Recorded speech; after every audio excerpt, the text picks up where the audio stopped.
We are the Metal Bastards!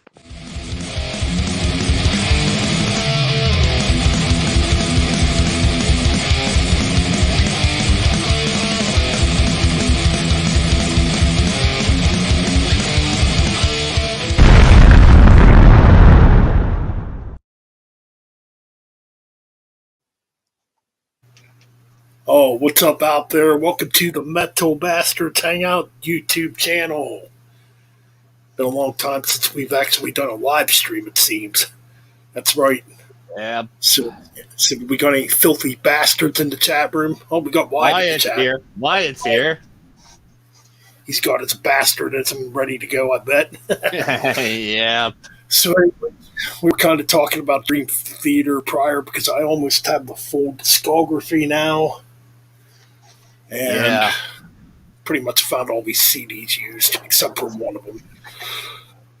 And yeah, I think we were talking about the astonishing before going. Yeah, it was like we were talking about everything when it comes to him owning everything when it comes to Dream Theater, and really, there's only a handful that I would never get, and those would probably be when Dreaming Day Unite, Falling into Infinity, Self-Titled, The Astonishing for obvious reasons, and Distance Over Time were ones that I was like, I don't know if I'd ever buy those, like ever. Yeah, I think I'd only get them if I found them for $5 or less. Yeah, pretty much. Yeah, I would do the same as well. Yeah, because I did used to have the self-titled Dream Theater album. I actually bought it when it came out. Same. And I didn't like it.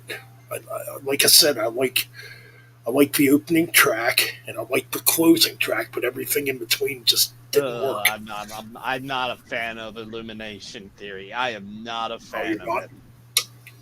I look at that and like say to myself, the Illumination Theory is like, not counting A View from the Top of the World, but if you look at it, it's like the image that I picture when it comes to that of all the 20-minute epics. It's like you have the serious ones of A Change of Seasons and Octavarium, and then you have the hard R word. I don't want to spell it, but you know what I mean. The dumbhead. Pretty much. And that's what Illumination Theory to me is like. I'm like, no, I'm not listening to this. This one's garbage. The worst. It's a good point.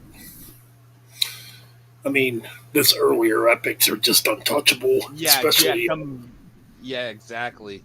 Especially A Change of Season. What a classic.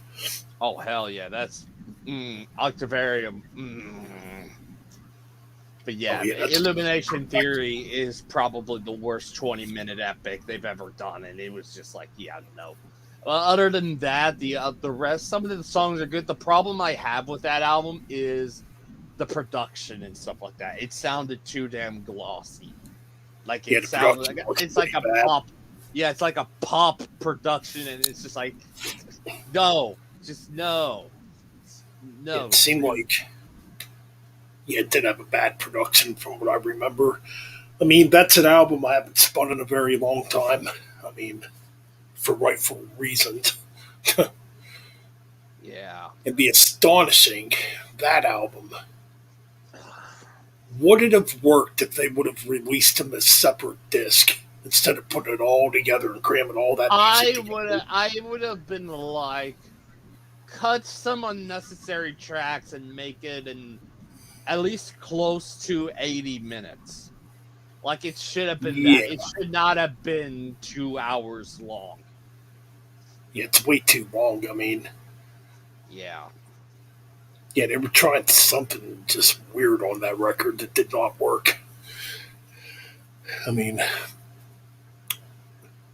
like I had a back in 2016, I had a very hard time listening to that album the whole way through. In Yeah, fact, I I don't did really too. remember much of that album. It was just like you really need this to be 2 discs. You really need this to be 2 hours long. Like, no, cut some of the fat off. Cut some unnecessary tracks. It was just so damn bad. Yeah, it's probably eventually going to put myself through the torture and listen to it again. Oh, God, If we're yeah. gonna do a if we're gonna do a deep dive on Dream Theater. Yeah, we're gonna have to go through that album. Yeah, that's gonna be. Yeah, just I'm not looking forward to it, but I'll be like, God, let's get this shit over with. thank God they redeemed themselves, though. I mean, Yeah, that faced after that, and did Distance Over Time, and then A View from the Top of the World is them back to form pretty much, and pretty much. So yeah, I mean, yeah, pretty much picked up. Oh God, yeah, I picked up almost all the Dream Theater albums in the last couple of days. yeah, it's pretty much to get them to have them and to study them a little more if we do decide to do a deep dive on them. yeah, definitely. I mean, yeah. I mean, a couple of these albums I already pretty much know. Yeah, there is a good chunk of albums. Yeah, it's the same for me. I know a good chunk of the albums pretty much. But then there's a good chunk that I'm like, yeah, I might need to go through and listen to them, especially since I own some of them. Like, I've gone through, I'm pretty much sure I know the first 2 albums, When Dream and Day Unite and Images and Words. I just need to listen to Awake, fully listen to Falling into Infinity. I know Metropolis Part 2, 6 Degrees, Train of Thought, Octavarium. Listen to Systematic Chaos. Listen to Black Clouds and Silver Linings. I pretty much know A Dramatic Turn of Events. I pretty much know Self-Titled. I know The Astonishing, but I'd have to probably listen to that again. Because, like I said, I don't know if I can last 2 hours with that. But then I pretty much know the recent too, pretty much. All right. Yeah. The debut album. Growing Pains. That's essentially what it is. It's kind of weird. I actually really enjoyed the music on here. The vocals were a bit odd. Like, to me, Charlie, I guess, what am I trying to say here? Charlie Dominici. His only I think album with them. Yeah, I think his vocals sound a lot like Geddy Lee in part. And that's all I pretty much got to say about that. It's not that he's a bad vocalist, but he's definitely not what James LaBrie was. Or would be, pretty much. Yeah, but... What's up, Garrett? Big Bad G, what's going on? You were listening to Paul... What's that say? Unfaces? All of his tracks from his YouTube channel, if you want to look it up. Oh, I know who you're talking about. You've shared his videos before. Yeah. pretty good guitar player from what I remember. He does I think he does video game covers, if I remember correctly. Just Yeah. looking at our Metal Bastards chat here. I guess we have a few people that want to join us, so I'll send a link to the chat. Cool. I guess I'll have to do it on my phone. Or wait, who's Oh, on? Clay wants to join. All right, well, can send some links.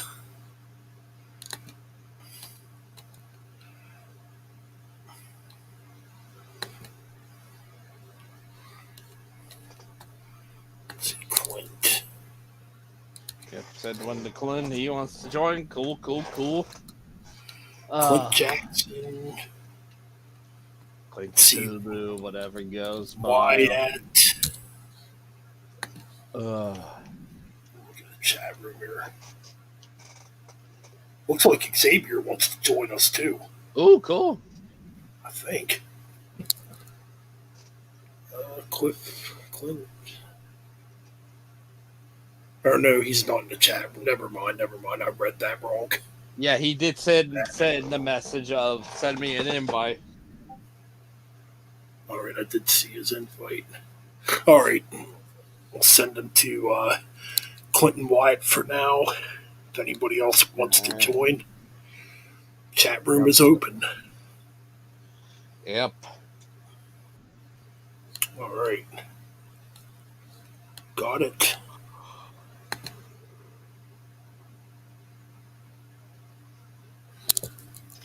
Yep. Oh yeah, definitely, Garrett. I do remember you sending that now. Totally. But Yeah. let's see, anything else interesting going on in the world of heavy metal? Well, I guess I did do a post on the official Damaged Incorporated Instagram page, and I briefly reviewed the new Xandria, Raskaja, Crawl, and who's this one? Osaya albums. Ooh, nice. Just looking here. Okay. I was just looking at Facebook real quick. Okay. Because I sent the link into our chat room too. I know you can join from the Facebook group room through there.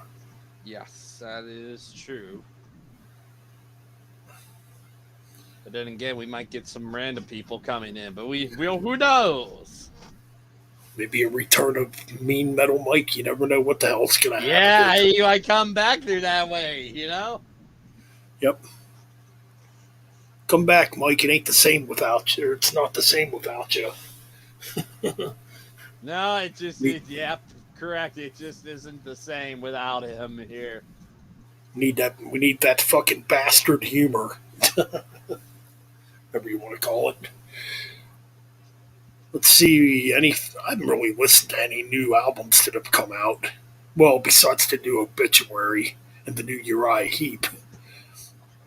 Oh, I did listen to the new In Flames. I have yet to get to that one. I'm hoping to do that tomorrow, as well as the new Oak and Delane albums. But besides that, I got 3 albums to listen to that are February 10th and stuff. So nice. Yeah, besides that, I haven't really listened to much as far as like new albums go. Yeah, I've so far listened to quite a bit of new albums. Some I'm actually thinking of getting. Oh, yeah? Yeah, I know I definitely want to get the new In Flames. This new Xandria I'm thinking of getting as well. I kind of like what I heard. Yep. And KMFDM's old tracks I was listening to as well. Oh, cool, Garrett. Killer stuff. Mm-hmm. I can't really think of much. I'm like, well, The new Hell Ripper, definitely, hell yeah. Oh, the new Enslaved too. I can't wait to hear that. Can't really think of much off the top of my head that I'm really interested in as far as new albums go. Just checking something here.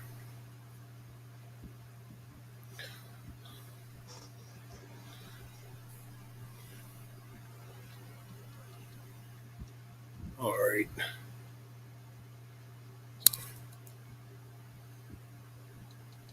Well, link is out there if you guys are still wanting to join. Yep.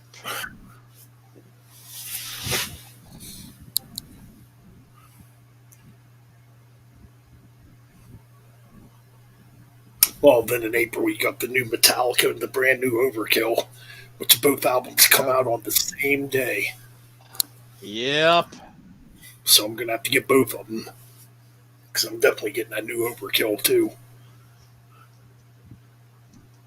Besides that, man, I can't really think of much coming out that I'm really interested in.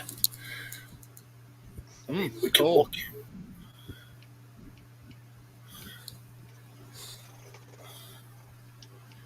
Just thinking here. Let's see. I'm sure it's been updated by now. Yeah. 2023 metal album releases. Okay, 2023 metal albums. Fuck. Oh, I still need to hear that new Ahab. I haven't listened to that yet.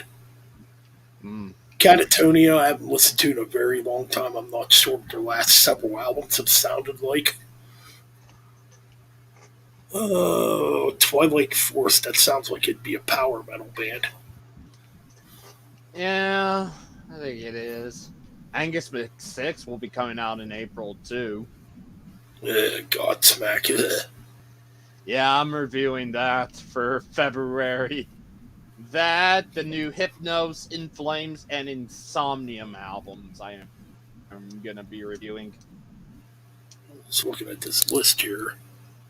Oh, there's Clint. Oh, Clint's here. Hey, Clint, what's up? What's up, Clint?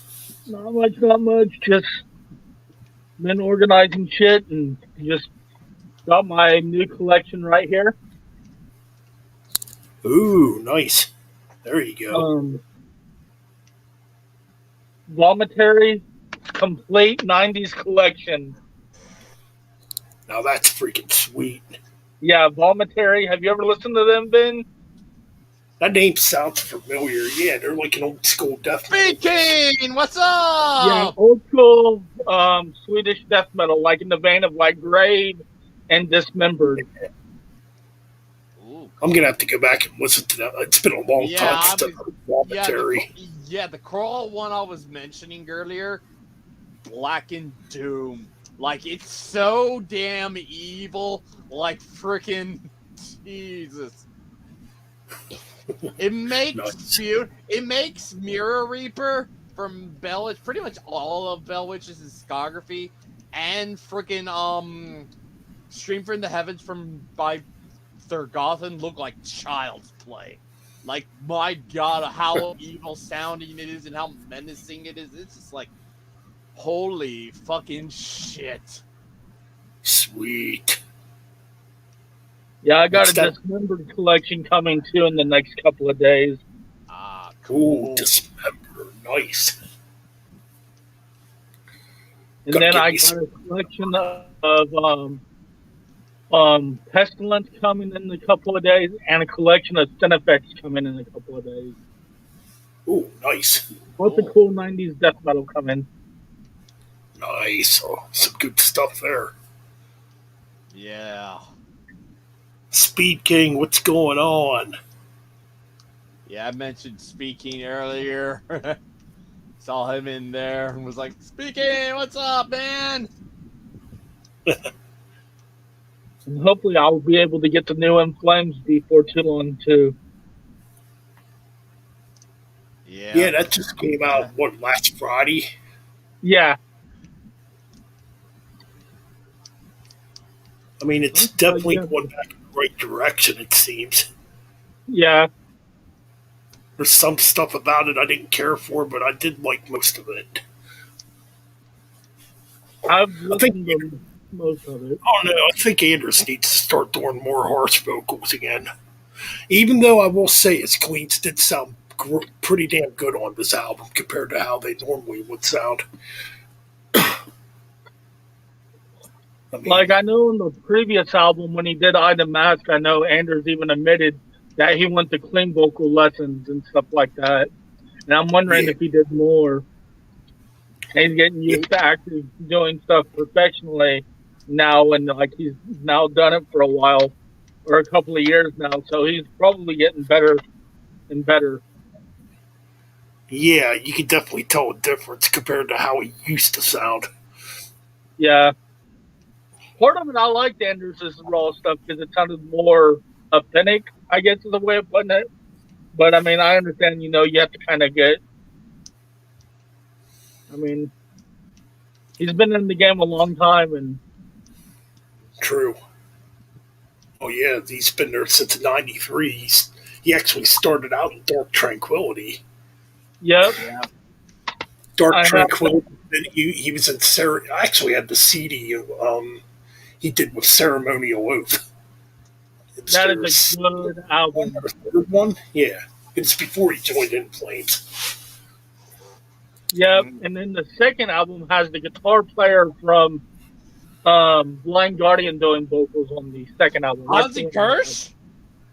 Do what? No, Hansi Kirsch? No, it's the other one. Oh. I was about to or is say it the Hansi dude from Kirsch? What? Hammerfall? Yeah, Hammerfall. My bad. Yeah, Hammerfall. I think it's Oscar from or however you pronounce his name.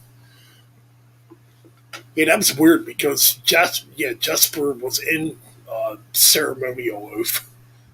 Then he left to start In Flames. Then Anders came in on vocals. It's weird.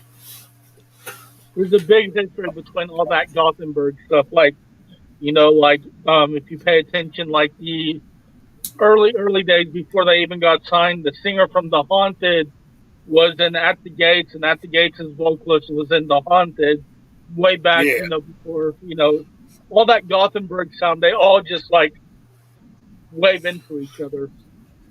switch back and forth. Yeah, there's definitely a huge connection with all that stuff for sure.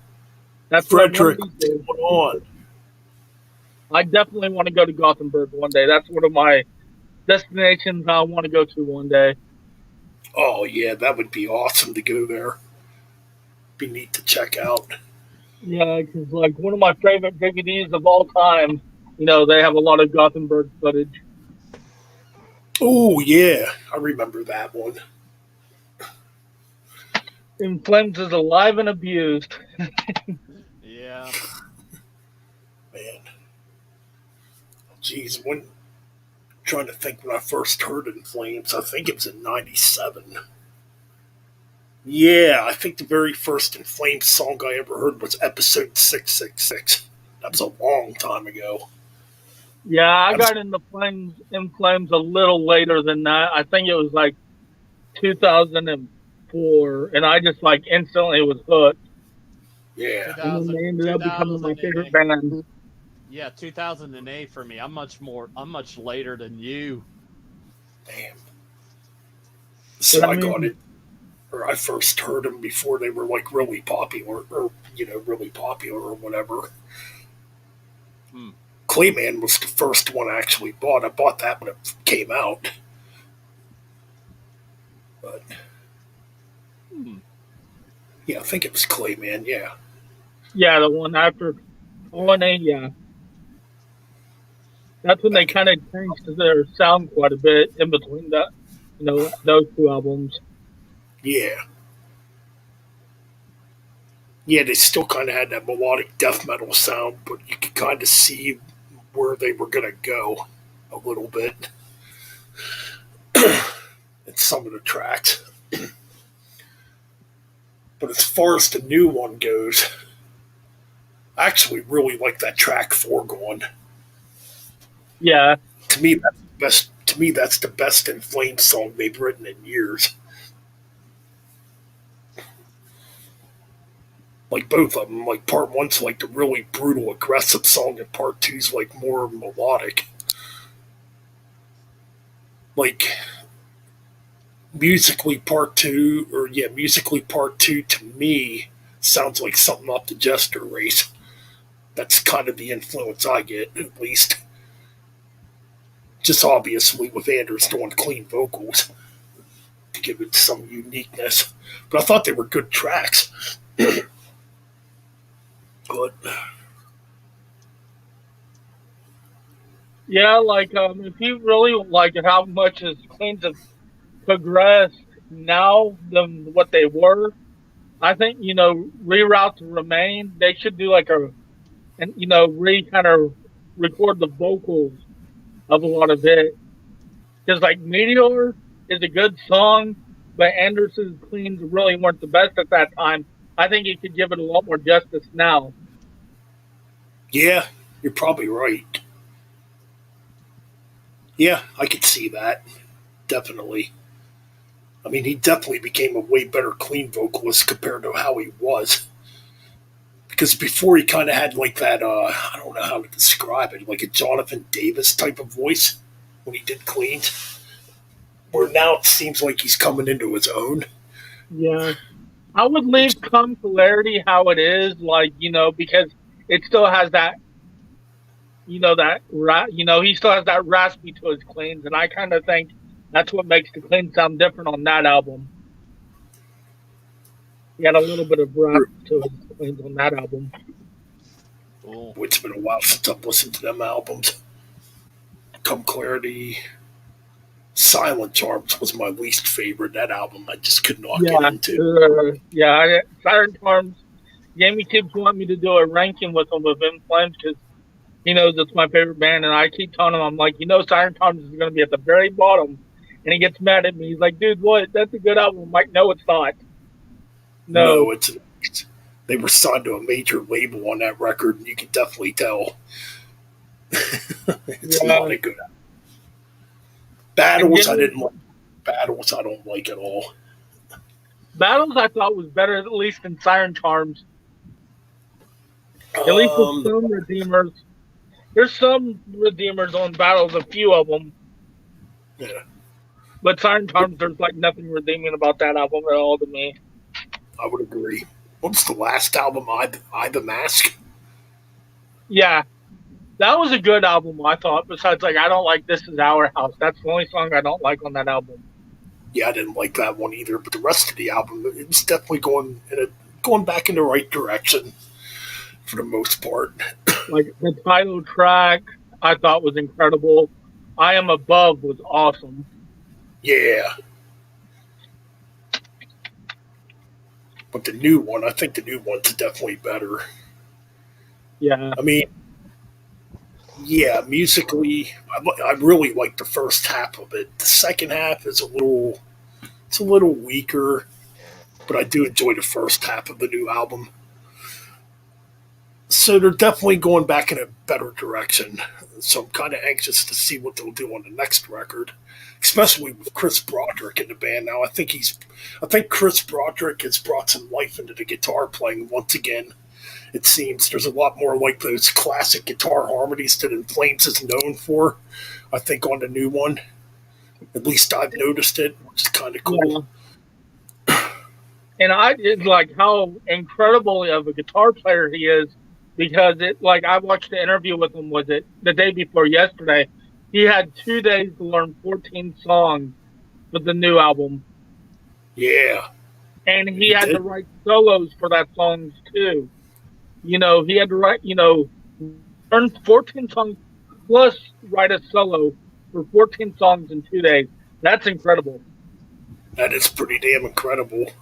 So that tells me in the future, if he's going to be in the writing progress, what's going to happen with that on the next album. Oh, yeah, definitely. Next album should really be good.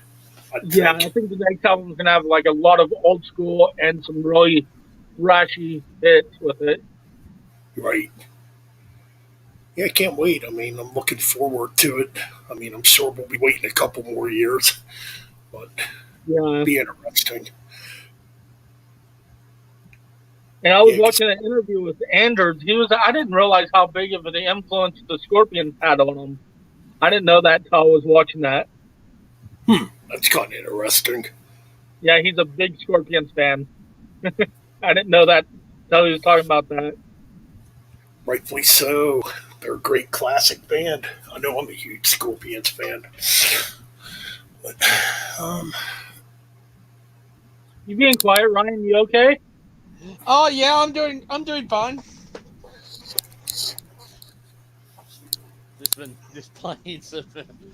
Just playing some video games while listening to y'all.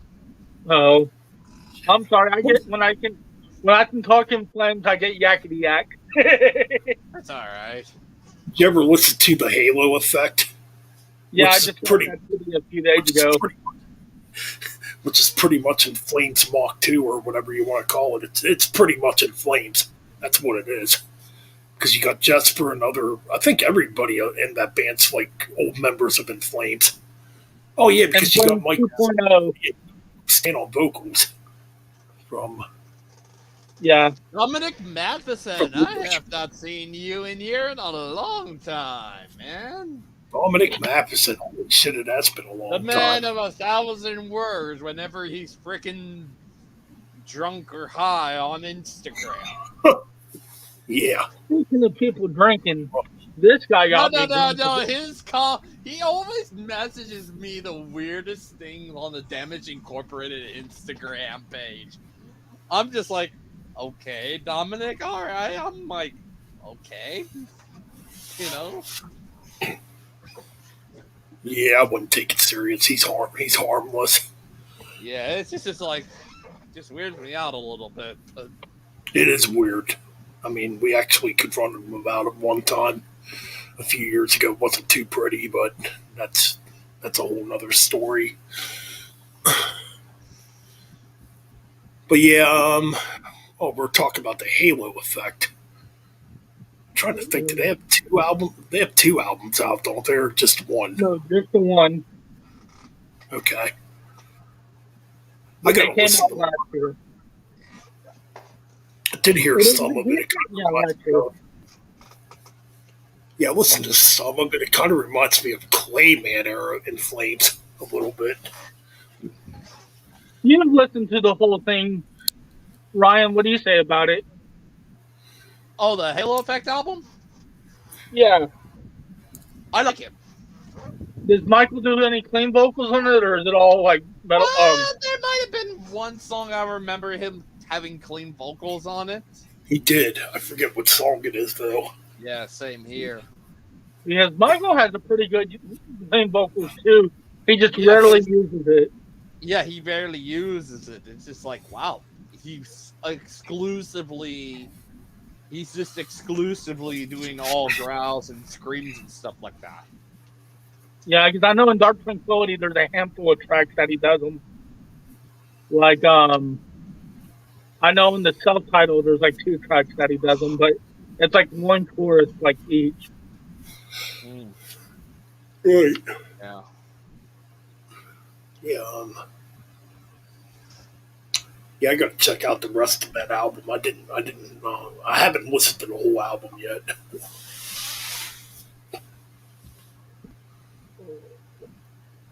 I just thought it sounded more like the earlier. Well, not like early In Flames, but it sounded like, I'd say probably Clayman. Maybe a little bit of reroute to Remain. That's kind of what I got at least. That tells me I bet you Jasper wrote the majority of it then. Oh yeah, I'm pretty sure he probably did. Let's have a look then, shall we? It's pretty weird, man. There's like no members left in Flames from Lunar Strain and Subterranean. Let's see I mean, here. it's sad that most of these bands now bands don't have any original members, and then they keep going. Right. Or there's people that are in the band still, and I think they'd be better off without that person, like 6 Feet Under and Chris Barnes. Pretty much. Yeah, it's pretty much Chris Barnes' solo project at this point. I mean, yeah. Lord. But no, Yeah, what was I going to say? all I see on here is it just says all music and lyrics by the Halo Effect. There isn't a single person who wrote them. Yeah, So maybe I they still all think kind it's a of weird name, the Halo Effect. Like I would have thought of like a Christian group being called the Halo Effect. yeah, it does seem like a pretty odd name. But It has to have some kind of meaning with them. yeah, you'd think. But yeah, it's like all that whole band's all old In Flames members, which is kind of weird. Yeah. So yeah, it's pretty much another In Flames. Yeah, I mean, maybe technically the original In Flames, since Jesper actually started In Flames. I don't know. It's not called In Flames, but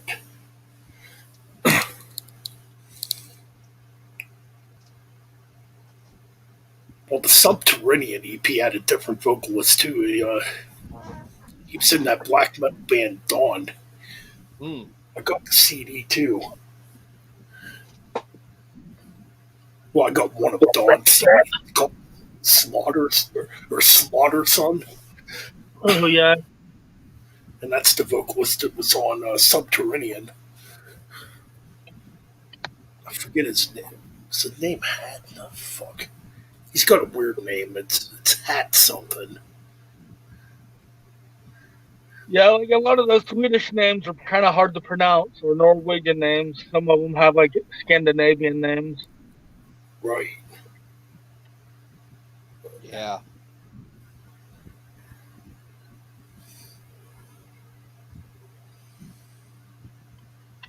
So Another band yeah. that's pretty cool I've been listening to is this band. Have y'all ever listened to them? Kill Whitney Dead. No. Oh, nice. What, Yeah, Kill Whitney Dead. They're pretty cool. oh, cool, cool. Just checking something.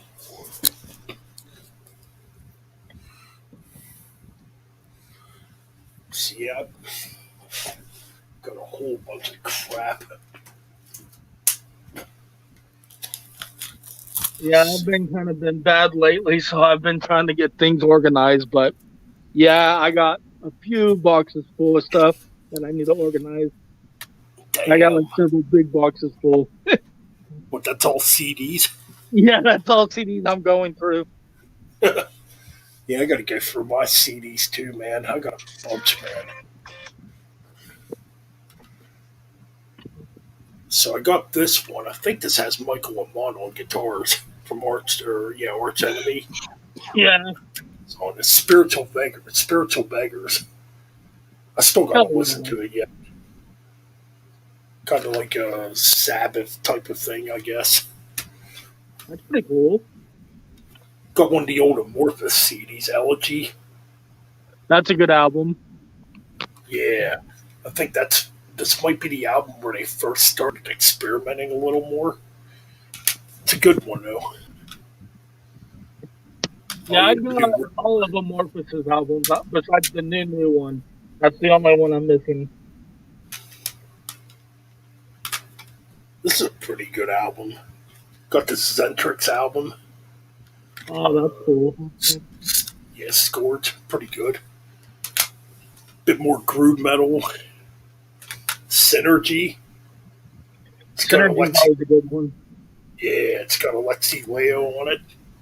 It's got the guy that would go on to become, or yeah, what's his name, Marco, that would go on to join Nightwish. Of course, we got the new Obituary. Oh, I need to get that too. I've heard it's really good. Oh yeah, Rap Child America. What the fuck is this? Oh, Lizzie Borden. Yeah, I found a bunch of shit. What the hell is this? Oh yeah, the first Hellrip album. Oh, that is sick. Dude, it's freaking good. And we got some Deliverance. That's pretty much it, I think. Yeah, that's all the. Oh yeah, Leatherwolf, an '80s metal band, their newest one, and I think that's pretty much it for newer stuff that I got. Oh yeah, and then all those Dream Theater CDs I bought. Yeah, I think I'm missing two. I think I'm missing two last time I counted. Don't know, Dominic. I didn't watch the Super Bowl. I'm just happy the freaking Eagles lost. That's all I Me gotta say. too. Rigged. Everything with that shit is rigged. I Oh remember yeah, seeing. big I time. remember seeing a tweet from some Twitter on there called UberFacts, and he said the NFL is recognized as an entertainment or sports entertainment business like the WWE, and they fixed the outcome of games. Oh yeah, I believe I it. could. It's like Proud too. I have a strong feeling fucking Roger Goodell and those referees have something to do with that shit. I mean, I don't pay attention to football. I don't pay attention to sports, College but football. I'll say this: college football is better than the NFL Oh yeah, definitely. because of this shit. It's manufactured garbage now.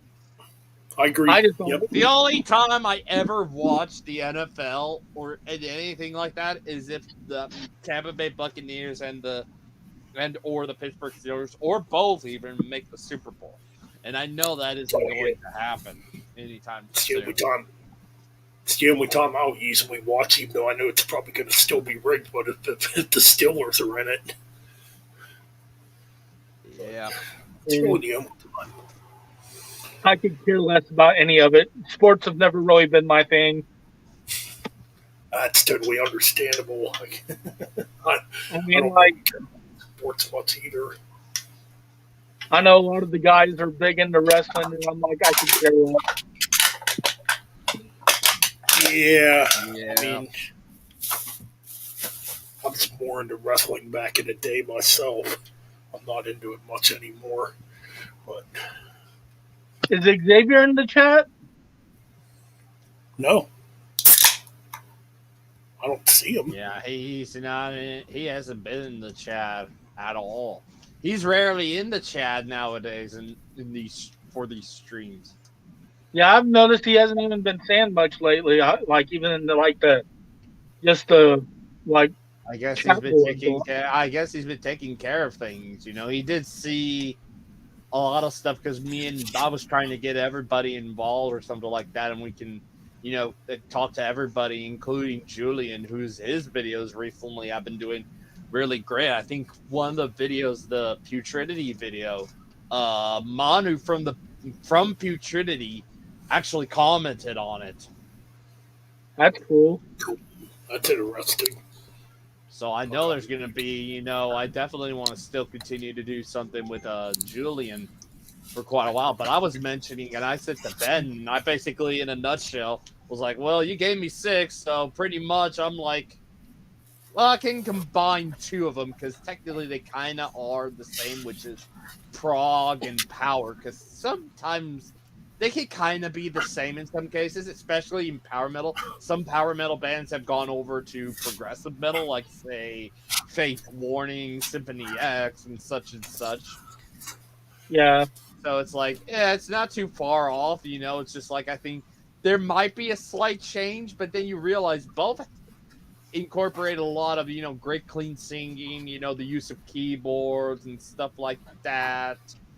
Great guitar virtuoso like guitar work and all that stuff. So kind of both sides are pretty much equal. So I basically combined those. But it's just like I'm trying to see what Me Metal Mike's. At least, I wouldn't say 5 if it's like less than, if it's as low as 1 or at the max 5. Like, Yeah. trying to get some people because I want to do a lot of content and have different people do different styles and stuff like that, So pretty much would know Julian would be brutal death metal and all that stuff. Maybe even technical death metal. I know he probably likes some black metal. I'll just I'd probably have to ask him what his favorites are, his favorite genres are.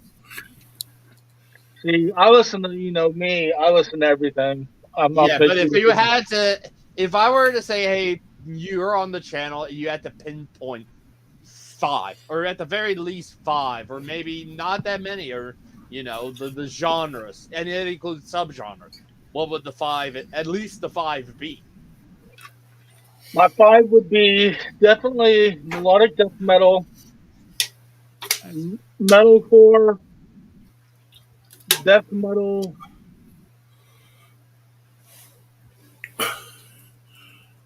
mm, Alright, I'm back. I would Oh, say, what would you? I guess just like metal, like just like what you and call like traditional heavy metal. Well, Ben did say heavy metal. Oh But yeah. but yeah, what I was saying, Ben, was I pretty much lumped power metal and progressive metal together because technically they are kind of the same musically, and in some cases they are because they use the use of great clean singing, sometimes the use of keyboards and stuff like that. Virtuoso like guitar work. They're pretty much identical in some cases, except for there might be a handful of bands that are pretty much different. I think to myself, well, I don't know about any of the U.S. Some of the U.S. can be like that, but then you'll see some of those. It's like, it's Yeah, US Faith US Warning power was metal. yeah, Faith Warning was in there, but they end up becoming just a progressive metal band. Yep. I mentioned Yeah, Symphony US X. power. Yeah, Symphony X. Which that's a weird one. I guess you could call them progressive power metal because they got like a lot of that progressive style that a lot of those bands from the '70s had, but they Yeah, mixed it pretty with like much. power metal type of riffing. Yeah, I think the only difference is probably Prague uses a lot of the odd time signatures. Whereas Oh if yeah, you look at, say, something like, let's look at, say, let's think of something like a power metal band that has songs that are over 10 minutes or something like that. Mostly, or something like that, it's like, let's say, let me think of a prog metal band or something like that. Or maybe even a prog metal band that was once power metal. I would think Faith Warning. Maybe there's yeah. some of their stuff, would later because they incorporate odd time signatures and all that stuff. And then you look at, say, I don't know, maybe. cool. Oh, I mentioned Fates Warning. I'm trying to think of who could work a power metal band that has had like epics, like they're over 10 minutes long or something like that. Maybe say, Evergrey. yeah, let's throw That could Evergrey. be Evergrey. Have they ever done anything that's over 10 minutes? I believe so. No, not really. Well, There's Rhapsody's even done Rhapsody. some songs that Rhapsody / Fire. They've done songs that's over 10 minutes long, but Oh yeah, you can't really compare them to like Fates Warning and stuff, especially Fates Warning nowadays because, like I yeah. said, Rhapsody. the use of odd time signatures. Sure, they may do that every so often, but they don't do it as much as like what the prog bands are. But another difference I would say between prog and power metal is kind of lyrics. I would say because Yeah, lyrics prog's is another kind of a one. Yeah. little more.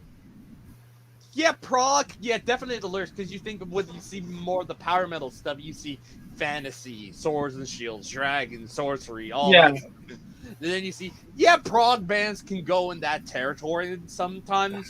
Dream Theater is an example. I'm pretty sure Fates Warning have done that a few times in their career and all that stuff. But yeah, that's kind of another one where prog does not go down. Sure, every so often they will, but not as often as like the power metal. So it's like power metal, we got our fantasy based lyrics. Prog, we got our odd time signatures. Um, But Another everything band I've else, been listening to a lot of lately too.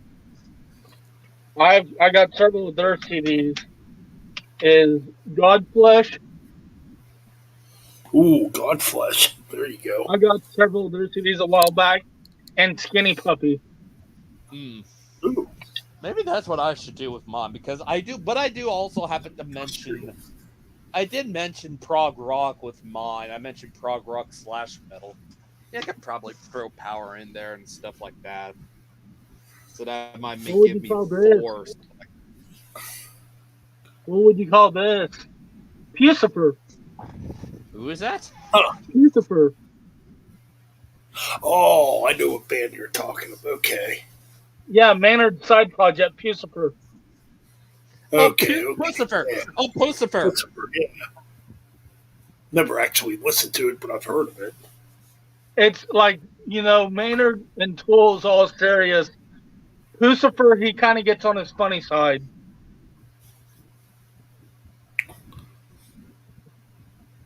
But that album's really proggy. So a lot of their other stuff's really experimental, but this one is a lot more serious than their other stuff. Interesting.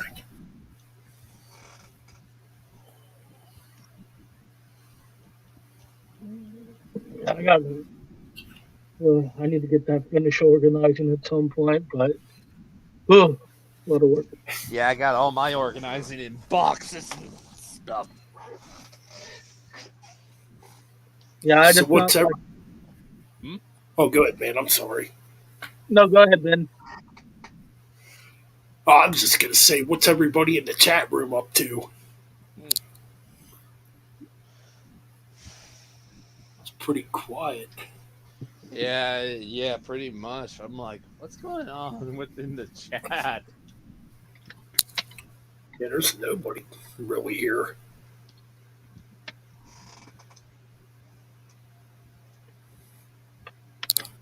Speaking of prog, here's some really good prog. Paul Bear. Paul Bear, Pale Bear, yeah, nice. Sweet. Yeah.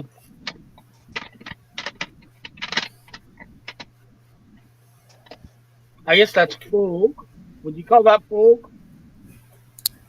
Yeah, folk. Yeah, I would count it as folk. David Lee Roth. Yeah, I've gotten a lot of weird stuff lately. Life of Agony. I still don't know what I told Life of Agony. Ooh, Life nice. of Agony. What would y'all call Life of Agony? Boy, that's a good question. Because I've been man, that's a good one. What would Life of Agony be? Alternative metal? Maybe, but then some stuff's like on the verge of thrash on some of the stuff. They're definitely different. Yeah. Especially on that first album, it's much heavier. Yeah. Kind of like you can hear a little bit of Typo Negative. Well, obviously because the drummer came from Typo Negative. True. You can hear some Typo Negative. Yeah, they're a weird one. I don't know exactly what you would call Life of Agony. I might need to listen to them more. I got the bundle of their albums, of 4 or 5 of their albums, and plus one live one for like $8. Oh, nice. So I was like, cool, Yeah, I just haven't. Yeah, the first album's definitely their heaviest. Yeah, very true. And I've been listening to the speed metal band Disease. Oh, nice. Or I guess like speed and death metal, I guess. Oh, kind of like death thrash, death speed, or whatever you want to call it. Yeah, lyrically, like a lot of their lyrics are based on horror movies, which is cool. Oh, nice. That's pretty cool.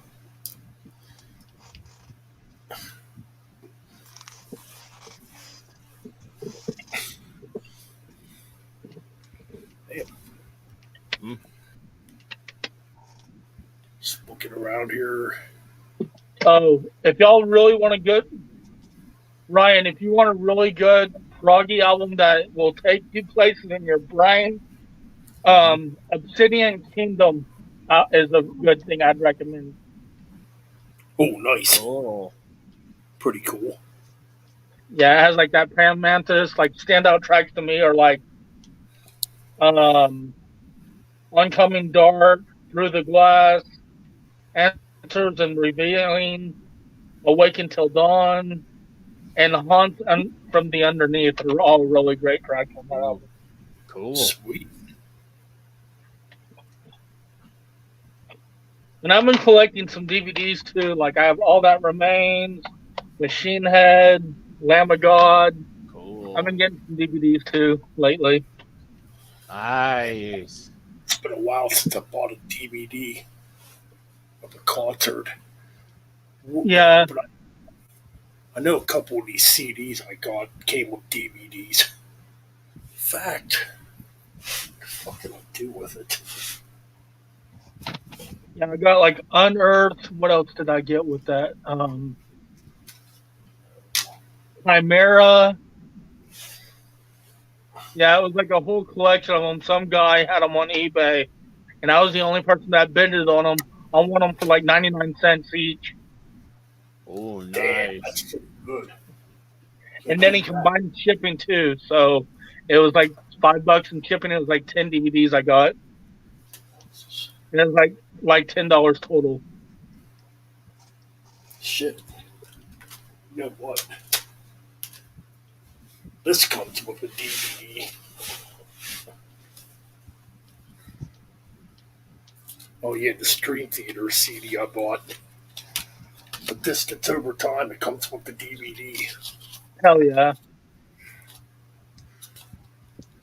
Must be the making of the album, I'm guessing. It's gotta be. I can't tell. Yeah, that's what it looks like. I know I had this years ago, but I had just the regular standard CD version. Yeah, I believe that's what mine is. Pretty cool to have that, though. I know I got a bunch of other shit that has DVDs in it. Gonna have to go through and look at that shit. I don't really watch DVDs as much as I used to because Mhm. you can easily find the stuff on YouTube now, which yeah, that kind of blows in a way. But Yeah, that might have been why I was able to get those so cheap because you can pretty much find anything you want. Yeah, nowadays on like YouTube or yeah. yeah, because people like upload them on YouTube or whatever. And I mean, they're still cool to have though. I still like getting them if I can. I know I Yeah, got. I mean, I need to find a better case for them because the guy just did it because it'd be cheaper. I got them from Canada. I can't find the other one because they must be in another box. A power metal band that's pretty cool. They're kind of like power metal and a little bit of thrash. Is a band called Wolf's Moon. Oh, cool. Have y'all ever listened to them? No, I'll have to check them out. Got them a while back. Yeah, I've gotten a lot of different things, like quite a diverse and things. Like I have a box up here that's on my bed. I got ICP, Twisted, stuff like that. Yeah, Mm. that's pretty neat.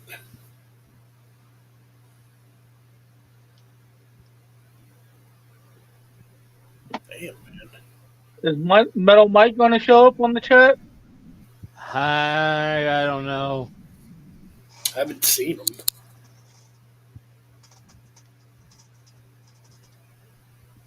There's like, I'm looking at Facebook now. Oh, there's Nick. What's going on, Nick? What's up, Nick? Yeah, we're just kind of shooting the shit. I was kind of bored and figured I'd go live. We're just talking about Yeah. CDs and whatnot. Yeah.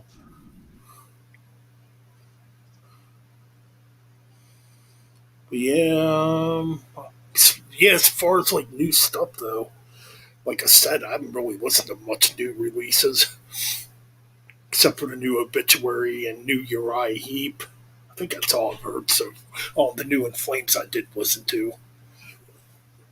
The new Obituary. Would you say it's more of their death stuff, or would you say it's more thrashy? In my ears, you can definitely hear some thrash, but I definitely hear like a lot of like the end complete on the new album. At least that's what I hear. Yeah, that's on my list to get eventually. Oh, it's definitely worth getting. It's really good.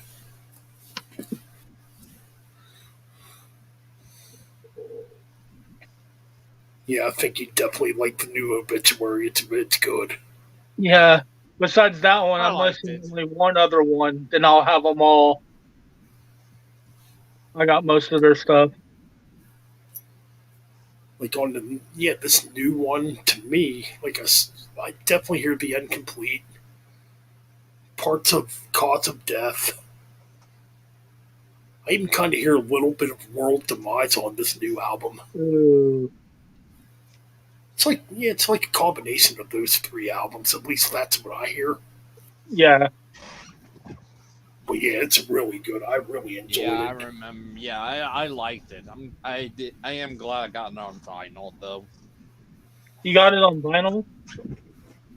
Yep, Oh. Yep, he did. Is it is it colored vinyl or is it just black? colored. Oh, It's gold. I think it's gold nugget variant. Oh,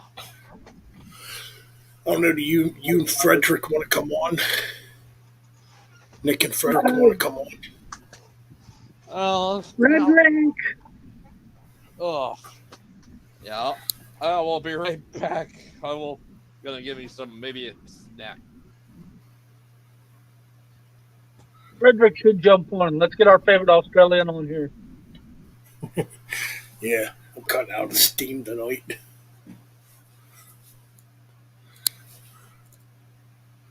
All right, cool. I'll still send Frederick a link if he wants to come in. How's work going, Ben? Right now, I'm currently looking for another job. I don't Long blame you on story. that. Yeah, long story. I'm not going to get into it, but yeah, it's pretty much what's going on. Yeah, I'm in the same boat. I get it. I get it. Yeah, it's kind of sucks, but I mean, if it's a job and you're unhappy with it and it's unhealthy atmosphere, it's better to find something better. I agree, man. I definitely agree. Frederick Sunco, there he is. All right, got some links sent. Yeah, I've just been kind of watching, rewatching one of my favorite shows when I was growing up, Malcolm in the Middle. That's what I've been Oh, doing the last couple of days. that was a good show. I used to watch that too, back when it was on.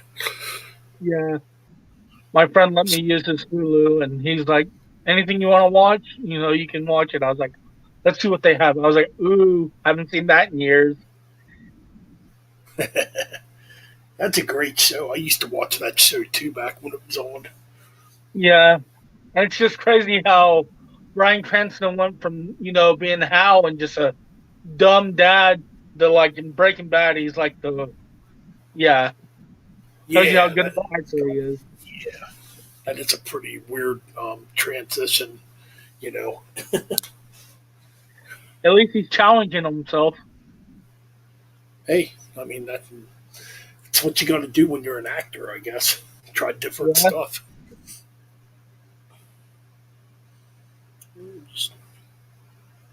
shit, the storm I guess is starting to come in. You kind of start hearing the wind hitting.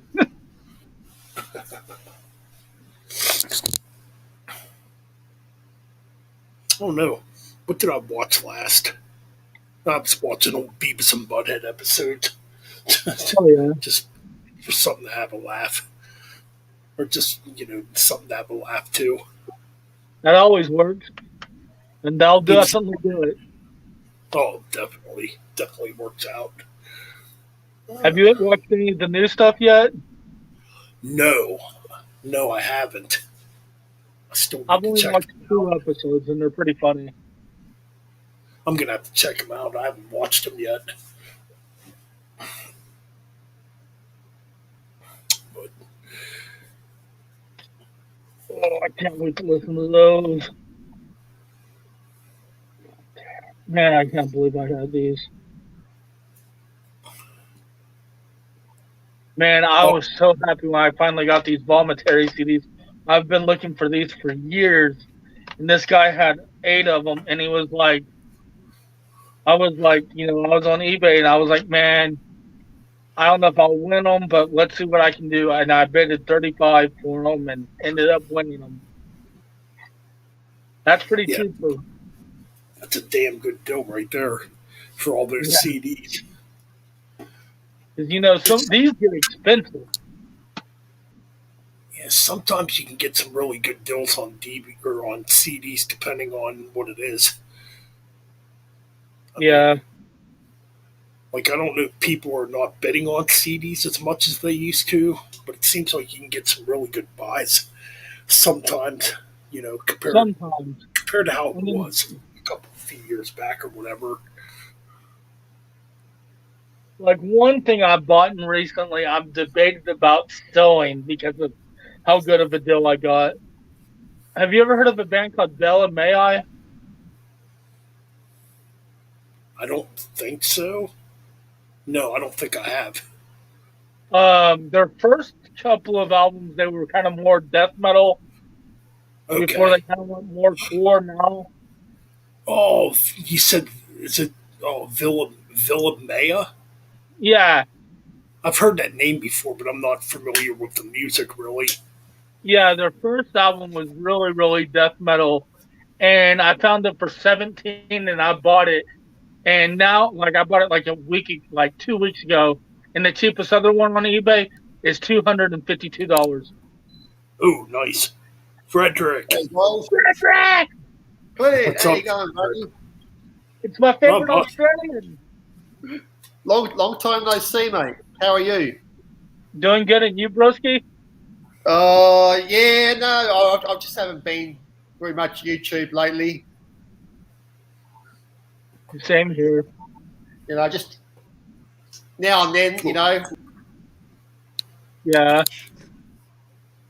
What's up, Nick? What's up? Did you bounce Frederick? He was here. Oh shoot! What the hell did I do? Shit, Yeah, I'm yeah. sorry, man? man. I must Hey, ask how you going, that. Nick?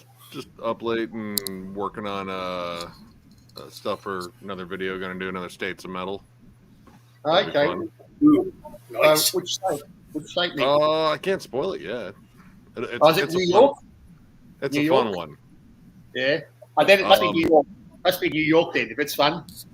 I mean, sure, if you like a lot of people and getting mugged. I've only been to New York City once, and that's just too many fucking people. I've been, in terms of like the major cities that I've visited. Yeah, I think Chicago is probably my favorite one, just because I'm a history buff and I love all that fucking old mobster shit. But yeah, New York's just too many fucking people. Chicago's too many fucking people, but LA was a fucking nightmare. Dude, getting anywhere in that town. One of the shows that was announced today, I have to go to. It's on a Wednesday, but man, they don't come very. They haven't been here in years. Did y'all see? Emperor is doing some state shows. I heard. Well, I know they're going to be around for like the festival circuit. Yeah, no, they're actually doing their like a little, like 5-state like drop, and they're just gonna be playing like a show for like 5 different states. Oops. And I know I've never seen Emperor, and they rarely tour any. They mostly just do the festival Yeah. runs. That's it. I mean, oh, So when I saw that, I'm like, I'm gonna have to buy those tickets. The one and chance to see Emperor. I've been pretty stoked seeing the lineup announcements already for MDF 2024. So yeah, I'm gonna have to probably just gonna get tickets tomorrow. My camera's not working at the moment. Ow. Oh, so that's what's up. Uh-oh. Lost him again. Maybe like try to reboot your computer or back in and out of the thing. Like click the link again. I've had to do that before. I've had to click on the link and it just resets my camera. Oh, there he goes. See what happens now. Oh yeah, that Maryland Death Fest is looking pretty stock so far from what I've seen. When I saw Grave and Bloodbath, I was like, you already have my money right there. Yeah, Sacrifice. Finally got to see them too. Yeah. Just got those reissues not too long ago. And like, man, dude. Forward to Termination. That album is so fucking sick. It's got to be my favorite in their catalog. I only got the first three. I might get some of the other ones. But, yeah, I think that one's probably my favorite. I did like Soldiers of Misfortune, though. That was really good, too. The third one. Was it Soldiers of Misfortune? I think it is. I believe so. That sounds about right. That one's really good, too. They kept getting better, like, as musicians, like, so drastically in between albums. And it was such a short fucking time. Yeah, because, Soldiers of Misfortune, didn't they go more like, what's the word? A little more progressive thrash, maybe? A little bit more. Like, there was definitely more, like, dynamics in their songwriting. Right. But, I don't know, like, I mean, I don't know if I call it full-on progressive, maybe, like, more technical. Okay, yeah. Yeah, maybe, I don't know. Like, I know the songwriting is, like, you know, where the first two are definitely more primal. Granted, I think Forward Determination's way more focused than the debut. But yeah, that third one, like you can kind of notice, like, yeah, there's more nuance, there's more clean moments, but you still have like all the fucking aggression in the world too. Oh yeah. So, how many Grave albums do you have? I own all the Grave albums, even that terrible fucking Turd Biscuit Hating Life. I don't like that album at all. That is a pretty bad album from what I remember. Which album? Graves Hating Life. They pretty much just went full on groove metal and I don't know, tried to be Helmet, and it was not working. It's not a good album.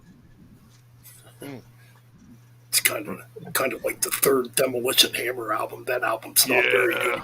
Oh, Time Bomb? Yeah, Bomb. Yeah, that's Bomb is right. Pretty much. It's not good at all. We did go over the new In Flames. Man. That one's pretty good. The singles are the best part. There's a lot of filler on here, unfortunately. Like, it's still decent. Like, it's better. All right, this is the best thing they've put out since Come Clarity. But if you don't like it, just send it my way. Oh no, I bought it. I bought this turd. It's in my collection. It's not necessarily a turd. Like, I'm just disappointed, and mostly it's because I think they marketed it deliberately as, hey, we're gonna put out like the strongest, heaviest songs and lure in the old fucking heads again. And then they're going to find out the rest of the album's kind of got a fair amount of filler on it. And I'm really, really tired of the clean vocals just because they process them so much. I did notice that.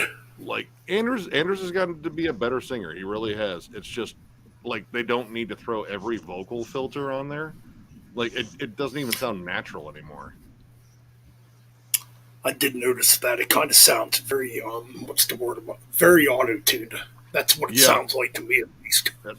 Yeah, like, especially, like, when that chorus hits on Meet Your Maker, like, it opens up strong as hell. Like, that opening riff is just chuggy and nasty. It's like, all right, that's got some bad intentions again. But, of course, a nice melodic hook. And then the chorus hits, and I was like, wow, that is barely you. Pretty much, yeah. Chris Now, Broderick, the though, thing, was a good pickup. I was going to say definitely. the thing I definitely noticed, the guitar work seems a lot better on this album compared to the other albums before it.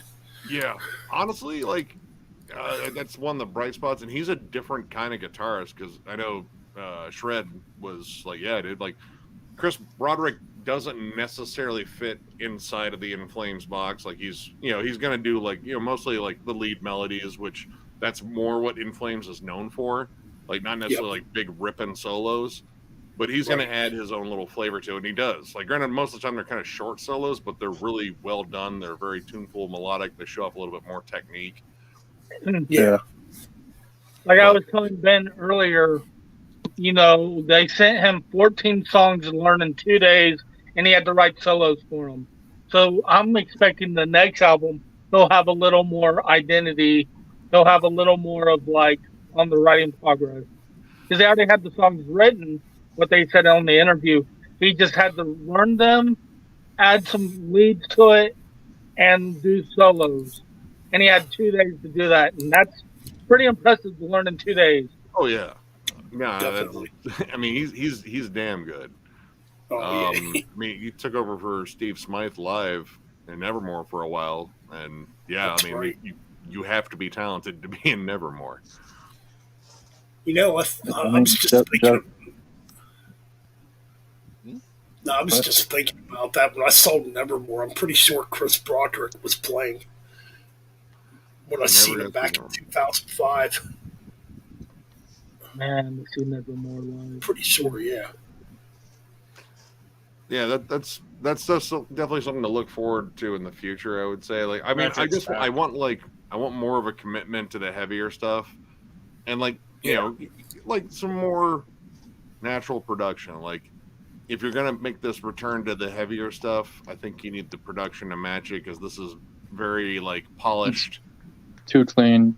Yeah, very clean, very modern metal, bordering on pop. Like taking away a lot of the grit. You need some grit. You're still a metal band. I agree. I mean, it's better than I was battles. kind of worried, before Ida Mask came out, I was worried what was going to happen, whenever they announced the drummer. The drummer is the drummer that was in Chiodos. Yep.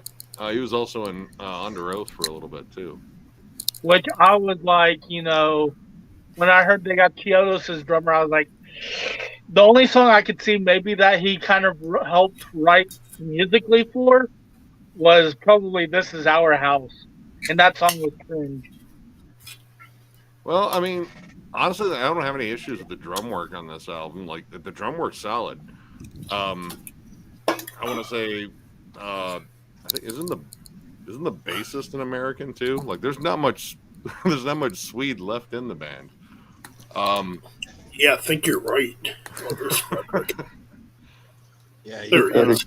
I think it's at least like it's more effort than I think they've put in terms of trying to be like getting back to some of that older sound, but it's still not quite there. Like I don't know, I may have got my hopes up too high, and that might have ruined it for me a little bit. Okay, the bassist is Bryce Paul. That doesn't sound like a Swedish name.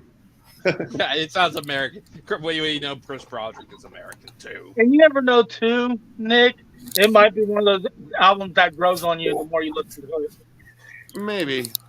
I mean, yeah, there's been enough really good releases this year that I'll eventually go back to it because I mean I like going back to In Flames.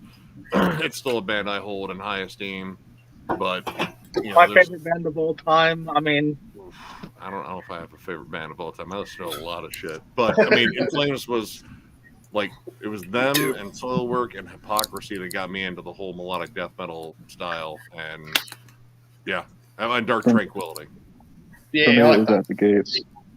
At the Gates, I got into a little bit later. Like I didn't get into them in that whole batch. It came well after In Flames. In Flames was the first one. Yeah, mine was like In Flames, Children of Bodom, at Hypocrisy and Soil Work around the same time. The Children Bottom was in that mix too. Yeah, those are in mine as Think well. mine. Minus Hypocrisy. Gee, I'm Man, thinking I saw back. Hypocrisy last year and they still kill it live. Oh, they were at That was the MDF last last show year. I've been to, actually. Kicked ass. Yeah, that was the last show I went to. It was Hypocrisy, Origin, Hypocrisy, Coglin, Origin, The Agonist, and Hideous Divinity. Ooh. I mean, he's good. We know their bassist. He's also the bassist of Boarded. Yeah, He's a good dude. yeah, he is. I actually chatted with him quite a bit. Me and That's him good. actually drank a beer together and talked quite a bit. Oh, he's a nice dude. And I'll He really also is. got something from your neck of the woods there, Frederick. What's that? New What's Ashen? that? Is that? What Ashen. is that? Okay. Yeah, I've heard of them. Yeah. Like HM2 death metal with a little bit of Death Doom now, and I'm like a little bit of like Paradise Losty stuff. Okay. That's a bit of loss release, isn't it? Yep, Bitter Loss. Yeah. That's good. I kind of like their EP a little bit more. It's a little bit more like on the nose heavy, just in terms of like that flat out HM2 sound, which I'm a dirty fucking slut for. But Neat. Oh, okay. it is. Oh no, it is. It's good. Definitely worth checking out. Yeah, check this band out. Have you heard this band before? Oh, Blue Metal. Negaton Sword. wait, what was it? Negaton Sword.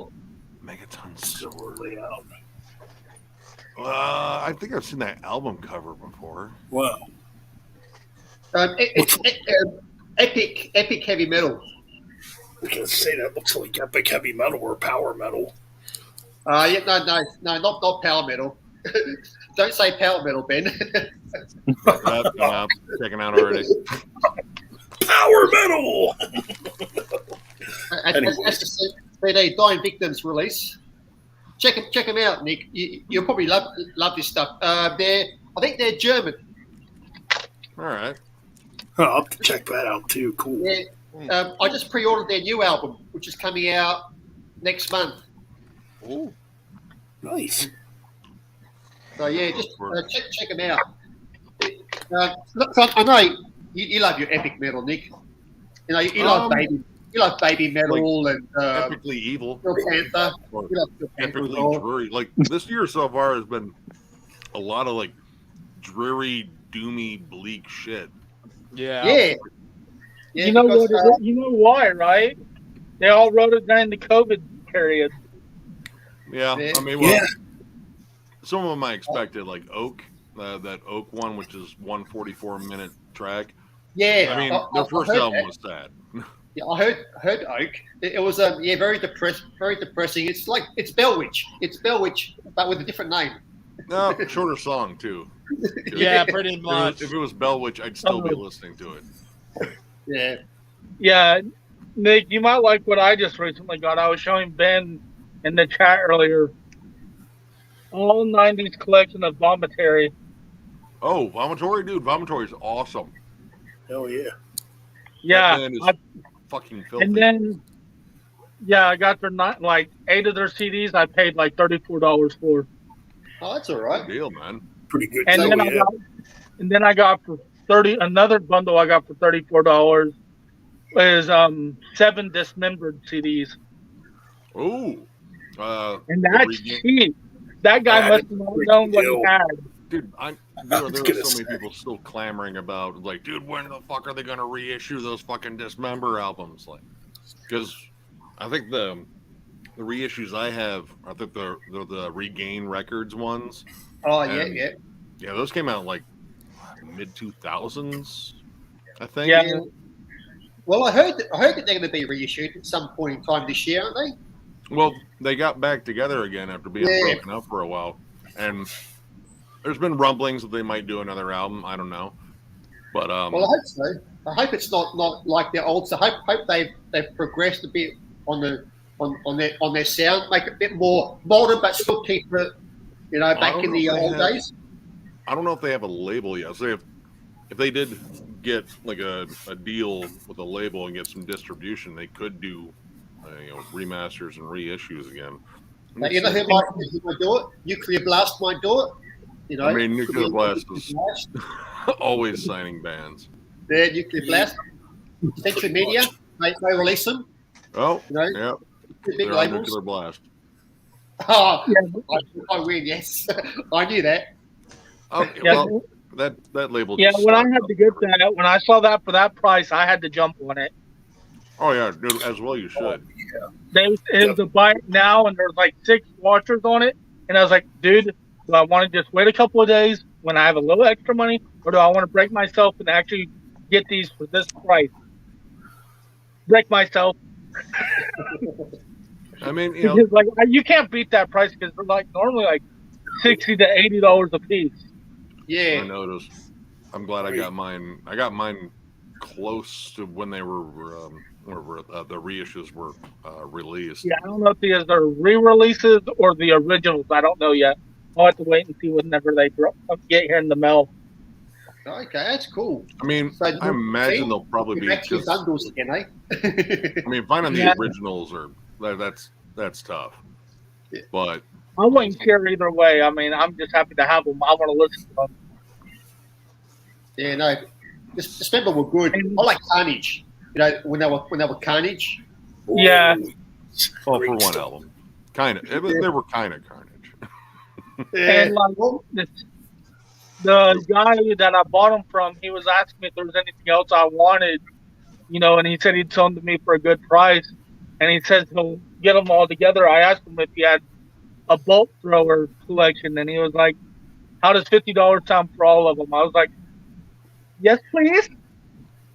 Yeah, wow. bolt throwers are very hard to get, especially on vinyl, OG I vinyl. was like, "Just give me 2 weeks because I have bills this week. Give me 2 weeks." He's like, "That's fine." I was like,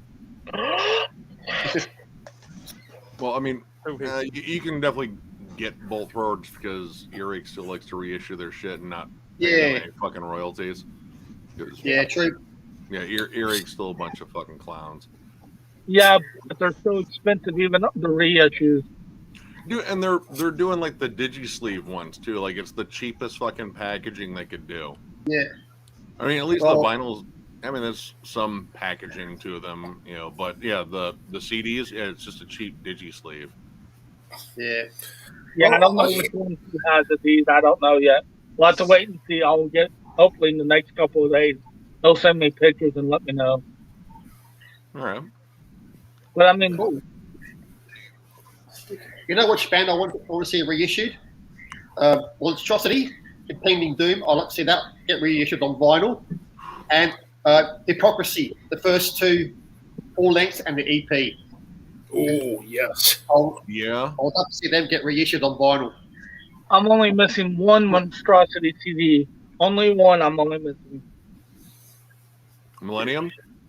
No, it was the one with the golden bull on it. Oh, Rise to Power. Yeah, Rise to Power is the only one I'm missing. It was in the package I got. I ordered it, but it had the wrong CD in it. And I was like, dude, you sent me the wrong CD. And the store was like, dude, I must send it to somebody else. My bad. But I don't have it anymore. So he had to refund me. But I got all the other ones, from the same store, and they were all perfectly fine. I got Rise to Power. I found that used at my buddy's record shop years ago. But the bigger find was getting an original copy of Millennium. Like I have an OG CD of that one with the shitty fucking album cover. Yeah, with the kind of faded looking one on it, the faded artwork. The Windows 95 screensaver cosmic egg. Yeah, that's what I had too. I mean, the album's amazing, and the fact that Corpse Grinder was doing that album and doing Vile, pretty much switching back and forth to the studios. Like, all right, I gotta go fucking ice my throat and go growl my guts out for another band. Yeah, Monstrosity doesn't have a bad album. Like all of them are fucking great. Yeah. The Impending Doom was probably my favorite. That's where I started. I started with where I Millennium. started. But man, In Dark Purity has some of their catchiest songs. Like Angel's Venom, like legit that riff lives rent free in my head all the time. Yeah, like it's funny. Like I go in spurts of what I've been buying. I'll have to show Frederick. We'll have to just have a video chat. I'll have to show you a lot of the black metal I've gotten lately. I've gotten a lot of black metal. Yeah, I've been put off by black metal lately because I find it quite, when it comes to black metal, I'm an elitist. I like the black metal that I like, but nowadays black metal, there are a lot of posers now coming in who don't know the what the black metal actually really is. They're sort of saying, "Oh, we'll jump on the bandwagon because we want to be cult." Yeah, these are actual Norwegian black metal bands from like the 90s. I've gotten a lot of. Yeah, because 90s and 80s. Yeah, because there's so many new black metal bands coming out. Some of them are just fake. They just want to be. But you guys have burned a church. You can, yeah. If you want to be true black metal, go to church, kill a goat, and roast the goat. Buddy. Yeah, stab your buddy. Yeah. But yeah, black metal. It's one of those styles of music that I'm off and on. I like the old stuff, like Stargeist, what you did here with Chris the other day, Ben. The Stargeist album. You can blame that Lords of Chaos movie for that poser shit, pretty much. Yeah. Well, I mean, the book came first, and even the book had a lot of embellishments. Yeah, pretty much. Yeah. I know. I like black metal, but I also like black metal as a seasoning in music. Like black metal atmosphere it's a good way to add something creepy to your sound. Like cold tremolo riffs. Yeah, that's why I like black and death metal, black and thrash, black and heavy metal. I love black thrash. I love black thrash. Oh, black thrash. Oh yeah. Shit. Yeah, I'm the same too. Black thrash. Check out black thrash. Check out these two bands. The what? Bunker? What's that say? Bunker 66? Yeah, and Lucifuge. I know Lucifuge. Nice. This is great. This is good black thrash. I'm a big black thrash fan. If I want to listen to black metal, I'll check on the black thrash album. Yeah, you won't. Yeah, there's one thing you will never hear me talk about is something that is raw black metal. Like you will never see me talk about something that's raw black metal ever. That's an acquired taste. Like I got sent some courtesy of a subscriber. Like he's a solid dude, and he even said like I wasn't sure you're gonna get into this, but I was gonna send it anyway. You might like this band, Nick. Which Hunter? Which Hunter? Okay. Oh, which Hunter? Whoa. Shit, let me blow that back up. Damn. I've See, heard that like the new project that I'm working on, or slowly working on, is the new band I've been kind of working on. Is kind of melodic death metal and black metal, melodic death metal and black metal. So like Dissection. Like Dissection, yeah. A little bit of Children of Bodom elements. Oh, nice. Like, I mean, I've shown Frederick and I've shown Ben on kind of the stuff I've been working on. I've sent them. Yeah. Cool. Some sound bites, yeah. Yeah, that's kind of and I'm still writing lyrics for it and stuff like that. But most of my lyrics are not your typical black metal lyrics. My lyrics are more like stuff I've been, depression, more like suicidal black metal kind of Make lyrics. the delivery cold. You can say anything and go, like, what's he talking about? Like, I don't know. He's talking about like a sandwich he ate once. And then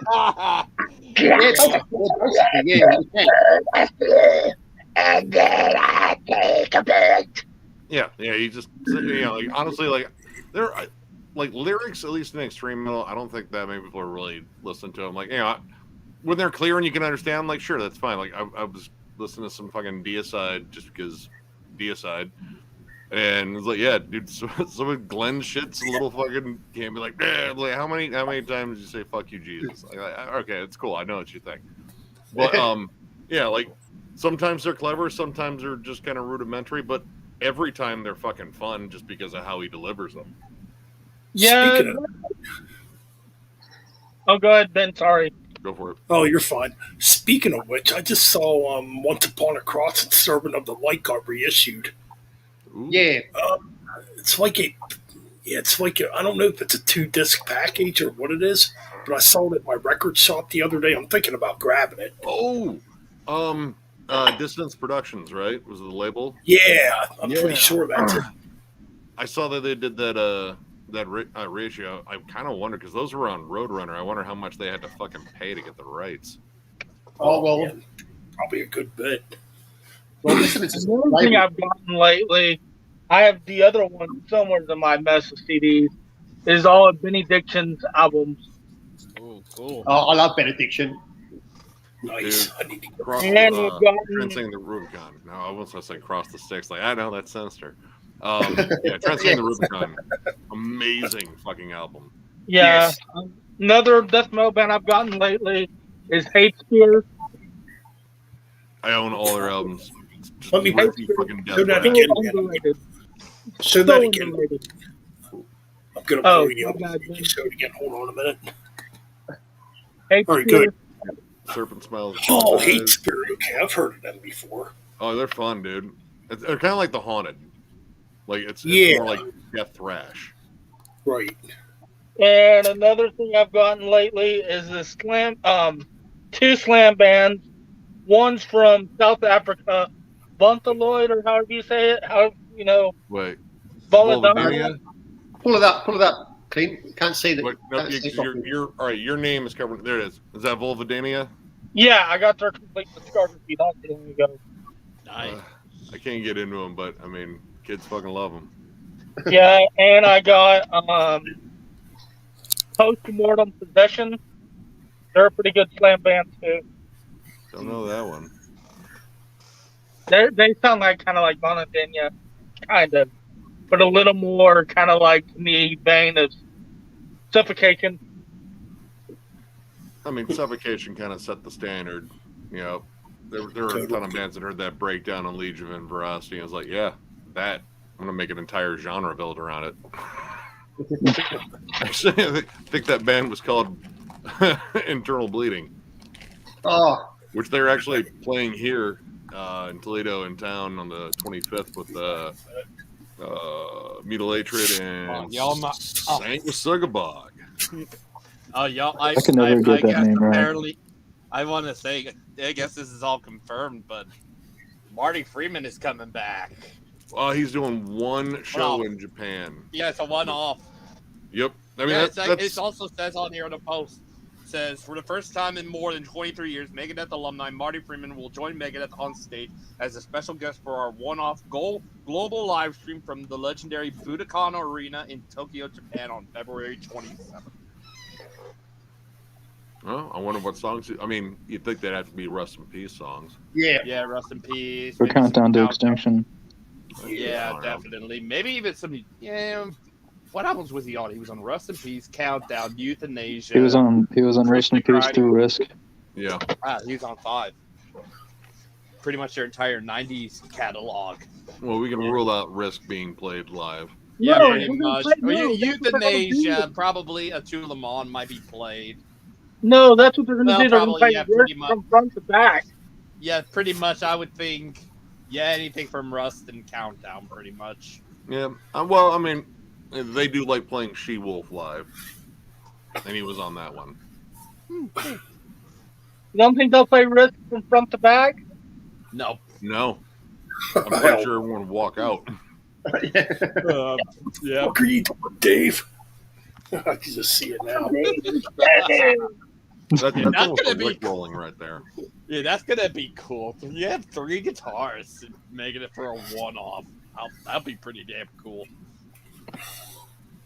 What if Metallica did a one-off with Dave?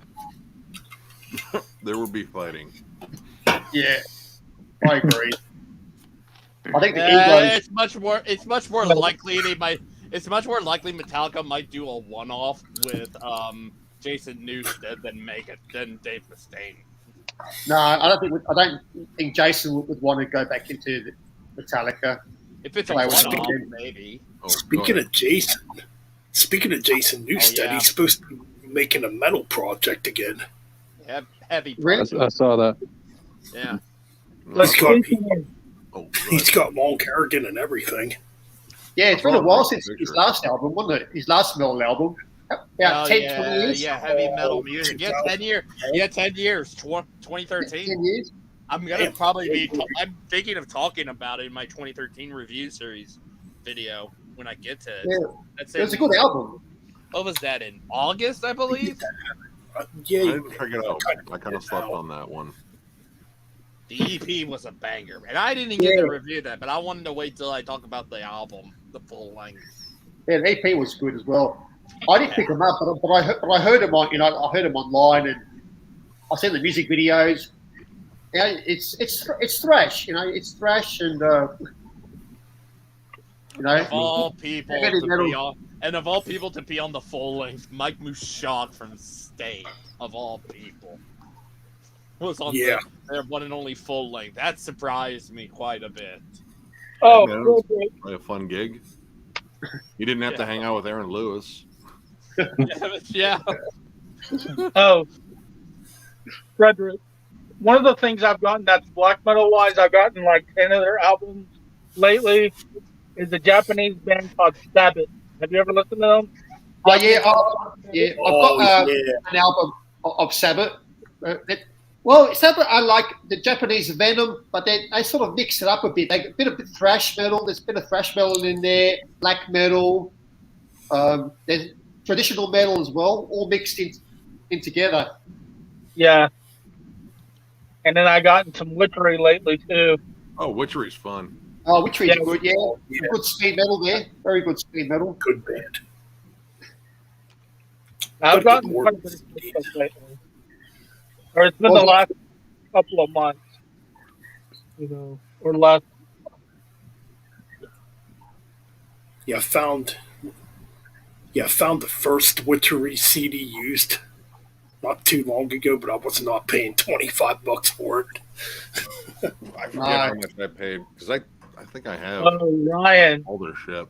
While you were off of it earlier, before everybody got on, when it was just me and Ben for a minute, guess what I paid $17 for? That's worth $250.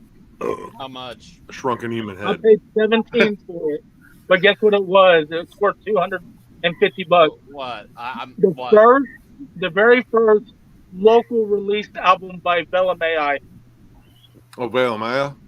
Yeah. I got it. The black and red one? Yeah. Here, hold on one sec. Yeah, I wanted to show Ben what it was like. I'm not that big on Vela Maya. There's probably only one album of theirs I like. That's their 2014 album, Matriarch or something like that. No, that's their 2012. No, the 2014. I think it was Matriarch. Yeah. When they started incorporating, I think the cleans and stuff like that. Yeah. Oh my god, that looks. This is what I was talking about, Ben. That looks awesome. Show it off. This is back when they were more tech death. Like it still had like some deathcore elements, but it was mostly tech death. I mean, they named themselves after a Cynic song. But yeah, I like early Vela Maya. It's just when they got the new guy that started doing cleans. It was just like, dude, we already have fucking Periphery. I'm good.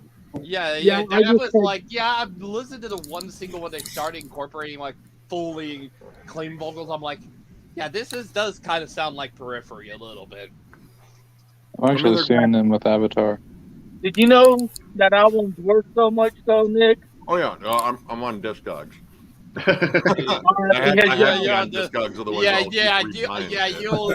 You'll lucky to get that $17. I'm like, I remember going through Discogs and seeing Bathory, the subtitle where it was the yellow goat being over 2,000, over 4 figures, like over thousands of dollars and stuff. I'm like, holy shit. Yeah, Nick, when I saw that for 17, I had to jump on it. You know that? You know what I mean? Oh yeah, dude. Hey, Definitely. Hell got yeah, it. man. Because I saw one that was just a disc, and it said it was in fair condition, and they were asking 125 for it, and there was like 10 watches on it.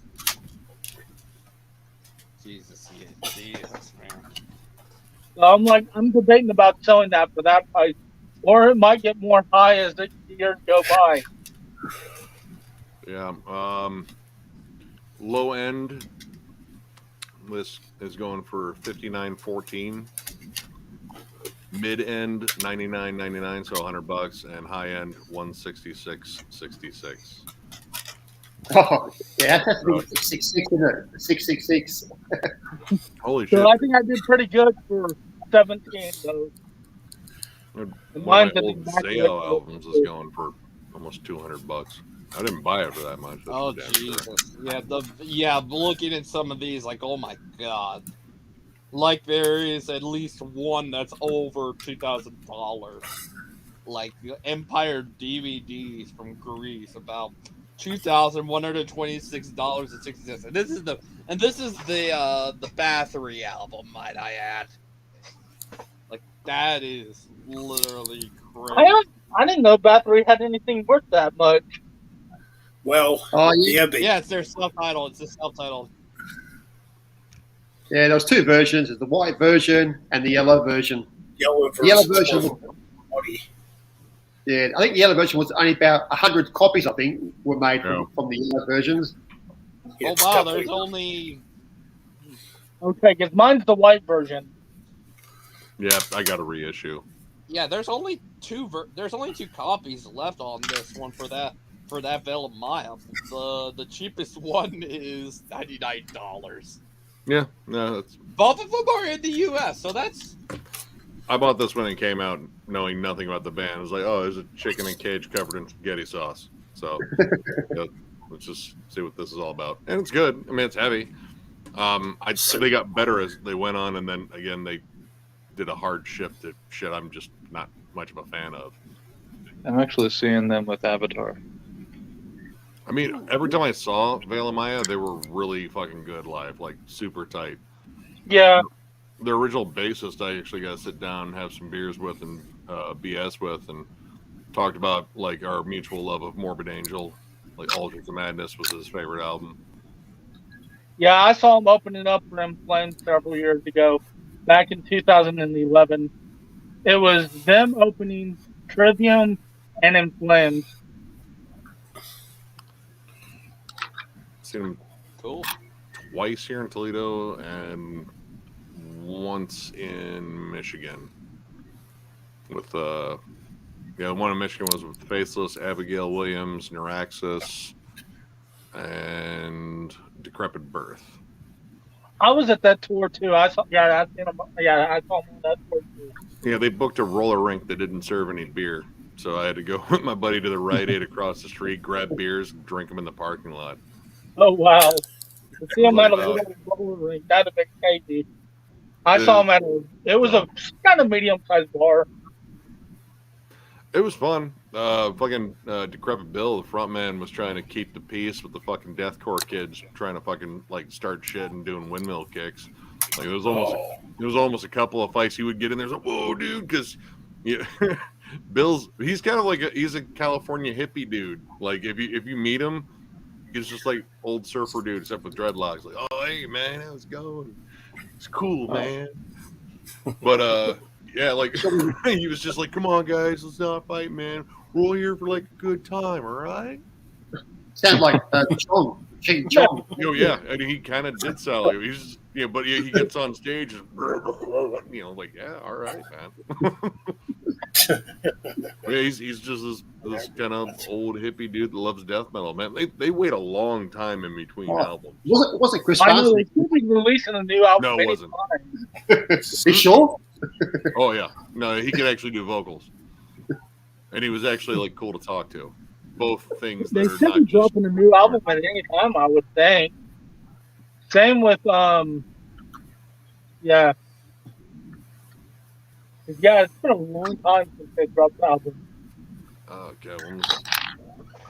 Well, I know it's been. God, let me see here.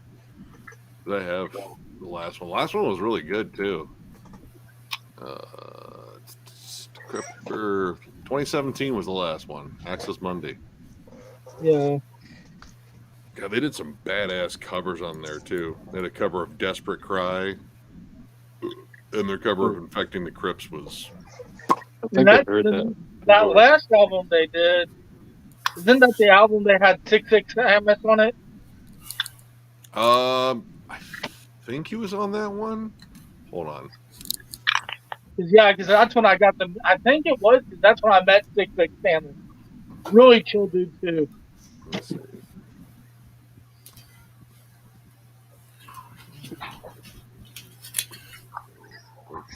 Everybody okay, guys? I met Bill 3 times.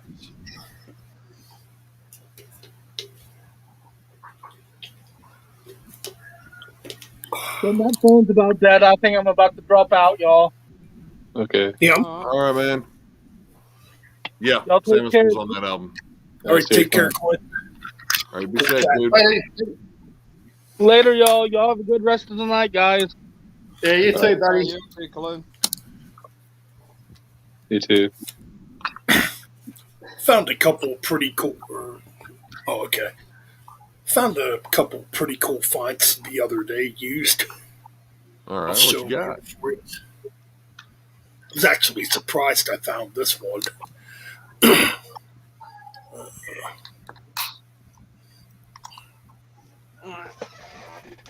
Rap Child America.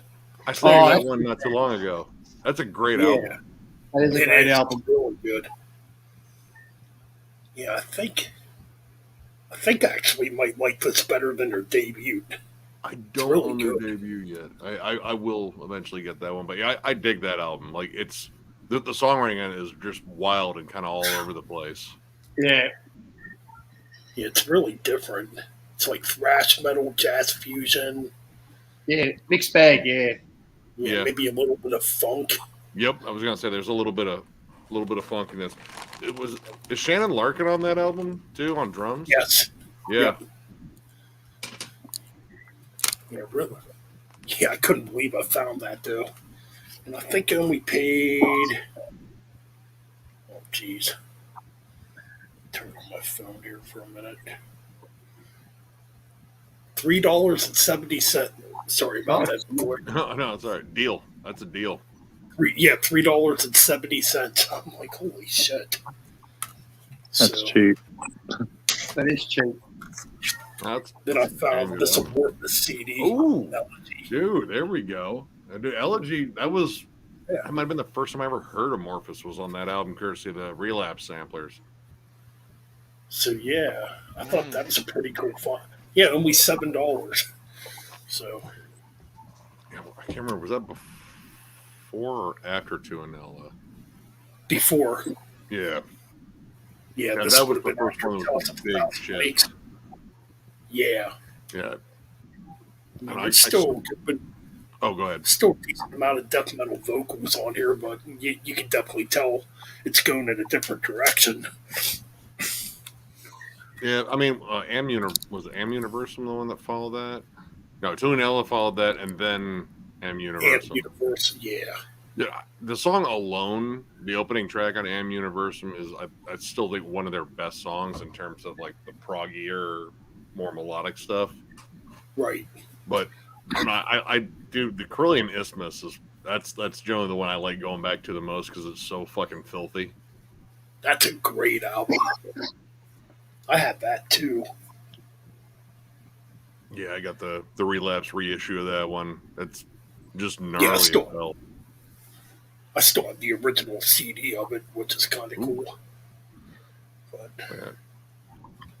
so then I found this one. Oh, what you got? Spiritual Beggars. Oh yeah. Oh, do I have that one? Yeah, they're a good band. Yeah, doesn't this have Michael Amon on it? Yep. Somebody from Large Enemies on here. Yeah, that's what I thought. Yeah, that's his like stoner rock. Isn't Charlie D'Angelo on there too? I think. Yeah, still got to spin that one. I got to check their stuff. I don't have that one.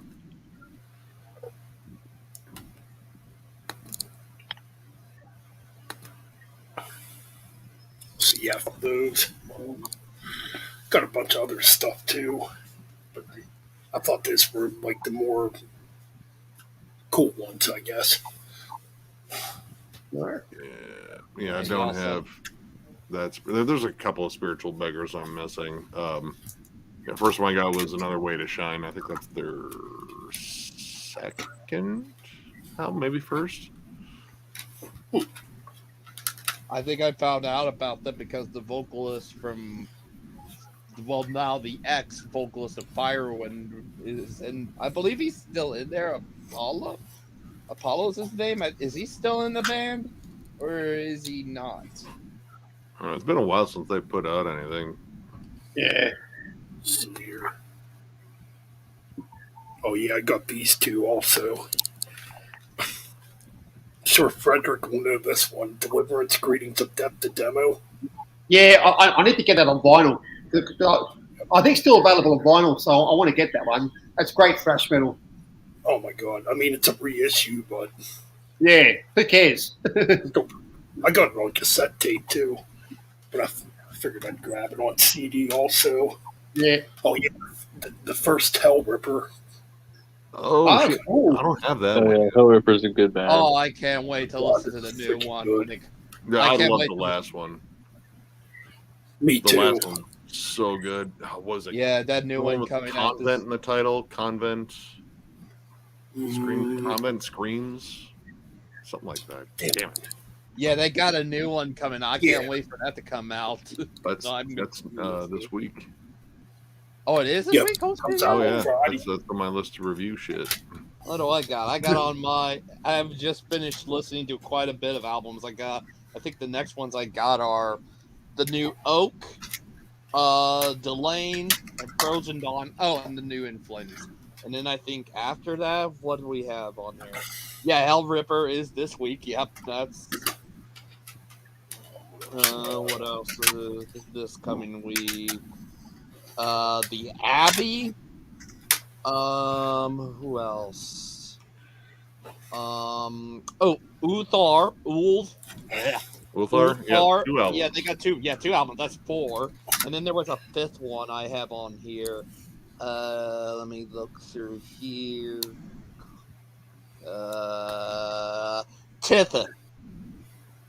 Tithe. Tithe. Well, I mean, we got Siege of Power. Do you know about Siege of Power? I don't think I have that on course. the list. Oh, there he is. Oh, Hey, got it! Woohoo! Oh yeah. Now I was going to point out what I'm disappointed about. That booklet. Yeah, there's Yeah. nothing in there. That's a terrible Yeah, I mean, booklet. come on. You could have gotten, if I could freaking pull it, you could have gotten the goddamn vinyl version, for Christ's sake. Well, I probably will get it eventually. But yeah, man. Yeah, all but- in all, it's a well, damn at good least- album. Oh yeah, Yeah. dude.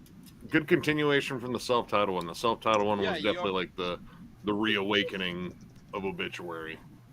Totally, The yeah. self-titled I album love is love the brilliant. hell that I got it on vinyl. Oh, what's Ryan doing? Oh, let's blow Ryan up. But, yeah, Siege of Yeah, it's Power got the is another one vinyl. that comes out this week. Damn. Yeah. Chris Reifert and one of the dudes from S6. Okay, you can shrink me back down now. Putting it back Okay. up. But you know what, guys?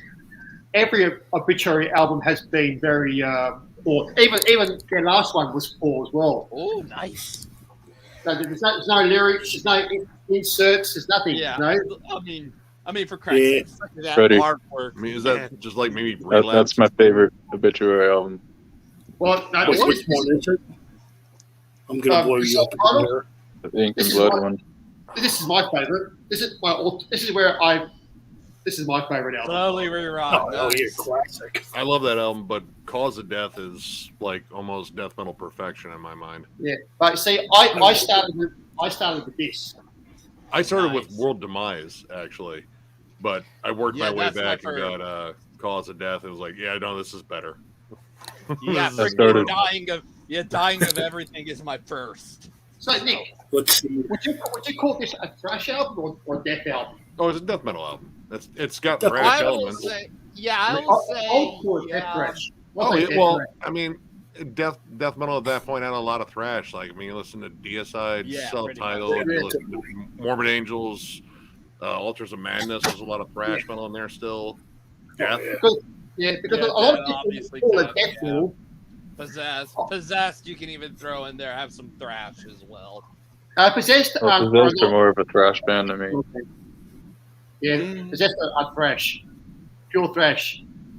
But yeah, no, I that's a death metal album. It's got enough like slow, groovy parts. It has the death metal sound. There's no way in hell I would ever call fucking John Tardy a thrash metal vocalist. No, He's a death metal vocalist. He's like Yeah, kind of I the was death lis- metal vocalist yeah, in my but mind. don't Yeah, forget I me. was listening to this new album. I'm like, some songs I hear, like some songs sound like the traditional death metal vocals, and then there's some vocals where he's doing kind of this raspy style vocals.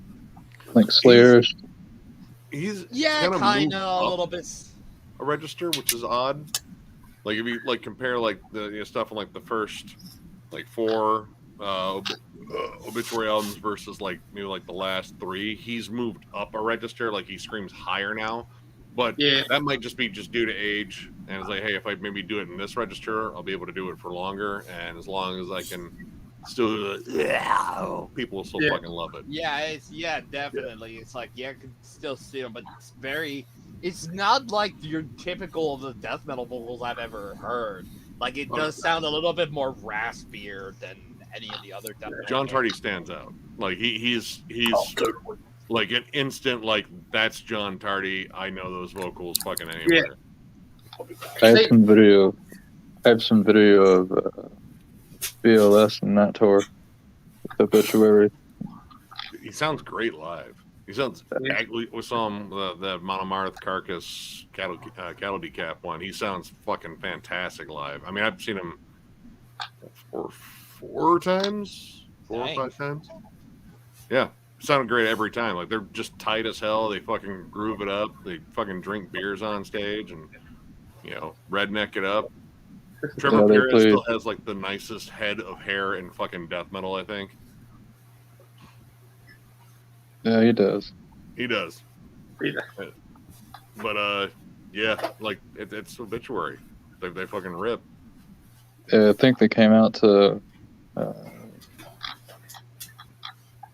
snorting whiskey and drinking cocaine.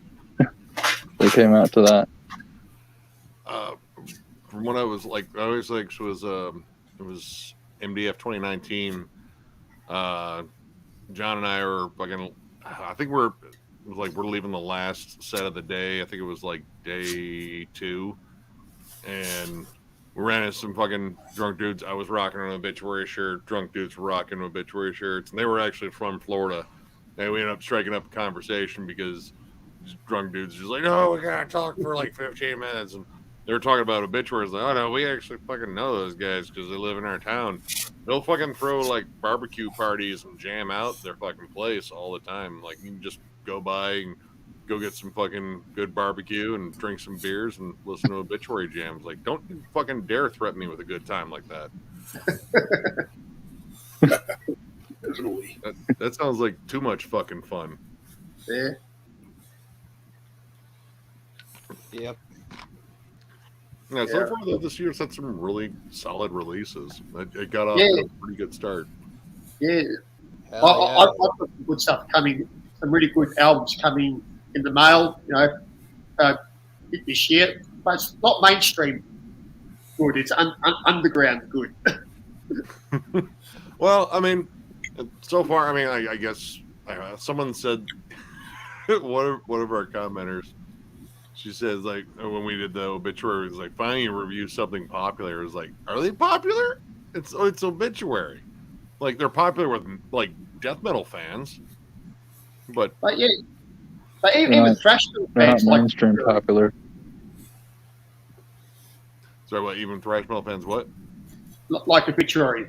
Oh yeah, well they're fun. Like I think they are. It's one of those bands like it's like if you like riffs, there's a good chance. Like the vocals might not be your thing, but that's a common fucking complaint.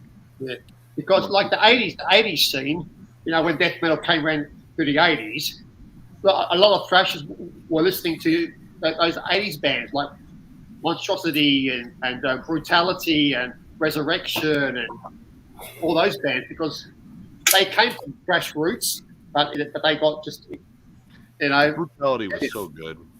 They are. They keep breaking up. They've broken up so many fucking times.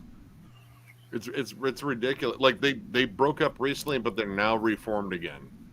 Like I think they've stayed broken up for another year. Hold on, I actually want to look it up. Yeah. I don't know. Is it all the original members, or is it just one? The vocals. I think the vocals are still in there. Yeah, and the lead guitarist might still be there. Hold on, I think so. Yeah.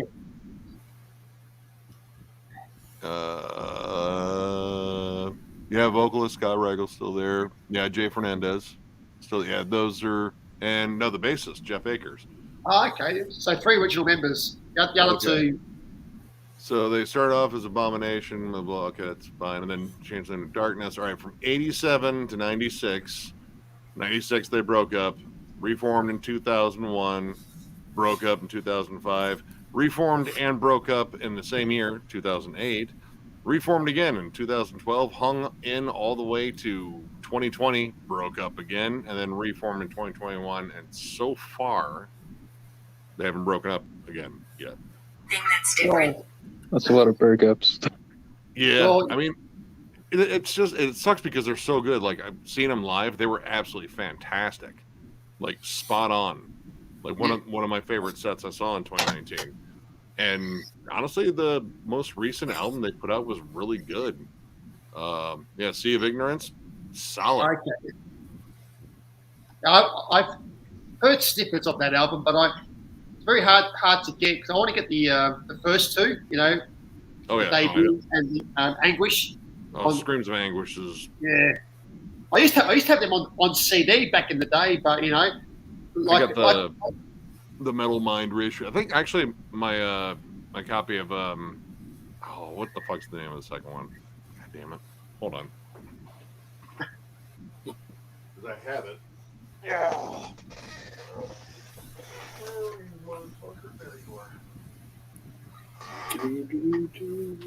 Yeah, see, I got one of the Metal Mind reissues are like limited to 2000. This is 1654. You've got the cool little gold hologram CD in the back. Ooh. Yeah. This album is close to perfect, I would say. Yeah. Like this is just great death metal. Like honestly, it's the definition of an underrated album. It's not that brutal either. It's sort of melodic death. It's very melodic. Actually, all the lead work is very tuneful on it. And then second one was it? Yeah, When the Sky Turns Black. Yeah, and this is if you look in the back, the OG Nuclear Blast little stamp on there. And they are expensive to buy original Nuclear Blast CDs. I only have a few left. I think one of my Benediction EPs is an old school Nuclear Blast one. I don't think it has this logo because this came out in 94, I think. Yep, 94. Okay. Yeah. Brutality is awesome. I honestly, even their weakest album, I still think is pretty damn good. Yeah. They need to get reissued at some point. Hopefully, a label will reissue them sometime. Destruction. What's going on, dude? Hey, Chris. But well, the problem there is it might be just due to the fact they're on multiple labels. Yeah. But like a lot of Nuclear Blast has been a lot of sort of put out to different labels, because Nuclear Blast will never reissue their back catalogue because they don't want to reissue all those classic albums. They want to keep current. But labels like High Roller should reissue them, or Hammerheart's been doing a killer job. Yeah. Their remasters they've been putting out have been really good. I got the Invocator ones not too long ago and sound great. Yeah. Distance Records, like they just did the DSI thing that Ben and I were talking about. Yeah, they did good stuff as well. I imagine those probably sound badass. Yeah, because they did Whiplash as well. They did the Mordred back catalogue as well. Dissidents. Oh, Yeah, I thought I they got put out. Didn't they put out a couple, or didn't they put out a toxic album too? Not World. I know The second album. Well, that was Hammerheart. Oh, okay, yeah, okay, yeah. Hammerheart's been putting out a lot of stuff too. Distance did this one. Yeah, Atrophy. Yeah. Yeah, Oh, yeah, that's Both what of I them. want to get. oh, they sound fucking great.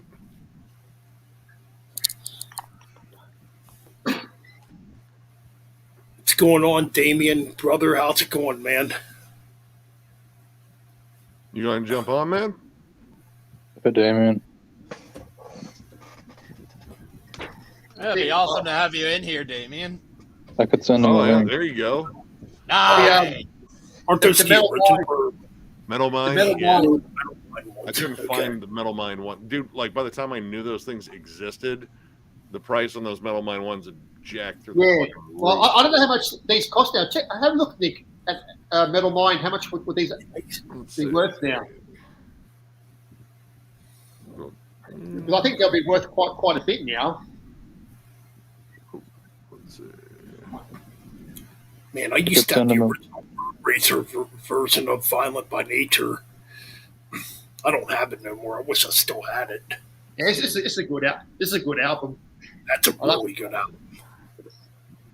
All right, here we go. Reissue.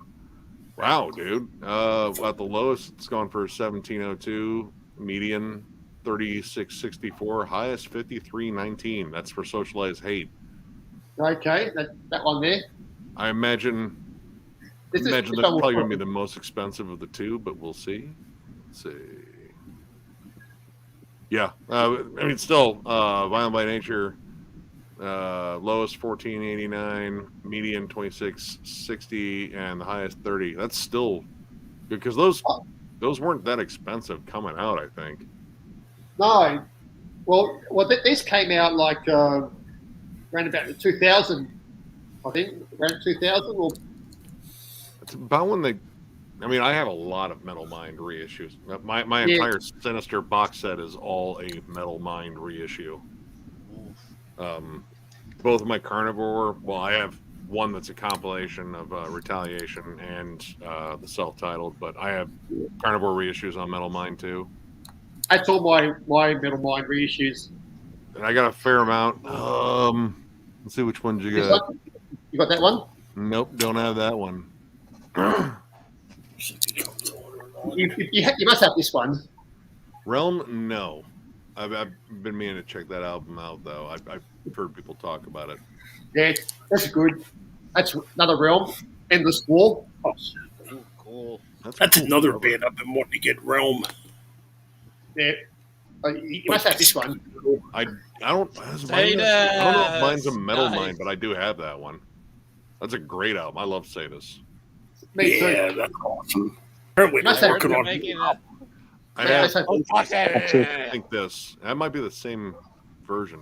Shit. And you probably got these two, Nick, as well. Blessed Death. Nope, I couldn't find those. Sweet. I got, like I said, my Sinister box set is all Metal Mind. God, what other ones did I get? Well, I have a Mortification. That's a Metal Mind. I got one too. Actually, I have two Metal Minds for Mortification. Blood World and what's the other one? Hammer of the Gods, I think. I think that's the one I have. Hammer of the Gods. Let me check here. You got that one, Nick? I used to have that, and I wish I still Nope. had it. And Cerebral. I don't have that one. I do have some Cerebral Fix, but oh man, what is that a DVD or is that a CD? No. Just in a long case. Box set. Oh, box set. Oh well, here my Sinister box set's different. Hold on. And that's the box set as well. Artillery. Nice. This one, now to buy this one, it's over $300. All right. You can. No. Taking back down. Yeah, no, that's my Sinister box set. Oh, nice. That is. Yeah, Hey. that's everything. Well, everything up until what was the last one on here? Prophecies Denied. Yeah, that's all the Nuclear Blast albums, isn't it? This is Metal Mind. It's even got the Yeah, number yeah, on the but back. a Nuclear Blast contracted them, did they? Yep.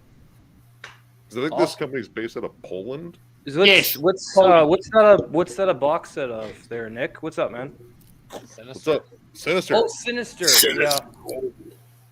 Yeah. This is killer shit. I fucking love Sinister, dude. Cross the Sticks. Oh god. Oh, Killer yeah, I love the first one. Yeah, Cross the Sticks, the debut. Awesome. No, dude. Which one do Diabolical you use? Summoning's way up there for me too. Which one you said that box set ends with? Which one? Yeah, the Sinister. Yeah, that one. Oh, the last album that's in here would be Prophecies Denied. I'm not. Yeah, like literally everything What else else you is have like- to get Oh, outside it's a of DVD. Oh, that's just a DVD. Or the DVD. Yeah, it's It's just been a DVD. while since I've gone through Studio this. album wise is what I'm probably saying. The Silent That's- Howling, then maybe. So that's a 2008. Yeah. Well, hold on. Let's see when this will come out. Yeah, I got 2010. So that would make sense. This The came out in Legacy of 2010. Legacy. Oh yeah, this was that was. I mostly got it because Legacy of finding Ash- like got OG copies or like earlier copies It's of Cross tougher. the Sticks and Diabolical Summoning are Yeah, the that first they're two. tough. Yeah.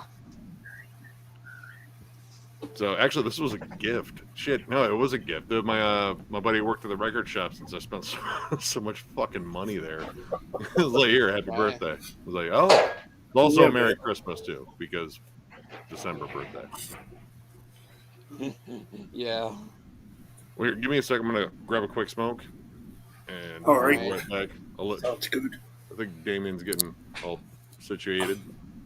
Yeah, Saturated. he's getting something. I don't know what he was getting though, but I'm gonna look for that. Potentially that box set. Ah, yeah, here it is. Sinister, Altered Sense, Birth. Ooh, that's a lot of albums. Why the fuck is this giving me grief? Jesus Christ! Fucking hate Bluetooth. Holy god dang shit! This is going for about. Just shit just doesn't want to work. Gotta love technology. Yep. What is it? Oh, I have a. Okay, so I have a secret. Is that basically because what happened was a few years ago? Hold on there. What the fuck is your name, Fred? Sorry. Yeah. Okay, so a few years ago, I got a set of fucking speakers where they're attached to the PC through wired connection, and then what ended up happening was the ends broke off inside the fucking amp receiver. So, but they're Bluetooth compatible, so I bought a Bluetooth receiver to hook into my USB ports on the back of my computer. And sometimes when I boot up Windows 10, it just doesn't load the fucking Bluetooth receiver. So I have to I have to pull the desk out, unplug the receiver, plug it back in, and pair it back up with the speakers. It's a fucking pain in the ass. Oh, that sucks, bro. I hate the fucking technology. I got it though. Yeah. I got it. Can be a bitch sometimes. Oh yeah, That's for sure. definitely. God, Jesus. I look on here. The only one you can get is from Spain. It's over. It's a little almost $266. You think that's expensive? Hold on, guys. There is. I've seen Bathory, self-titled The Yellow Goat. I saw its most highest price now is about almost $2,000. Okay, well, there is an original copy of Morbid's December Moon on vinyl. First press of that I have my eye on goes for $1,000 right now. Jeez. But that has the alternative artwork before the CD version that has the other artwork. If you guys know what I'm talking about. Yeah, I do. Yeah, Okay. Jeff Fred will know what I'm talking about. Yep. There's Because some I've got the Morbid CD box set, and it's got all the artwork of the albums. But speaking of Sinister, check out this band. This is pre-Sinister. Pre-Sinister? So is that what Sinister was before they were Sinister, essentially? Yeah. This is black metal. The members from this band went on to form Sinister. So. Oh, okay. Interesting. That's a 7-inch, eh? Yeah, 7-inch. Yeah. Yeah. Okay. That's pretty neat. Yeah. Nice. So like it's just raw black metal. Best genre there is, in my opinion. Oh, it is. Yeah. That's So, my just shit. That's my Just came shit. on like Oh, shit. sort of My black. bad. So did you guys see our collab tonight? That was a lot of fun. Oh, Yes, dude, I that's was a blast. in there for a bit. Yeah. We're gonna do either Deathhammer's Electric Warfare next or Bestial Devastation from Sepultura. Nice. Yep. It's gonna be fun. And then after that, Ben, I think we should do Sarcophago's INRI because I don't hear a lot of people talking about that fucking album on YouTube at all. No. Yeah, we should. And that's such an important album for extreme metal. Like that can't be understated. That is one of the most important fucking extreme metal albums that was ever made. I would agree. One of the first that really goes all the way with the blast beat. Yep, that's right. One of the first bands. Yep. Yeah, it never really gets mentioned either, which is weird. I mean, I know their albums after that weren't as good, but you know that album is a fucking classic. So. Oh, it is. Yeah, that's a weird one. They seem like they went more, I don't know, more thrash metal after. Yeah, they went a bit more in the thrash traditional direction after INRI. And what's weird is there was a few lineup changes too. I think after that record, if I'm not mistaken. Yep. And what's really cool is, well, I told you this, Ben, that the guy from Sarcophago actually sang with Max on Bestial Devastation, but he's not credited, which is really fucking weird. They just got like backup vocals. Yeah, but he was there for Bestial Devastation in '85. He was actually lead. If you look at the credits on Metal Archives, if you scroll down to complete lineup, you'll see the guy Antichrist. I forget his whole name from Sarcophago. Yeah. Lead vocals in '85 for Sepultura. But he's not credited because the band they were fighting. There was a lot of fighting between Sarcophago and Sepultura at that time, I guess. Yeah. I mean, they're kind of competing for the same market there, I guess. I don't know. Yeah, but Sarcophago is such a fucking great band. Yeah. I love those guys, man. I really like their second album a lot. You might Which like one's that, Nick? That one is shit. Where is it? Morbid Visions? No, Oh, second that's album is Sarcophago. Laws of Scourge. Yes. That one, I mean, it's definitely more refined than INRI, whatever. INRI, yeah, INRI. Definitely like way more, I wouldn't say polished, just a little bit more technical, a little bit more like songwriting nuance, but it's still fucking vicious as hell. Still pretty primitive, I'd imagine, eh, Nick? I mean, all right, it's one of those, like, all right, it's primitive in the sense like they went from Neanderthal to Cro-Magnon. It's still primitive, but it's like it can shape the tools a little bit better. That's cool. Yeah, no, INRI, we were just, when you were gone, we were saying how important that fucking album is for extreme metal. Yeah. One of the most important albums, definitely. Oh, definitely. Yeah. Especially in like South America, that's that one of those holy grail albums. Up there Yes. with, like Sepultura's early stuff. David, you might like Impurity as well.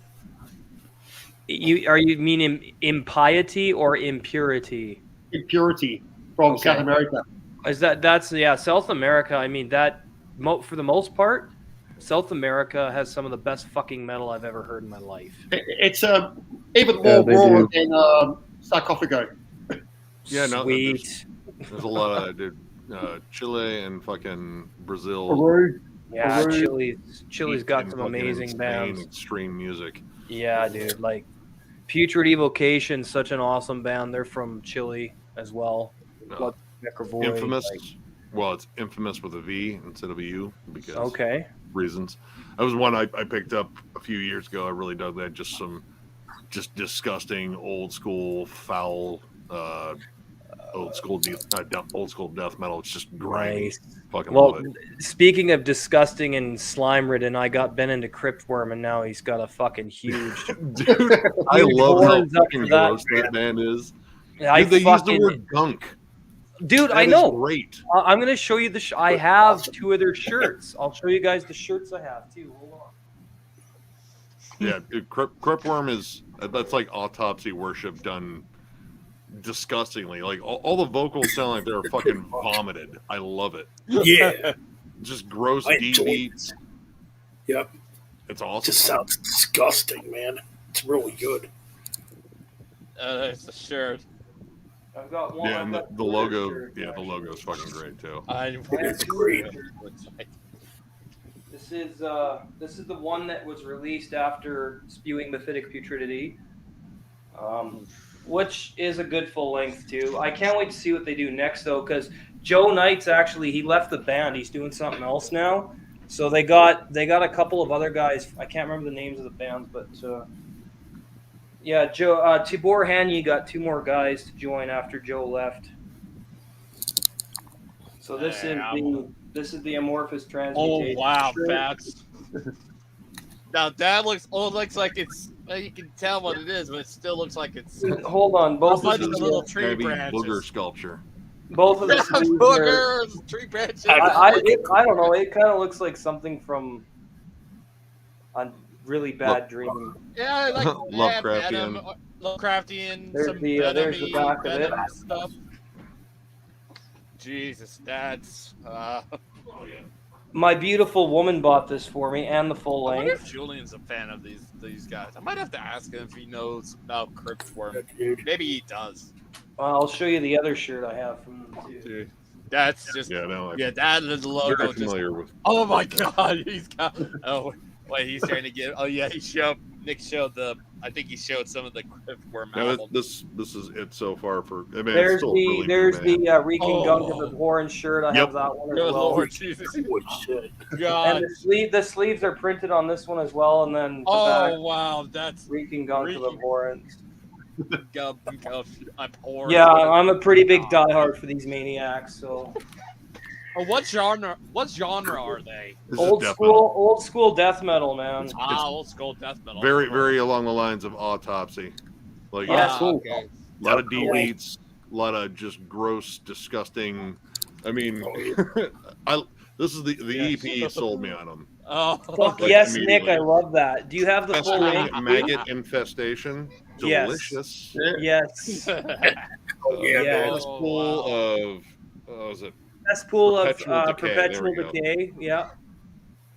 And Okay, then, there was one on here that was Fest- reduced the- to liquefied mass. I love that. Yes.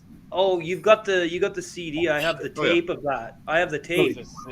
Wait, well, they did multiple labels because the CD came out on pulverized. I had to order Yep. that through them. Pulverized. Yep. And the CD. Because I'll get Misako, you. I think Misako and Oh Ojo my did. god! Wow. They did That, the MSUO. the- MSUO did the vinyl.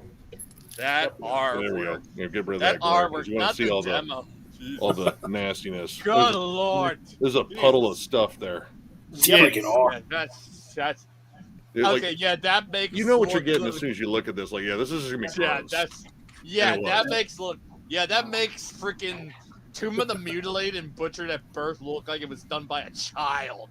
You know? Pretty much. I mean, it's pretty solid artwork. Pretty Like, hard for a kid, I've just watched like, oh videos my of people God. doing the artwork for It's stuff just like like- this, and a lot of it's just a pen, just ballpoint pen. Pen? Really? Yeah, a lot of them just do it with an ink pen. Wow, that is okay. That's Well, I very mean, naturally, it's a lot bigger piece and then shrunk down, but it's still it's a lot of bigger work. piece. Well, a freaking This is the tape. This is the tape. Oh Is that my Misako God. and Ojo on that one? No, this I'll tell you in a minute. But look, that is like puke fucking green, man. Oh God! That's freaking That badass. makes sense. That makes perfect sense. I mean, yeah. No, That makes it's perfect Oh, sense. man, That makes perfect sense. This is extremely rotten productions, you guys. okay. All right. Yeah, they do a lot of tape prints for shit. Oh my God! Yeah, I love tapes with all my heart. That looks And like vinyl. that Tape looks like vinyl. And yeah, CD. Doesn't matter. yeah, I love all obviously three. vinyl. I like CDs. More. Vinyl probably. It's all good. You get the Yep, full it's picture. all of good. Doesn't matter. It's all good. Yeah, so I have the full length and the EP as well on No, CD. the EP's been like I said. The EP sold me immediately. Me too. I Me think too. I played it for. I listened to 2 tracks, Nick, and I fucking bought it. I jammed one on Bandcamp. I was like, well, yeah, all right, take my fucking money. I think I jammed one or two tracks for John. Who was like, this is fucking disgusting. I was like, I know, right? I was like, yeah. So you want it? He was like, well, yeah. I need to get that on vinyl because if it's autopsy worship, I'm a huge autopsy fan. It's with extra gunk and phlegm. It's like literally everything about it just sounds gross. Like the guitar sounds super fucking dirty, but it's well produced for what it is.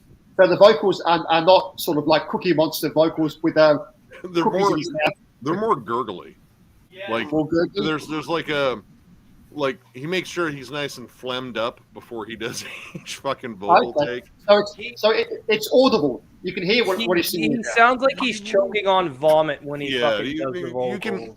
you can hear the vocals, you can hear him make noises, but in terms of like pulling out lyrics from it, fuck that. It's like another instrument. It's fucking great. Yeah, it's just it sounds like it sounds like he's throwing up whatever is green on this or yellow. It looks yellow. It looks like a yellow. It looks like a swamp. It looks like some acidic swamp that could be on like a Cthulhu-like planet or something like that.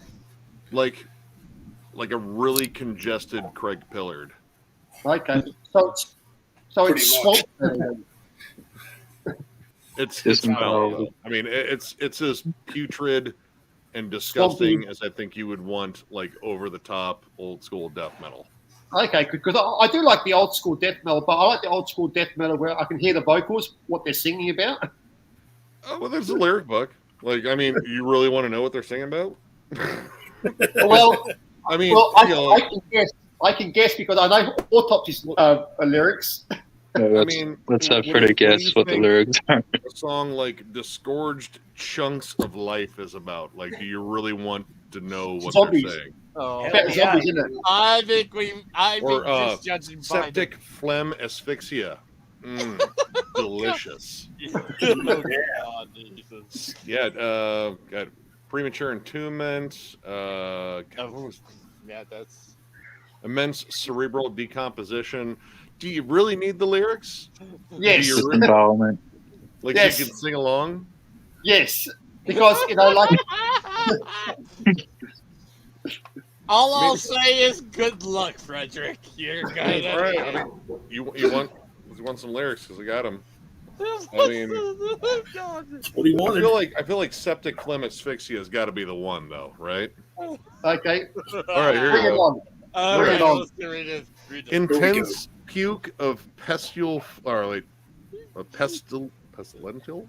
pestilent fluids, dire suffocation by the putrid matter, festering vomit, ceaseless swelter, regurgitated pus, septic phlegm asphyxia.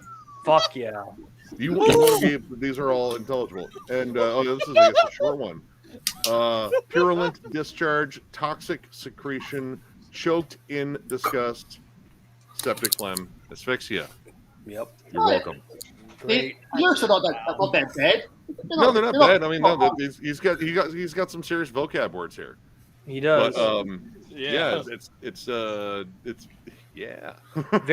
very obsessed with all things rotting and disgusting and vile. Yeah. Maybe you'll get lucky. You'll get like a scratch and sniff version of the cover. And you can just... I think that Frederick needs to get into these maniacs. Do I know that one? This is Melgo. No. Oh yeah, you told me about that before. Damien. I'm wearing the fucking hoodie right now, man. Like these Looks guys like he caught are a sea just. urchin with his eyeball. No, that is a mace. Oh, he looks like he was pretty worse for wear before the mace made contact. Yeah. This is like fucking Black Death, just war metal fucking brilliance. Okay. I have the EP over here too, Primordial Dawn, but yeah, this is an absolute masterpiece of just brute. Like, look at the fucking album cover. That's what it sounds like. Oh, the Iron Maiden. Yeah, like it's just relentless. And the really awesome thing about this 3-piece is the dual vocals. That's what really makes it stand out. You have one guy doing like raspy kind of growling death metal, and then the other guy's just doing black fucking lunacy shrieks. And the way they play off of each other is just they're my favorite band. Like they're fucking and from Canada. I mean, Canada is the birthplace of war metal. So Melgoth? Melgoth, long O. Long O. Is it 2 O's? 1. And it's Malgoth? Absolutely. Okay. I'll look them up. They have the EP over there, Primordial Dawn. I listened to that in like 5 minutes. I bought the fucking EP. I also have the EP on tape, who Life After Death did the tape. And the vinyl was done by Iron Bonehead. And then the full length, also done by Iron Bonehead. I need to get the vinyl because they have a colored vinyl and they have a black vinyl. But the colored vinyl comes with a fucking poster and shit. And I'm like all over that. So vinyl always wins with that. Give them away the posters in there. They're deadly. And the hoodies are awesome too. I'm wearing it. But yeah, the hoodies are just absolutely amazing too. I got it. Everything on the hoodie's printed. This sleeve's printed. This sleeve's printed. And there's the logo on the front, and then the back is the album. Yeah. Yeah, that's pretty cool. And it says "Glory Through Savagery," obviously. I mean, with an album title like that, you know what you're getting. Yeah, and that's advertisement right up front. I gotta try to calm down because I'm gonna, in terms of buying stuff, because I'm gonna go get MDF tickets right now. Maryland Death Fest? Oh, I gotta go. Like, I mean, Grave and fucking Bloodbath alone. Like, yeah, Yes. that's a take my money scenario. Yeah, but the 4-day passes are 70% sold out already. So, but yeah, I gotta get on it. Oh shit! It looks like if I'm gonna go, I better get my ticket too. Fuck. I mean, it's pricier this year. I would say it's $300 for the 4-day pass, but they're not done announcing bands. And the cool thing about MDF is they never seem to be done announcing headliners. So more headliners could pop up. Actually, they added Abath as a headliner when they already had Bloodbath and Grave and Grave. I fucking love Grave, man. Grave's fucking sick. Minus Hating Life. About Grave earlier. Yeah, I have Into the Grave and Tremendous Pain on the same disc. I need to get more of their stuff. I got all of it, even the not great stuff. Yeah, because there's a couple. I'd say their first 4 are the best. There are some ones in the later years I do really like, though. Actually, their last album I thought was really good. Is that the updated one? No, I'm just going to go to the fucking site. Where are you? Yeah, I was blasting Grave today. A bunch. Oh, yeah, man. It's right here, I think. Isn't it? There it is. There we go. This is the one I have right here. This is the reissue with the Tremendous Pain EP. Yep, I have that one. Fuck yeah. Oh, that's great. It is. The first one I ever got was... you get 2 for the price of 1 on this bitch. And You'll See. And then you'll see. That's a good album, too. Yeah. That's so what the Grave... CD looks like from this one. Oh, shit, I probably should blow this up. I'm not exactly holding it. Hold on. Well, this was the first wave of announcements for MDF because they added Abath and Grave Miasma. Cool looking disc. Oh, nice. Grave miasma, or did you say grave upheaval? Grave Miasma. I haven't from the heard UK. them. Are they any good? Very doomy black and death metal. Well, just then it'll gross be and up my heavy. alley. I like pretty much everything I've picked up by them. I think I own almost all their albums. And Great. Yeah, I you think said I them think all. I know who you're talking about. Are they European, Nick, or U.S.? I Yeah, think okay. I think they're UK. Yeah, I think I know who you're. Yeah, talking see, about. Grave, Bloodbath, Primordial, Vomitory. You know who should be there? It's fucking Portal. But I mean, they're still not done announcing the headliners That'll be because something. they always seem to stack it. Sacrifice, Carpathian Forest, Yes. Two good bands. Tankard, Yes. R Noir. That's like the first black and thrash band I ever got into. Yeah. Fleshed. Ooh. 1349, Archgoat, Yep. Ahab, Broken Hope, Yeah. Skinless, Coffins. They had to drop off last year, unfortunately. Mortuary Drape, Yes. Good band. Avulsed, Death Hammer. I know you just did a thing on them. Ooh, Death Hammer. yes, we love Death Hammer. Death Hammer was yeah. fucking awesome. That last Gotta- album fucking whooped so Gotta much go ass. We're getting. I'm getting Electric Warfare in the mail, and Metal Ben and I are gonna collab on that one. Yeah. It's a We're gonna killer review fucking it. album. Dude, their fucking discography is flawless. They're fucking amazing. Dude, those that dude's vocals are fucking nuts. I know. Extortion. It kinda Apartment It kind 213. of sounds like Smear from Destruction, like in his younger days. Yeah. Yep. It's those like I mean, he goes Wow. However the Let's fuck see. he does it. I don't know what Ain't that no one way I says. can do it. Rot, maybe. Maybe Riot. I don't know. Brodequin. Look, Brodequin's gonna be there. Yep. Mm. Inhuman. Fuck. Cenotaph from Turkey, not the one from Mexico. Jeff or fucking Fred's got the vinyl of Death Hammer there. Yeah. This one, Yeah, which one? Jacobs. Electric Oh, Warfare. that one. Electric Warfare. Internal Suffering, Fossilization from Brazil. Nice. Really, really awesome, dreary. Ah, fucking there it death is. doom. Check out this album, Damien. Stabbing. Sabbath. I don't know. Oh, it's a split. Oh shit! My boys from Ohio are on there. Kernagia, Now, this is all my Death Hammer. Blue Holocaust. Oh, Change- yeah. you know what, Jeff? Oh, you know what, Frank? Fred.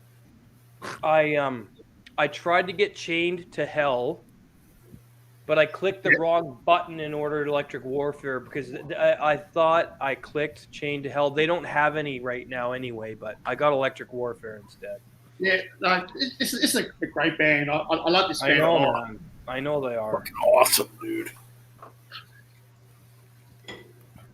Yeah, so the only album I don't have is the double album, with, the one with the motorbike, where he's on the motorbike, the demos. Oh, yeah. That's the only one I don't have of Death Hammer. But I've got all the studio albums and the split with Sabbath.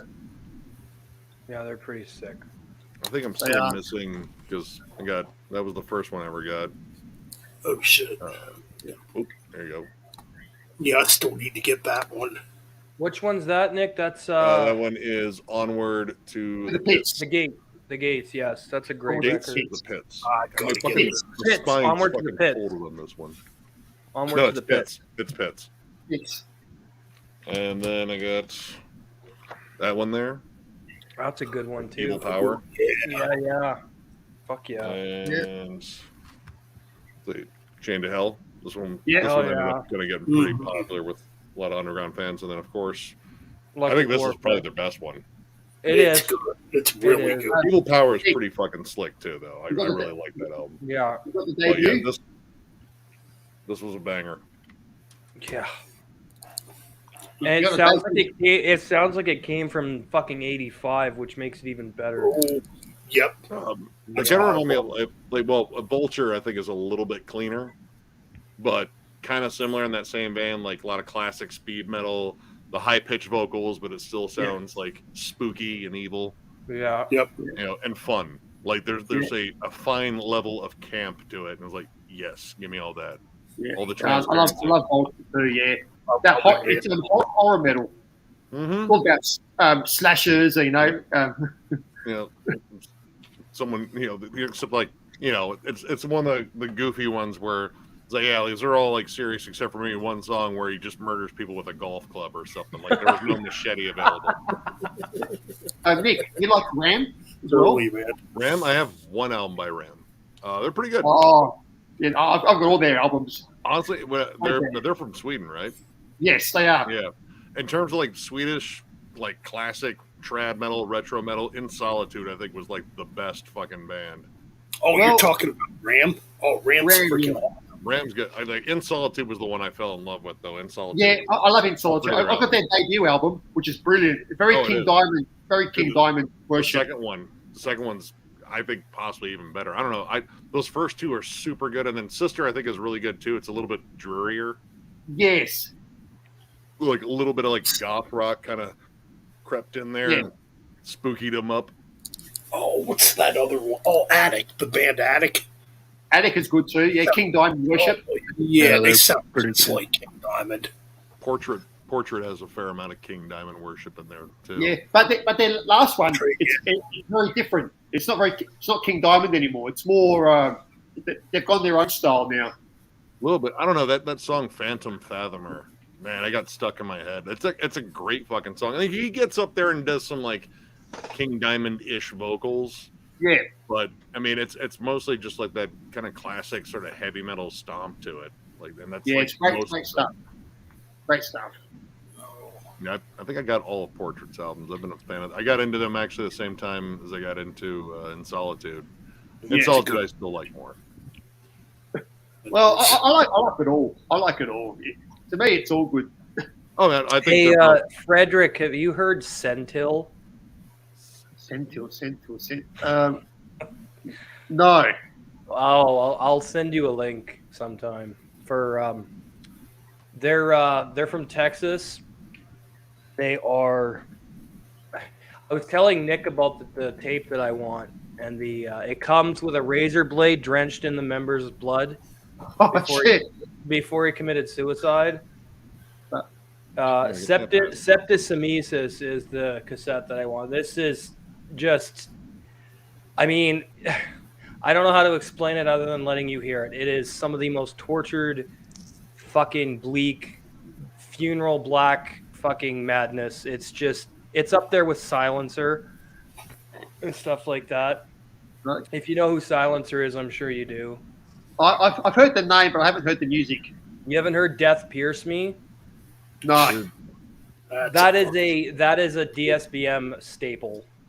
Oh, God. That is one of the most. Natram was literally going mentally insane when they made that album. He was slicing himself up and fucking losing his mind when they recorded that.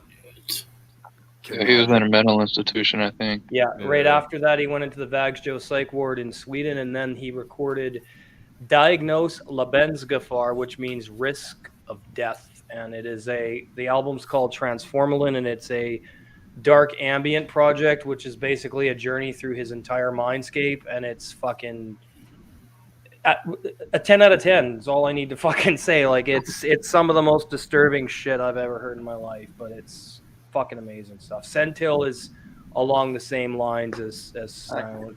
Yeah, I don't think the razor blade will pass Australian customs. Yeah, you might have some difficulty there. Well, I don't know where I'm going to find that tape because they only made 20 copies with the blood-soaked J card, the razor blade, and the cassette. And then I think there were 80 other ones that are just normal, and I have no idea where the fuck I'm going to find that because Pale Horse Recordings doesn't even, like, you can't get it anymore. So I'm going to have to fucking find a collector who's willing to sell it. Well, speaking of blood-stained razor blades, check out Thornspawn did one with a nail with blood. Who did? Thornspawn. I don't know. The American. Nick might know. You know Thornspawn, don't you, Nick? Thought Spawn? Thorn Spawn. Oh, they're a Christian band. They're a Christian band. No? No, black metal band. Oh, okay. Thornspawn? Yeah. But yeah, Sentil is just the two vocalists were choking each other with chains to get the vocal effects. And it's real, completely real. No, they're also from Texas. Yes, they are. They're it's 23 minutes of audio fucking just hell, and it's brilliant. It's so brilliant. If you like that stuff, I mean, I love it. So, I'm going to be reviewing that towards the end of February. So that should really. There's one really scathing review of Thornspawn's "Sanctified by Satan's Blood" in here. The title card for the archives reviews: F grade Marduk fellatio. Like, wow, all right. I almost think you can get me with a fucking tag like that. It's like, all right, if you're gonna shit on it, let's see how well you shit on it. Yeah. I don't know. It's a good band. Thornspawn. Because I know the guy, the lead vocalist. He's a friend of mine on Facebook. And his wife too. And his wife is in a band as well. Oh. And she's in a black metal band as well. So I had someone on Facebook send me their depressive, suicidal one-man black metal project from, I want to say it was from like Georgia or Alabama, like a southern state. Which that's surprised. Yeah, that's well, I mean, it was cool to hear, like, because he did incorporate like some sludge riffs in there, but the vocals were very dry and very out front, like not even really any reverb, which was like, I mean, you can do reverb. You kind of almost need to for black metal. You want it to sound evil and haunting, and it was like atmospheric. Sick. Yeah, atmospheric. Yeah, that contributes a lot. It fills out the sound. I mean, it does. Everything. I mean, granted, it's one man, like kind of bedroom black metal, so production quality. You probably got minimal shit to work with, but yeah, I just can't get into the style. Like in terms of like suicidal, like black metal, like that shit. Like I think None is like the only band that I've actually really got into. Just after. Dude, Damn Chill of Life is. By None, Damn Chill of Life. I love that album. I just don't like to listen to it often because it's so fucking sad. Like literally, there's people. He's weeping on there. It's like, dude, he is. Get it? You're bummed. Fuck, go outside. Yeah. Well, Disaster is pretty much. Disaster is probably one of the most. Malefic has a genius way of conveying despair and misanthropy, which is really untouchable in a lot of ways. I think Miller bought one of Zaster's albums. Like I've none of them. I've jammed a couple of tracks. It really wasn't my thing. Miller, he's just like, I don't know. I wanted something like Fiercely Underground. I was like, well, you got it. Did you check out anything like about them? I was like, nah. Probably should have. But yeah, I was like, yeah, I really can't get into it. I was like, yeah. I mean, the logo's cool. Yeah, Zaster are not a black metal band anymore. They're no, he's not. He's doing Avant-Garde. Well, which is fine. I mean, he said it was killing him to make that music for long periods of time, which obviously it would. When you're putting soul wrenching fucking emotions into your art, for years and years and years, and you're in that state of mind constantly, it's eventually going to get the best of you. Yeah, that's true. But that's what makes it so fucking authentic and honest, and that's what I love about it so much. So, I think he's doing a project with Menstrual Vampires. Well, he's got another one, Empty Throne. Yeah, but he's doing a death metal project again, which is kind of strange. You were telling me about that. Yeah, well, they poached Mike Smith formerly of Suffocation as their drummer, and yeah, I was like, all right, that's like legit fucking awesome. And then they also got how the fuck am I fucking blanking out? Oh my god, former Cannibal Corpse guitarist. Why can't I? God damn it! Pat O'Brien. No, Jack Owen. Jack Owen. No. God damn it. Fucking It is brain. Jack Owen. Yeah, Shit. Jack Owen and fucking, fucking Mike Smith. I was like, oh, okay. They're teaming up with Malefic. That's interesting. Yeah. I would Well, like- and I would hear one of that. the dudes, I think the main guy behind it is one of the members of Anger Rot, which is HM2 death metal from, I think they're from fucking Fargo. Yeah. Fargo, North Dakota. Fargo apparently is, that Phobophilic band is from Fargo, so is Maul. There's some death metal bands there, apparently. Yeah. And they're good. Interesting. Yeah, man. There's got to be something to do in Fargo. I mean, the only thing... I know the movie. The movie's awesome. Could say you never really hear The only much about thing I don't like about the movie is those chicks and their fucking accent. Yeah. Yes. Oh. But Peter Stormare's in there feeding people through a wood chipper, so Yep. I mean it's worth watching just for that. That guy's amazing. Oh, dude. I mean, fucking spins the car around just to hunt down the people that drove by. It was like, fuck, dude. We split the truck in half, too. Peter Like, Peter what? Stormare is one of the fucking he's brilliant. No, he's awesome. Yeah, he is. I think He's that was probably the also movie. in Possessed's music video for from their new album Revelations not a of fan. Oblivion. What the hell's the name of the track, Nick? I can't remember the track. I know. I know the video. Is that the one with the church? Where he's in the Yeah. church? Yeah. Yeah, Oh, Peter Stormare plays the priest in that fucking one. Or no, Jeff Becerra does, and then Peter Stormare plays the bishop or Is it something. Omen? No. Omen. Is it? Yep. Is that it? Yeah. If that's the one they made the music video for. That album's so fucking good. I know. That is. Fucking a Revelations of masterpiece. Oblivion is God tier, man. That's like Seven Dude. Churches Part 2 in my opinion. Dude, Damned is one of the fucking best songs I think they've ever written. That Yeah. galloping fucking riff. Fucking right. That's Shadow such- Cult. Oh, Shadow Cult, one of my Yes. favorite off that record too. Abandoned God. is one of my favorites. Abandoned, yes. That they played that one live when nobody knew they were even bringing out a new album when they were doing the promo for Nuclear Blast. They played it at Bloodstock in 2016. It was fucking insane, man. Dude, when it gets down to the breakdown where you start chanting it, like, and when you go over the lyrics on there, like, generally I don't pay much attention, but yeah, those are very personal lyrics about, Yep. everything that's Yeah. happened. Jeff's amazing. I'm hoping there's a. I'm really happy I got to interview them on my old channel. I have Jeff in my did. phone. Yeah. So I'm trying to get him on the new channel, but I'll talk to him. But yeah, I've got him in my phone, and on Facebook. Yep. So I'm gonna try to get him back on the channel because my old channel's gone and those interviews are gone. I interviewed the whole band. It was a 3-part series.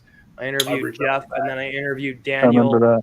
and Claudius, and then I interviewed Emilio, Robert, and Jeff. So yeah, it was. And then I interviewed Jeff on his own first, which was really cool. He's a fucking cool dude. They are, I'm man. only going to talk to him in comments. But he thanked us for reviewing the album and thanked both Shred and I for having it so high on our year-end list in 2019. Well, how could you not? That's one of the best albums of 2019. Oh, well, my top. I mean, of course, I love Devin Townsend. Devin Townsend was my top one. Tomb Mold fucking blew me the fuck away with Planetary Clairvoyance. Did you hear Niall's Vile Neolotic Rights from 2019 as well? Yep. That was I killer album. love Yep. that. To me, that's their best album since Annihilation of the Wicked. That was a maybe. good album. I mean, honestly, like, it's one of those bands that they've been like super consistent. Like, they rarely really miss. True, but I feel like it had that everything that made Annihilation of the Wicked back, but it had more atmosphere, and Yeah. it went in more creative directions and stuff. It's such a great fucking More record. They need to grandiosity. get that Like album. when they got down to the huge breakdown, the whole Yeah, epic everything. and all right. all the trumpet horns and stuff they use. It's just fucking. It's such an amazing record, man. God damn, I mean, I love it. I trust in Carl. That dude's Yeah. the Yeah. dude's he's fucking Carl Sanders, Yep. the real Colonel Sanders. Yeah, I love that band, dude. I have the shirt too from the album with the tour dates on the back as well. I went to that tour, but I ended up getting an Annihilation of the Wicked shirt just because they had it, and I was like, because that's ugh. That's But their fucking. Well, yeah, I love love- that record. It was with Incantation Sanguisugabog, and Incantation lightly made fun of Sanguisugabog. It's like, that band Sanguishishkabab, or however the fuck you say that. That's a totally made up word. That isn't even real. But it's like, yeah, no, those guys are good. So yeah, let's keep going. Dude, Incantation set was fucking gross, Yeah. as it always is. That's freaking hard to believe when I sit here and think about that. That it's almost 4 years now since Revelation of Oblivion came out by Possessed. Yep. Yeah. Yeah. Well, he's been going. I mean, he's had like all the medical stuff. Yeah. Yeah. I know. Yeah, he had some eye problems, didn't he? Had an eye problem, and Yep. I think he had some ulcers, or like from sitting down too much on his body as well, and that. Flap surgery, as they call it, because I mean that's just one of the things. Like muscles atrophy, and they have to, take out some shit. He also had the braces that actually allowed him to walk. Walk. Dude, that video was. I mean, it was like, dude, dude, gets you in the feels. Yeah. It does. Yeah. But yeah, I mean, he's had a lot of shit. So I mean, I can understand this album might take a little bit longer to come out, but I'm pretty sure. I mean, after the fucking glorious response he got. Yeah. Well, I heard that they've written some songs already. Some songs have been already written and laid down, but yeah, I think we it'll need be a while. we need another Possessed album. Like, it's time. It's fucking I mean, time. do you ever watch his YouTube channel? Yeah, I have. I'm subscribed to him. Yeah. It's He weird puts up because some the funny guy, stuff. yeah, it's freaking weird, dude, because he can actually like really sing. Yes, Because he can. there's a video up there where he's doing a blues cover and he's singing it. I'm like, holy shit, this guy can fucking sing. I watched. I mean, it kind of blew me away. I can't remember exactly. I can't remember what song it is, but it's on his channel. And he's a damn good bass player too. Oh, dude, he was really. I watched some playthroughs and I was like, dude, man, he hasn't quit practicing. He hasn't quit playing. That's for damn sure. It's like some of the stuff kind of reminded me of Cliff. I'm like, holy shit, it's fucking good. I watched him play like a funk thing. I was like, dude, yeah, right, you go, Jeff. Right. Yeah. I wouldn't be surprised if he does shaking music. Yeah. You might do another project, a funk metal band. I don't know. I'd listen to it. I'd check it out. Did it? This ship with Sarah. Of course, I might check it out. Yeah. Oh yeah, of course. Yeah. Godfather of death metal. Yep. Oh, exactly. Yeah. Everyone says death. I'm like, no, Possessed was first. Hello. I still And say then Possessed. you're also forgetting about Necrophagia. Slaughter. Well, Necrophagia were more thrashy. But in Seasons of the Dead has death metal riffs, and then their follow-ups after. I mean, I don't know, man. I think they're very overlooked. I mean, Killjoy is a fucking legend. You can't overlook Necrophagia.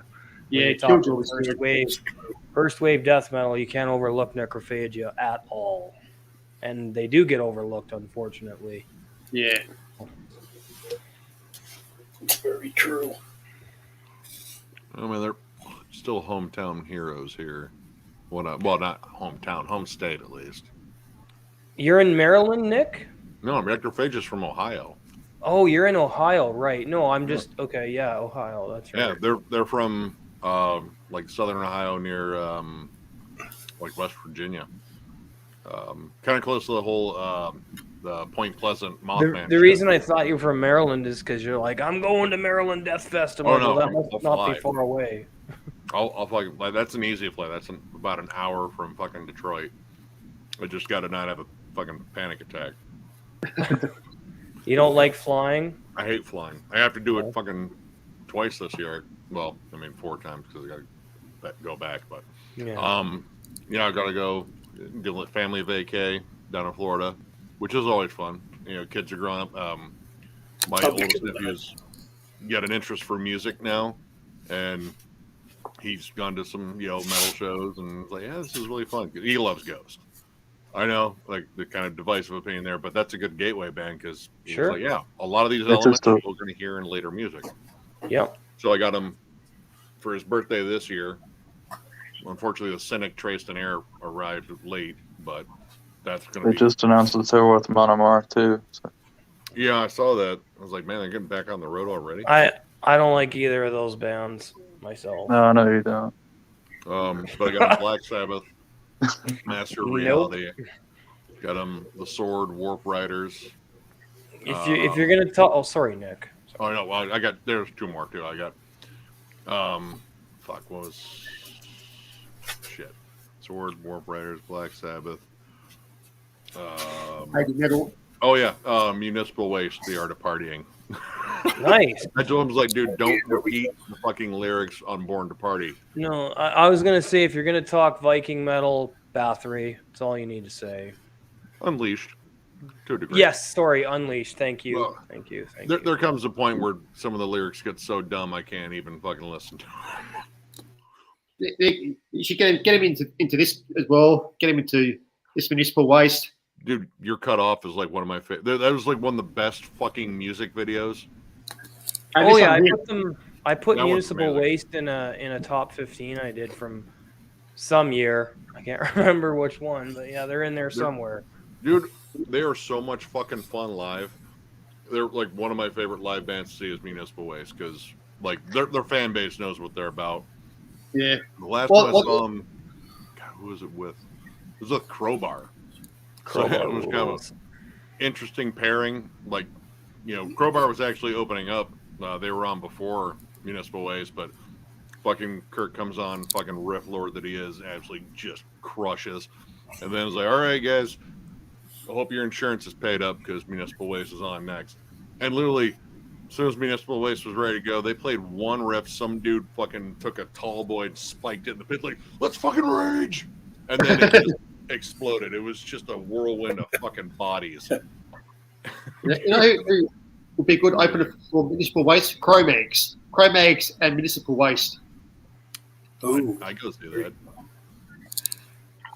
And I wonder how Harley is these days if you can actually bring up John Joseph around him. Well, there's a new album coming out from Cro-Mags this year. I got the last one. It was pretty decent. But I don't know which version of Cro-Mags. Is it the first one with John Joseph or the Harley? That one has the initials at the end, I think. Oh, like Harley Cro-Mags. Cro-Mags is a good band. I like Cro-Mags. Wait, Rocky George is in Cro? Wait, is that all right? Yes. Is that Rocky George. He's or the is guitar that Harley's player. version, the one that got just Cro-Mags? No, I think John Joseph one. Probably is. I do have Cro-Mags that. is awesome. I love that. 2020. Yeah. Fuck, what did I do with it? Cro-Mags is pretty deadly. See if I can find it quick. Good crossover thrash. Actually, Levi sent me an OG fucking copy of Best Wishes in just a care That's a package. great album. It's awesome. I don't like Harley's vocals very much, but every riff, dude, Paris could write some fucking riffs. Yeah, it was the last one, In the Beginning. Yeah, In the Beginning was pretty solid. Just, Harley's kind of hit or miss when it comes down to vocals, but in terms of songwriting, like, he knows what he's doing. Let's see if they have. Yeah, all right. The other version is Cro-Mags JM. What are you drinking, Ben? Evan Williams Apple. What's that? Ooh, Evan Williams? Is that Yeah, it's apple flavored whiskey. It's pretty damn good. Oh, nice. Evan Williams makes some good shit. Oh yeah. You have that one, Nick? I like it Which better than one? Timothy. No, I don't have any of Harley's solo stuff. Harley Flanagan, eh? Cro-Mags. Cro-Mags. Oh. So Ben, you got some Cro-Mags there too? I got two of their CDs, Damn. but here's the one that came out. I mean, okay, that's the one that came out in 2020. Damn, I didn't know you were into those guys. That's awesome. Fuck Yeah, yeah, this man. one has. Yeah, this one has Rocky George on guitars, Cool. and I believe Harley is the vocalist. Yeah. Yeah, gonna have to listen to this again. It's pretty damn good, though. I mean, I know it wasn't really talked about by many people in 2020, but it's pretty good. Yeah, there was so much going on in 2020. There was actually there was a lot of stuff that came 2020 out was that year. pretty busy. No, but I got it as well. Nice. Good one. This one I actually found when I was out in Baltimore. Shit. This was, I think, one of the first ones that I think they got back together for this one. I think this is the last one that had Paris on it. Speaking of Baltimore, Nick, do you like The Wire? Oh yeah, the show, dude. See, I never watched all of it. I watched it when it was on, but I always watched like I was missing a fucking episode, so I need to sit down and watch the entire thing. Yeah, there was a lot of people from Oz in that show. Oz was an awesome show too. I own all of it. Yes, it is, and I own all of The Wire. That's why I asked you if you were from Maryland, because you were talking about Maryland. I'm like, I should mention The Wire because that's one of the best fucking dramas ever made. No, my buddy Chris Crypt over at Metalomania, he's from Maryland. We actually stayed over there. Nice. He invited us over. Yeah. Oh yeah. So got this one's not great. Cool. Near death experience. It's kind of. This was the first one I ever got, so I kind of held off on getting Cro-Mags. I mean, it's got some like "Death in the Womb." I think is a really good song. It's a Reflections. Reflections was the one I really liked in here, but yeah, it's kind of an uneven one. They were fighting, of course. Yeah, and as always. Alpha Omega. That's the other one I have. Alpha Omega, nice. Yep. Yep. Yeah. And That's their thrash I album. don't have Age of Quarrel, but yeah, Best Wishes. This is the original Profile Records one, and this was what Levi sent me. Is that a naked chick on the front? No, it looks like a god ripping apart another god. Okay, I thought I seen Hooters. I was like, oh, sweet. I think that's Carly. I think the glare was hitting it wrong, Nick. Kali, well, I don't know who she's ripping apart then. Well, I don't know because they're Christian. Well, they're big in the Hare Krishna thing. Yeah, they were Hare Krishna band, and they still are, I think. I don't know. I don't know what all is in the Hare Krishna thing in terms of like tenets of the faith, but I know you just don't mess with Harley because Harley Flanagan will put his entire fist through your face. Yeah, yes. He still looks jacked as hell too. Oh yeah. Yeah, he's big. Dude, he's like a human pit bull. Yeah, well, he's a black belt karate expert as well. Dude, I think he and the last time like he and John Joseph got at it, I want to say he pulled a knife on John Joseph. At least that's the stories I heard. Yeah, I read a whole bunch of stuff on the band just because. Yeah, it was like they're infamous for making really groundbreaking music in both hardcore and crossover. They were also infamous for being dysfunctional as fuck. Yeah, you know what? You know why they were fighting? Hmm? You know why they were fighting? Because John Joseph done the AWOL from the Navy, and Harley dropped him in, and so that's why there's a lot of animosity between them two because of what Harley did. Sorry. Go ahead. I was going to say that's why Harley and John Joseph don't get on because. John Joseph, he's got blood clot too right now, and blood clot's pretty fucking awesome. I thought, well, why are they fighting? Because they're straight edge. They don't do any drugs or drink. I don't think at all. Oh no, straight edge kids fight, dude. Like yeah, when I was getting into hardcore back in the '90s, like I was getting into shit like Earth Crisis. That was like the straight edge band. Like if you knew heavy music and you knew fucking straight edge anything, you had like an Earth Crisis tattoo or something, or at least a shirt. And I was like, yeah, I'm not about that because drugs are fun. I like booze and Yep. yeah, premarital sex, all of it. Yep. But yeah, like whenever I go to like a straight edge show, these kids were fucking hostile. Like this is where I saw people like getting fights in the fucking pit. It's like, yeah, man, if you guys would just go out there and get laid and maybe like have a couple of beers and you chill out. eat a burger or something. I don't know. Chill the fuck out. Yes. Like, you should read Harley's book. It tells the whole story of why John Joseph and he had a fallout. Dude, Ben and I were talking the other day about when we were actually this was the other night, not for our club. It was another night we were on a stream. And we were my radio show. We were talking about what the hell was that night we did that stream where we were talking about straight edge people and how they don't drink or get laid or do any drugs, so they're pissed off and hate life all the time and shit. Yep. Dude, they're fucking angry, man. I thought I was angry, but they're like really angry. Dude, like some stereotypes exist for a reason, and that was one of them. Like, yeah, man, straight edge kids, like, yeah, just like I got X's on my hands. Like, it's cool. I don't want to fight. That's cool. Go in the pit. Well, it's like I might get angry sometimes, but at least I can kind of joke about it. Like, I mean, I get like the music like kind of hypes you up. Like, I think the first Victory Records hardcore band I got into was Strife, and it's still like one of my favorites. Like, In This Defiance, I think is one of the best fucking hardcore albums ever.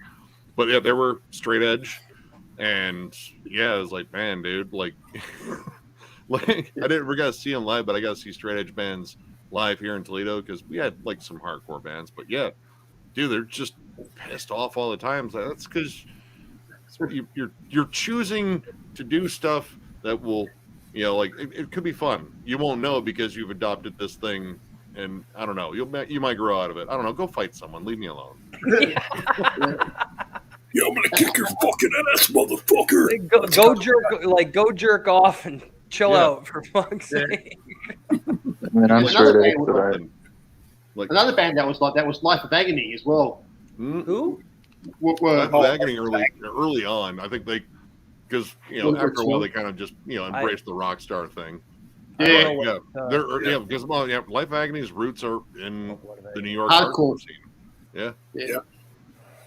No, I own. I own all their albums. That's where the original drummer of Typo Negative went to. Yep. Sal. Yeah. Nobody could say Typo Negative was straight edge. No. No. Not even fucking close. An entire bottle of wine on stage. Peter Steele, man, God, I loved him. Man, I'm happy I got to meet. I'm happy I got to meet him. That's sick, man. I saw them live, but I never got to meet him, which sucks. But he was cool, man. I mean, granted, isn't he like 7 feet tall too? Like he's fucking huge, isn't he? 6'9", wasn't he? 6'9". It's freaking weird. Me and him are actually the same height. Okay, so Benny's 6'6". Okay, I thought he was like 7 feet, fucking just a giant. But yeah, he's big enough. You look at him on stage. Like I saw him the first time I saw him was in '97 at Ozfest, and like he was just this wall of a human being. Yep. Like he looked like he could deadlift a fucking truck. But just going there. Like, all right, hey, we're fucking sing some songs. Let's go. The fucking big cellos they play with was just oh my god, what a sound, man. The last time I saw him, I think was in '99 for the Road Rage tour. It was a weird bill. Typo was the headliner, and then they had Coal Chamber, which I was still a fan of them, but this was during the chamber music, and I hate that album. That album's terrible. Full Devil Jacket, which they had one album and then immediate drug addiction and they fell apart. And then the Deadlights, which their frontman died from a heroin overdose. A lot of that going on during that time. But yeah, dude, Typo said this was during World Coming Down, which is like hands down that's my favorite Typo album. It's a great album. So bleak, but God, such a dark album. Yeah. That set was so fucking good. Like all the banners dropped and the green lights and like it was just fucking beautiful. It was awe inspiring. That Beatles medley on that album, I love. Dude, Holy as soon as I shit! get to She's So Heavy, Yes. I'm like, holy wait, was that, is that the this is big godly. Dude, they even squeezed in a carnivore song. I forget which one it was. It might have been Suck My Dick. Dick. Suck my dick. I love that too. It's a good song. Yeah, that show was so fucking good. It's fucking weird. I got to tell a story about that suck my dick thing. And I Um, wasn't even thinking about Carnival at the time either. Okay, you guys got to hear the story. So this is back around 2005 ish. I'm demoing stuff at home on my 4-track, and I accidentally write this song called "Suck My Dick." And it's only like I still have it recorded too. I have it on cassette tape recorded. You guys don't want to hear it, but I wasn't even thinking about Carnival at the time, or Carnivore at the time when I wrote it. I was thinking about how pissed off at George Bush I was when I wrote it. I might have to see if I can clean the recording up and maybe try to release it. It's a bad recording, but it's pretty hilarious. hey, bad recording quality doesn't offend me. I love that. It's like, raw suck my shit. fucking dick, suck my fucking dick, suck my fucking dick. It just goes on and on. It sounds like you were like channeling Hang the Pope. Something like that, yeah. Dude, that's an effective fucking song. That's just like, we don't like Catholicism right now. So maybe I should re-record it and make that the next Holocaust single. Yeah. There you go. People want me on vocals, so I could probably pull it off. You know, Reign of the Horsemen, you're working on that right now, eh? Yes, that's the next one I'm working on.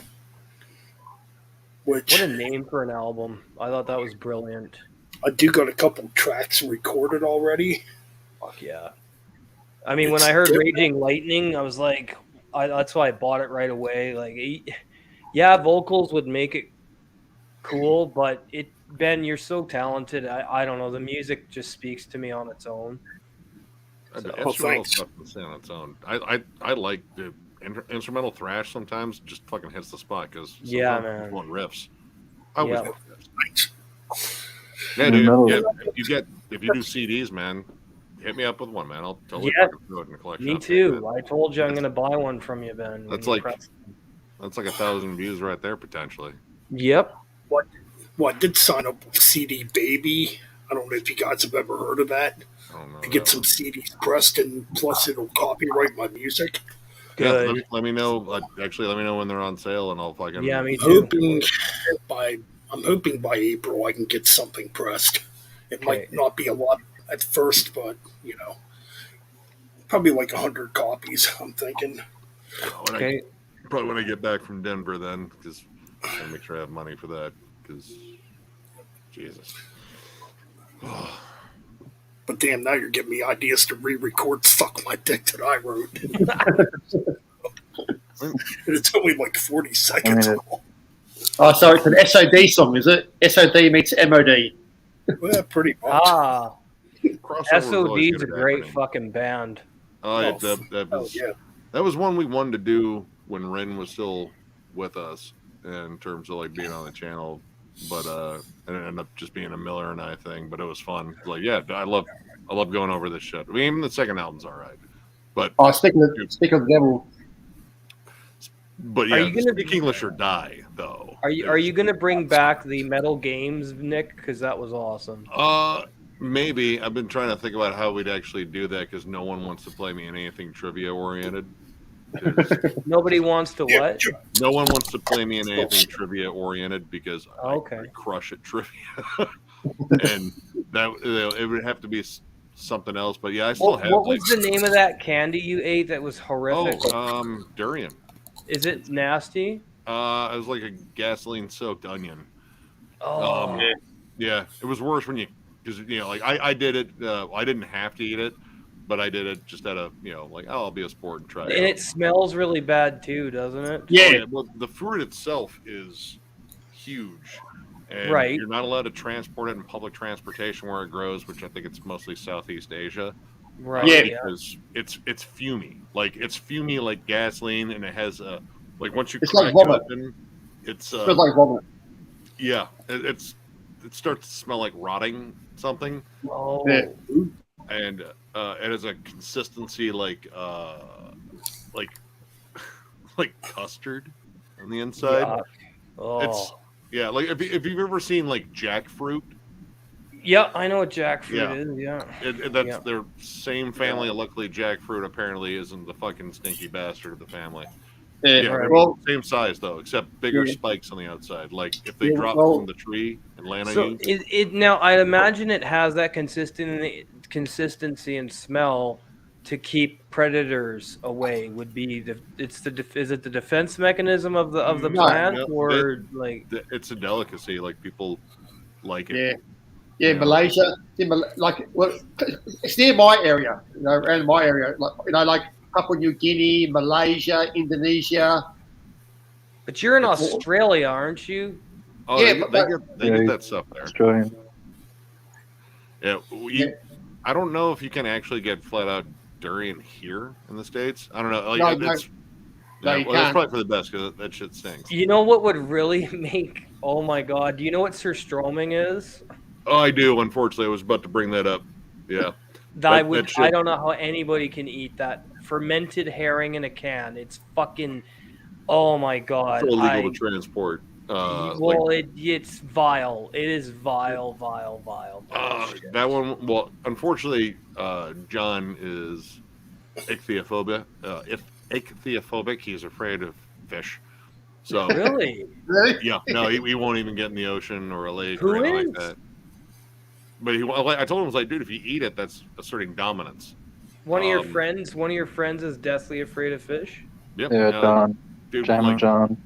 Jaws fucked him up, I guess, and he's just always been like this is like people are afraid of spiders. He's that way about fish. So Nick, But I do have like a sample thing of Well, Cannibal Corpse's hot sauce. you guys know I'm not afraid of spiders. I keep tarantulas. So I'm not either. Yeah, he's like I said, he's got Oh the my thing God. about fish. I have a thing about heights and snakes. Yeah, but I do have, like I said, I have that Cannibal Corpse hot sauce, so that might be like a fun one. The Yeah. edible autopsy. oh fuck, I've got some ghost pepper sauce in the fridge. I've got some Carolina Reaper. I've got some habanero. I love that stuff. I know See, I Tommy. love habanero. Habanero is freaking. If you think that's hot, Ghost and Carolina Reaper make that look like a fucking child's play. Habanero is not as hot as Ghost or Carolina Reapers are one of the hottest peppers. But now there's another one. There's the Trinidad Death Scorpion. Oh, That's- God, I heard about that one. It's yellow, and it's called Pepper X, but it's like 3.5 million Scoville heat units. Yeah, well, they're like it's not a natural growing pepper either. It's genetically No, it's engineered, crossbred. It's crossbred, cross Yeah. pollinated. They just they made a fucking nuke. Yep. Actually, But I like habanero. I want to get Oh, I'm fucking dry. It's okay. I want to get dried Carolinas and put them in my because I make a really awesome vegan chili. Like it's absolutely delicious, and Sounds good. I put. Oh, you guys would love it. You would fucking love it. It's hotter. It's hot as hell though. So if you need to clean out your system, you just eat some of this. You'll be going to the bathroom in fucking 4 hours. Guess it's a Weld good my way to asshole lose shut. weight. What'd you say, Nick? Fucking weld my asshole shut if it's that spicy. You'd be shitting through the eye of a needle. Oh, dude, The IB asshole. It's Feel like really, trying it's to really push good for you fucking too. chocolate pudding through a straw. Christ almighty. Oh, Yeah, man. I got to say colorful things every now and then. You can't just But say yeah, it for it's, reviews. I had a lot of like really amazing ingredients, like all fresh vegetables. I use jars of hot salsa, canned tomatoes, fresh tomatoes. I put in mushrooms and all the peppers, and then I put in beans and fucking then this veggie ground round stuff you buy. It's so fucking good. My God. Yeah, what was it? I forget who I was talking to. someone said people in Denver that like Denver chili is a lot different than like chili out here because we think it's like it's going to be kind of reddish. There's going to be beans. There's going to be meat. There's just meat. There's no beans. There's no beans in their chili, and it's green, and they put it on rice. I was like, what are you doing? Weird. Rice? Yeah. In chili? Rice? No, it's chili over the rice. Oh, over the rice. Oh, I've tried that. There's nothing wrong with that. But I don't know. Like I've never had chili without beans in it. Like I feel like you have to have beans. You need beans. Yeah, you need beans. It's gonna have beans. Yep. And beans are so fucking good for you too. Like the red kidney beans and stuff, and black beans. Like they're so good for you. Not the most sociable of beans. Those things scare me up. But they're good though. They're so damn good. They're amazing, dude. Like black bean salsa. I don't even like salsa, but black bean salsa is the fucking shit. How come you don't like salsa, Nick? Oh no, I just don't like it's tomatoes. Like it's a texture thing. Like when it's a sauce, it's finally like pureed down to diced or pureed.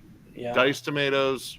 It's a texture thing. I just don't like it. Okay. So I usually go for the guacamole, provided it doesn't have cilantro in it, because I'm one of those people. Dude, I fucking love guacamole. Oh, I love guacamole. I need to get more into that. You don't like cilantro either, ain't it? No, it's genetic. Like it tastes stringent. Okay. I get that because it's a certain percentage of the population. Like it's a genetic thing. Like fucking cilantro and ginger in large amounts will taste like soap to me. I know it's kind of fucked up because I'm not a big ginger fan either, but it's really good for you too. I just get it, like guacamole without cilantro. I was like, just load it up with fucking jalapenos and fucking lime juice. Let's go. But no cilantro because that shit's awful to me. Like actually, my brother-in-law was telling me.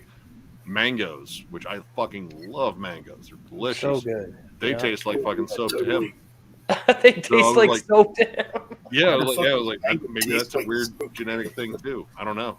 Wow. But I looked it up years ago and you know what? That's probably why anise affects me the way that it does because that tastes like fucking. A lot of people like I know what black licorice tastes like, but anise to me tastes like fucking. I don't know how to describe it. Like soap, and then something else I can't describe. I mean, that could be it. I don't know. Like, it's again like it's a genetic thing. Like you're just. I don't like anise at all. I can't stand the smell of it. It's. I'm not a big fan of black licorice anyway. Like that's what they make black licorice with is anise. Yeah.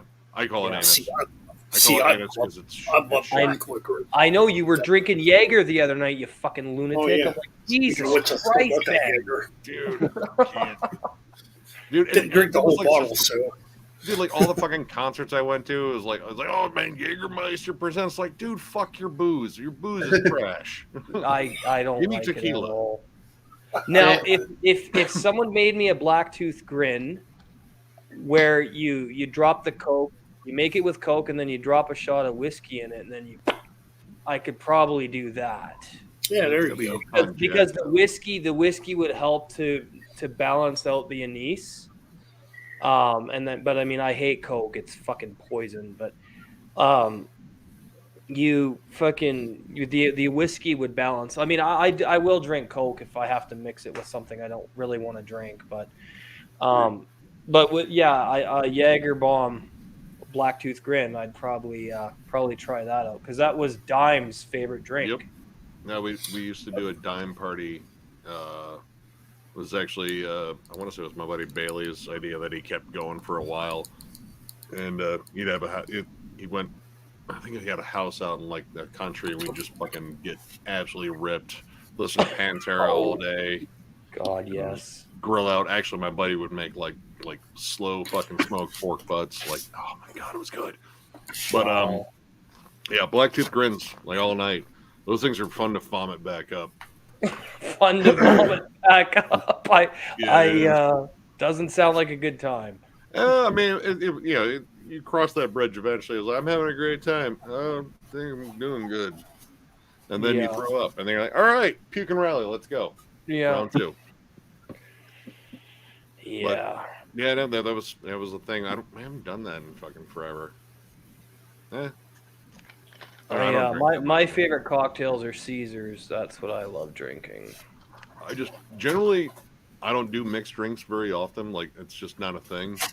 Well, vodka doesn't have much of a taste on its own, and that's what I make my Caesar. Of course, that's what you make a Caesar with. Vodka is a great mixer.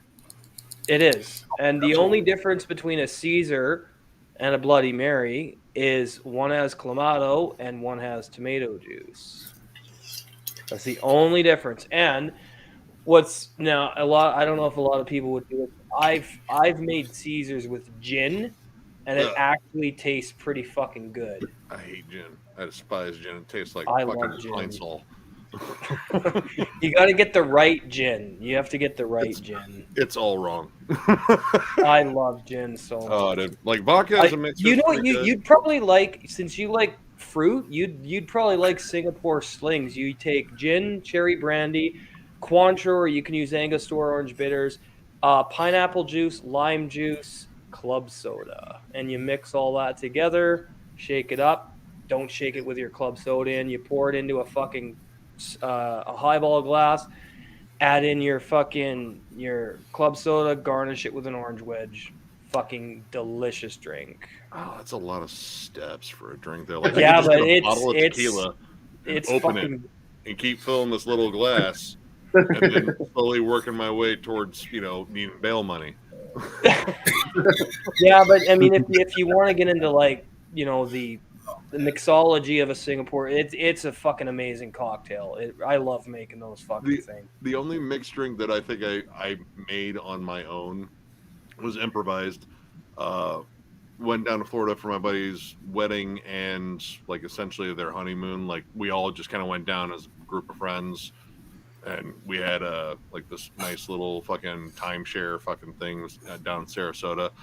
I had forgot how cheap fucking booze was down in Florida. Like the top shelf shit was like priced like the regular shit here in Ohio. Yeah. Like, well, fuck, I'm getting. You think your booze prices are bad? Move to Canada. No, yeah, they're pretty good in Canada. I'm good. Booze price. I don't even get booze very often, but booze in Florida, dirt fucking cheap. So I got a giant bottle of fucking Patron, and that was my buddy like all this fucking time. But for a mixer, I just. Mountain Dew Whiteout had just come out, and that was the citrusy one. And it tastes like a Fresca, except with like a fuck ton more sugar and probably twice the amount of caffeine. You might as well drink fucking antifreeze if you're going to drink Mountain Dew. Oh, dude, it was awesome. Mountain Dew Whiteout and Patron. And literally, I was hammered all day, but I was awake. So I was a very functional fucking, just drunk. Like, I gotta go do things. I gotta walk around. And we ended up playing like shuffleboard, like a lot, competitively. I mean, there were like old people walking by, and we're just like, "Listen, you motherfucking cheater! You motherfucking cheater!" Wielding the fucking shuffleboard thing. But you know what's cool about old people? Like they don't give a shit, man. If you're stirring up a storm, they'll come up and go, "Hi, how are you? Yeah, you guys are cool." Like I've met so many cool old people that talk to me, even though I'm a metalhead. Like most of them are so fucking nice, man.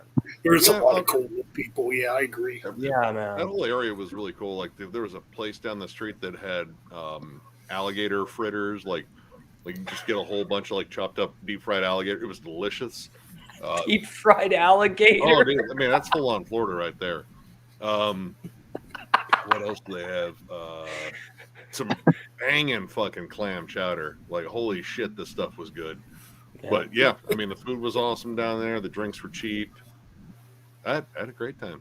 I'm going to go piss and grab a smoke, but I'll be right back. Okay. All right, cool. Fried alligator. Can't say I'd eat it, but hey. Dude, that's so fucking Florida, dude. A gator's delicious, too. Well, Nick, if you're a crocodile, come to Australia. Well, all right. My fear is you guys have to go out there and like wrestle the fucking crocodile. What about the kangaroos? Because in Australia, now we have restaurants that sell crocodile steaks. From the tail. The tail tail is nothing but muscle. The tail. What did you eat last night? Oh, I had a big fucking piece of alligator tail. What? Because I'm a man. Piece of alligator tail. Eat your gator and shut the fuck up. Wow.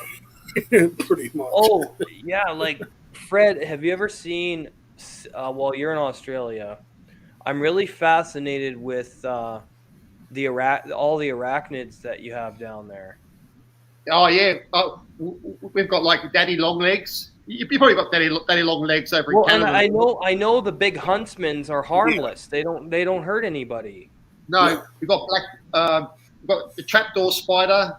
Now that's the one I wanted to ask you about. Have you ever seen a Sydney funnel web trapdoor spider? Well, on TV, because we don't get them here where I am. Okay. I won't tell you where I am, but in my part we don't get those trapdoor spiders like in Sydney. Yeah. Because it's over there. It's colder, and they like to get into the warm spots. Yeah. Where I am, it's hot. Okay. So. Yeah, and they're subterranean too. So yeah.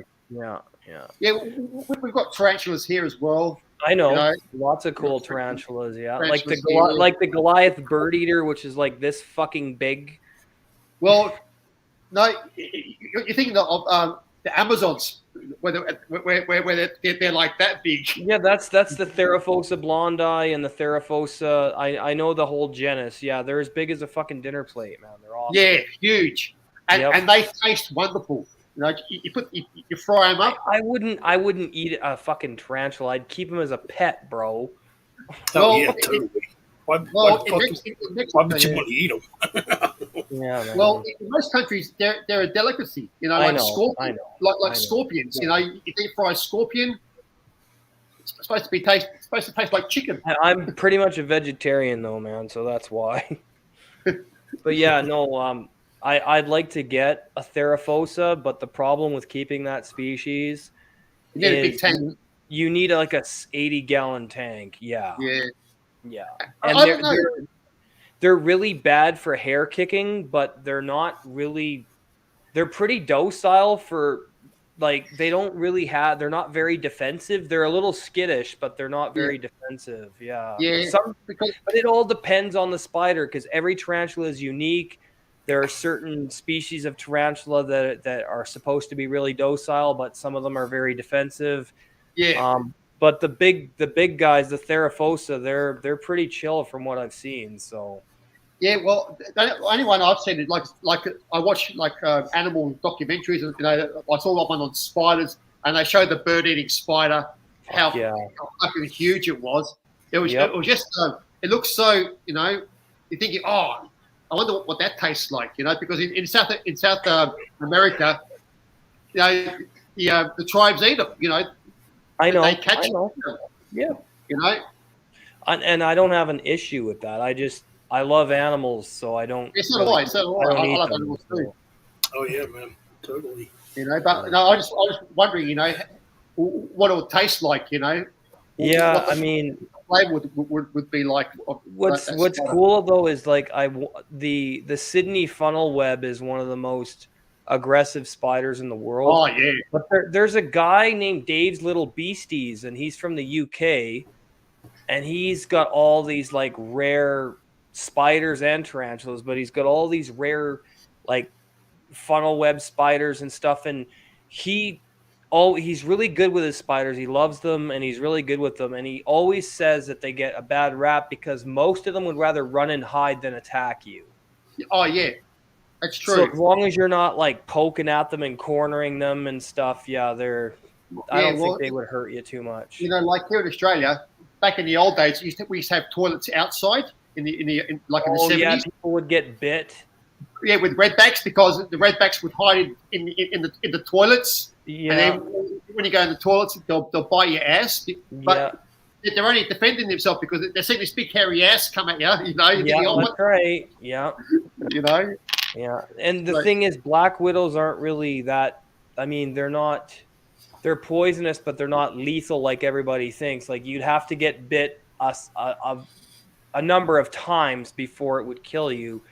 Yeah. The people who are most susceptible to their venom being fatal are elderly and children. Yeah. But a normal person like you or me, you'd probably get really sick. You'd vomit. You'd get bad headaches. You'd probably have diarrhea and vomiting, but it's not going to kill you. No. You know. Unless it, like if you find a funnel web in your shoe and you put your foot in the shoe, it's going to bite you several times. Because funnel web will kill you in 15 minutes if you don't get to a hospital. Yeah. 15 minutes, Ben, you're dead if that fucker bites you. Yeah, so pretty much. Come to Australia. This is my advert. Come to Australia and get bitten by a spider, a snake, a crocodile, and a shark, and you'll have the fun of your life. Come to Australia. Yeah. Jesus Christ. All those people that have like those shirts, I live in New York, I live here. I'll be like, oh yeah, well I survived Australia, motherfucker. How's that? Yeah, exactly. That's it. I was just thinking now, I would love to have a mascot, like a fucking shark, a shark, a metal shark. Find some poser in the ass, Yeah. Didn't MOD have a shark? Or yes, they did. I've never had a shark. I think it's only on. You said MOD, and I'm like, I've never had a shark. Yes, the Surfing MOD EP. I guess it's an EP. Surfing MOD. Yeah, it had a shark on the front of it. Okay. I want to say another one. Then they did this really deep cover of Chicago's "Color My World." Oh my god. Gross Misconduct had the shark on it. Remember the gavel? Oh, the that's judge. Judge. Oh yeah. The shark would definitely be a cool thrash metal mascot. I guess MOD kind of beat us to it a little bit. Damn it! You keep saying MOD, and I'm like, what? Oh, because of your channel, Music of Destruction. Method of Destruction. Who is MOD? Who is that? SOD. It's SOD. Pretty much. Oh, they said SOD. And did they become MOD? Is that where you're getting? Billy Milano took it and rolled with it. It went from Stormtroopers of Death to Method of Destruction. That was his band. Got you. Okay. Now I make the connection. Thank you. Yeah. Okay. And they put out an album in 2017. Yeah. I haven't heard. I don't own any MOD. I just have like a couple of songs on compilations. It's hard to find. Nick. I mean, you got to wake up. You have to wake up and get into these bands early. It was one I didn't get into. Like I got into DRI. Dirty Rotten Imbeciles. I saw them last DRI year. fucking rules, dude. They do. Actually, my favorite, probably my favorite one's one of the last, actually the last one. Well, technically, if you don't count that EP, Full Speed Ahead. I fucking love that album. Yeah. A little bit more groove and variety, but you still have all the fucking, punky, fucking thrashy, angsty shit. I love that. Dude, Kurt Brecht he just had this snide delivery to everything he says. Like, you just sound like an asshole with every word. I love it. Like, let's see, originally, Bigger Than the Devil came out, there was supposed to be a second SOD album back in '87. Yeah. But Scotty and Charlie were busy with Anthrax, USA for DRI. Yeah, that's what it was originally He's pulling out the DRI. Which one's that? That's the SC on TV. The 7-inch, yeah. It was what's it called? God is in the TV? Wait, there's more. Seen on TV. Okay. Or wait, there's more. My bad. There's more. But it only had what, 2 new tracks? No, 5. Well, no, because there's re-recordings. That's an EP. Yeah, I think there's re-recordings on it because I have the CD version. Nick, vinyl is the king. You have to understand. CDs are good, but vinyl is the king. Vinyl is the king. I agree. My Nothing CD sounds better. will play longer than that record does. Depends on the needle you get, Nick. If you get a really good turntable, your vinyls will last forever. But I also would have to store it. And Sorry? I would also have to store it, and I'm built for CDs. I get you. Yeah. Yes. Yes. I'm only teasing, mate. I'm only teasing. I know. I mean, Miller wants to do a whole like CDs versus vinyl video. Like he's been trying to get that one together, but we've had so many other fucking projects. Plus, I think once the whole Denver thing dies down and it's finally over, we can actually get down to like some other ideas because they're very focused on that, and I get it. Like it's their baby, but you know, getting down to like some other fun ideas. Like I would love to do CDs versus vinyl. Like I even have an idea of how dumb the thumbnail is going to be. But you know, it's a good discussion. Like one media versus the other. There's positives to each. There's negatives to each. Yeah. Well, the positives are you get extra stuff with vinyl. You do. You always get extra stuff with vinyl. But storing it, it's very temperature sensitive. It does wear out. Even with the best needles, you're still doing slight damage to it every time you play it. I honestly don't play my vinyls that much. Do you know you can get contactless turntables that work the same way as a CD player? There's a laser that actually comes up and plays the vinyl as it spins. Well, I mean, as long as it doesn't stay on contact for too long, because I figured, lasers still generate even a modest amount of heat. Yeah. If you get the right turntable and you replace your needles when you're supposed to, then I mean, I've had tons of old vinyls throughout the years, and they were played thousands of times, and they were still pretty flawless. So, just depends on your turntable. CDs, they can take a beating though. Forever, like I have like some CDs it depends, because for me, the minute they get fucking scratched in any way, they skip, and it just drives me mental. As long as this side doesn't, because that's where all the data is. Yes, yeah. Actually, but when you scratch them on the other side, the laser gets interrupted, and it's like fuck, and then you got to go and get them rebuffed, and I mean. Yeah. That's only thing. This is what I don't like about CDs the most is the fucking jewel cases, because they're so fragile. Now they are. They used to be tougher, but now they just skimp on it. Yeah, but that's why I love digipacks, because they're so fucking durable. So not always. Not always. No, well. What I mean is it's a harder material. It's fucking cardboard. It's not going to just crack on you or some shit, you know? Yeah. So, yeah. So what I do, though, what I'm going to keep doing is I buy DVD cases, and then I just put the label in the fucking polyethylene, and just because they're more fucking durable, I'll just buy DVD cases for fuck's sake. Yeah. Screw it. Yeah, I was going to say, man. Dude, I noticed you do that. I do have some in DVD cases, yes. Yep. I'm going to do that with all my CDs once they get more shelves, because jewel cases are pieces of shit. They were good, like Nick said, but now they're just fucking crap. They're just mass-produced. Yeah. Oh, my God, especially Nuclear Blast. I swear to God, every Nuclear Blast release I buy, the fucking, the jewel case cracks on you. Yeah. They're all using the same cheap. And those fucking things that hold the CD inside. What the fuck do you call those? Oh, the tray? Oh, the tray. Yeah. The spindle they tray. all bust off. Dude, It's Nuclear... Yeah, it's like Nuclear Blast. You're the biggest fucking record label. Why are your CDs made so weak? You know? Cost effective. Yeah. That's so, it. Okay. Like, literally, like I get CD. I mean, and it's almost from like any company, because they're all using the same fucking model. Like either you get the transparent fucking tray, or it's just the black one. But yeah, like if you can just shake it, it's like I just open it up and just dump it on the floor and vacuum later. I was like, you're fucking useless.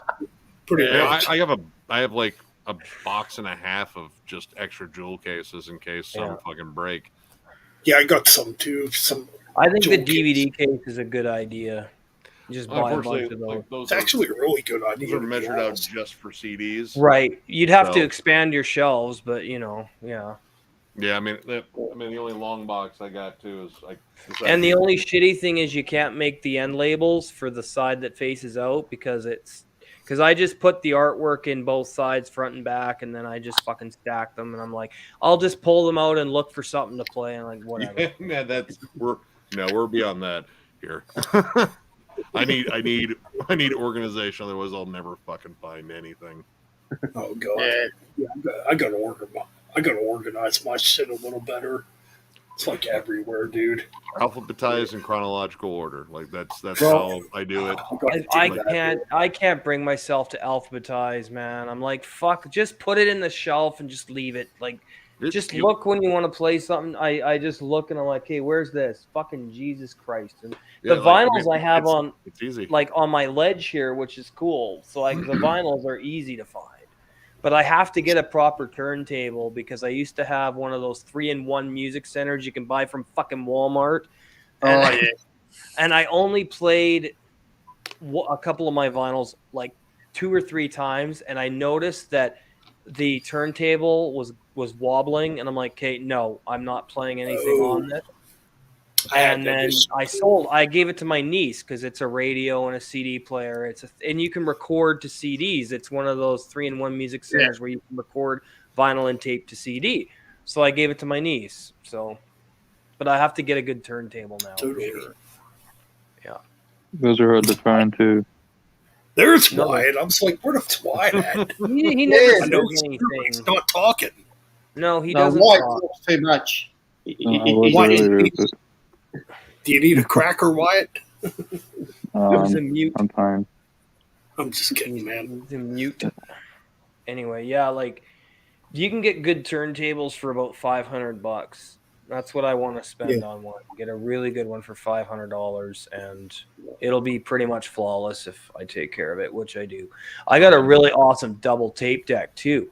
And I told you about that amp I have, Ben, the Rotel amp that's like 40 years old. That's like 700 fucking watts. So I hook that up, then hook up the vinyl, the record player on top of that, and then hook it up to the speakers. Yeah. And then for CDs, I'll just buy a Discman and plug it into the fucking headphone jack. Boom. There it is. That's all I need to do. Yep. I know my buddy who runs the record shop. He deals like all the high-end, like stereo equipment, speakers, turntables, all that. Constantly trying to talk me into that shit. And I mean, he's made some good arguments, but not price wise. Like, oh yeah, no, he's like, it's like $2,000. Like, dollars? Well, I'm sorry, guys. I don't mean to interrupt. Okay, Ben, it's your channel. But no, I was just thinking. Well, this is kind of my channel. This is kind of my backup goof off channel. But yeah. Anyways, no. I was kind of thinking like. I noticed cassettes are starting to come back a little bit in popularity. Big time. Actually, they're starting to come back pretty good. I'm kind of wondering, are record shops going to start selling cassettes again? That'd be sick. I mean, I don't think so. I think because the cost value. I don't know. Because one cassette, I think from a relapse cost around about $20. It's almost a vinyl price. Well, the only reason I'm asking because you had that vinyl resurgence. Well, yeah, that's still going on, obviously. But now it seems like you are getting a bit of a cassette resurgence. Oh yeah, well, a lot of the underground labels where I get all my black metal, that's all they do is tape because it's cheaper to do tape than anything else. Yeah. And not only that, but a lot of these guys don't want their art being easily pirated, which is understandable. When you're doing the underground, you don't want that shit ending up in the wrong hands, right? So you don't want it out there. They're very what? You don't want it being stolen. That's right. So a lot of them do strictly tape, and so I mean, I can find cassettes anywhere. And I actually have been on a big cassette buying spree because I fucking love tape. Just I love tapes too. Oh, that's blasphemy, isn't it? No, this is Sex Mag from Poland. Okay, say that again. Sex Mag. Sex Mag. Keep that okay. up. SEXMAG. Oh, Sex Mag. Okay. Keep it up, Frederick. I'm blowing you up. Oh, nice. Okay, there you go. Yeah, I Oh, love pretty tapes, cool. man. This is Polish. It's almost black metal, but Nice. with thrash in it. I like the blood red cassette, and you got a pin in there too. That's Yeah. nice. Dying Victims released great. Dying Victims is a great label. Great fucking label. That's awesome. Maybe see that artwork? Oh, Is that Yeah, I fucking love That's that. pretty good. pretty Similar vintage. artwork to Glory Through Savagery a little bit. Yeah, I think it is the same artwork. No, it's not the same. Here, See, where's my Melgo? Where's my Melgo CD? No, that's not the same, dude. I'm gonna go piss while you guys are debating over this. I'll be back. There's definitely more titties. It's the same concept, but very different art. Yeah, I well, think that the dude in this picture, in this artwork, is actually Saint Peter in the Iron Maiden. Actually, I'm pretty sure that's what that is. yeah. Well, tapes were my first introduction to metal. Oh, mine too. I mean, technically mine because I That's got a where copy I of it got as into- well. This is a good tape. This is a Knife, and Oh, they do. that band's awesome. And this is a covers album. They do Sacrifice. They do their shit. version. They do their version, Battery version, and Venom version. Nice. Shit. I bet they didn't put that on CD, huh? See, and No. tapes are so cool too because they're all different colors. Some of them are translucent shell. Some of them are white, black, red, blue, green. I fuck Yeah. tapes are the shit, man. I love Yeah, them. tape. I The love only tapes. thing wrong with tapes, Damien, is that they start to disintegrate when you play them too much. You know, that's why what I'm going to do when I get everything together is I'm going to take all my originals and I'm going to fucking dub them so I don't have to play the originals. I'll just play the fucking dubs and then Oh I'm yeah, in. yeah. You can do that. You can go to I think a place where they re-record all your demo, all No, your I'll tapes, just all do your it CDs. myself. I know what I'm Yeah, doing. I'll on- just on fucking the- do on it the CD. myself. Yeah. But if you want to do it, I'm 42. I come from the time when we recorded analog fucking shit. So it's well, I'm older than you. You know. Yeah, I know. We're actually Nick- all in our Nick 40s. and Metal Ben. Oh, No, wait, why fucking not me. older than me? Frederick says 50s. Shit. I'm So yeah, he And was I'm before. only 25. 26. You're a fucking baby, man. Yeah, you're a You know, baby, dude. You missed this- out on the good era. This Yeah, one he did. was the era of metal. You know, the tapes and the vinyl Yeah. back in the day. And there's and I talked about this on one of my mobile walks that analog and digital there's a very very big difference. If you have like I'm an audiophile, so like I can hear and pick out differences in recording quality, and digital and analog sound way different. Yes, I'm an audio sort of like an audiophile too. I can hear the difference between. It's not that CD is bad, but I make the comparison that analog is a straight line and digital is dot dot dot dot dot dot dot dot dot dot dot dot dot dot dot. So you have a break every passage in the audio quality of digital, which is why analog is better. Sounds better. Yeah. Yeah. If I was like in a band or I had a record label, I would do everything on analog. I wouldn't do digital. Neither would I. I mean, and I get that there's people out there that don't have tape players or vinyl record players. It's like, well, you can buy them. Like a dual cassette deck, you could still get them. They're only like fucking $80, man. Like if you can't spend $80 on music equipment, come on. You could spend $80 on a fucking tape deck.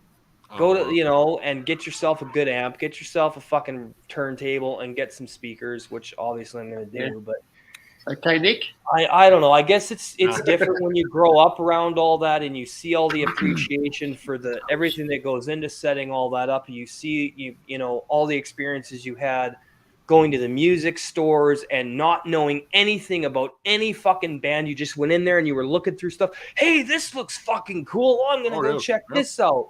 It's just not like that anymore. It's not like that anymore. Yeah, it's always been about that. I mean, and I know you guys have music stores, so you still do that, which is amazing.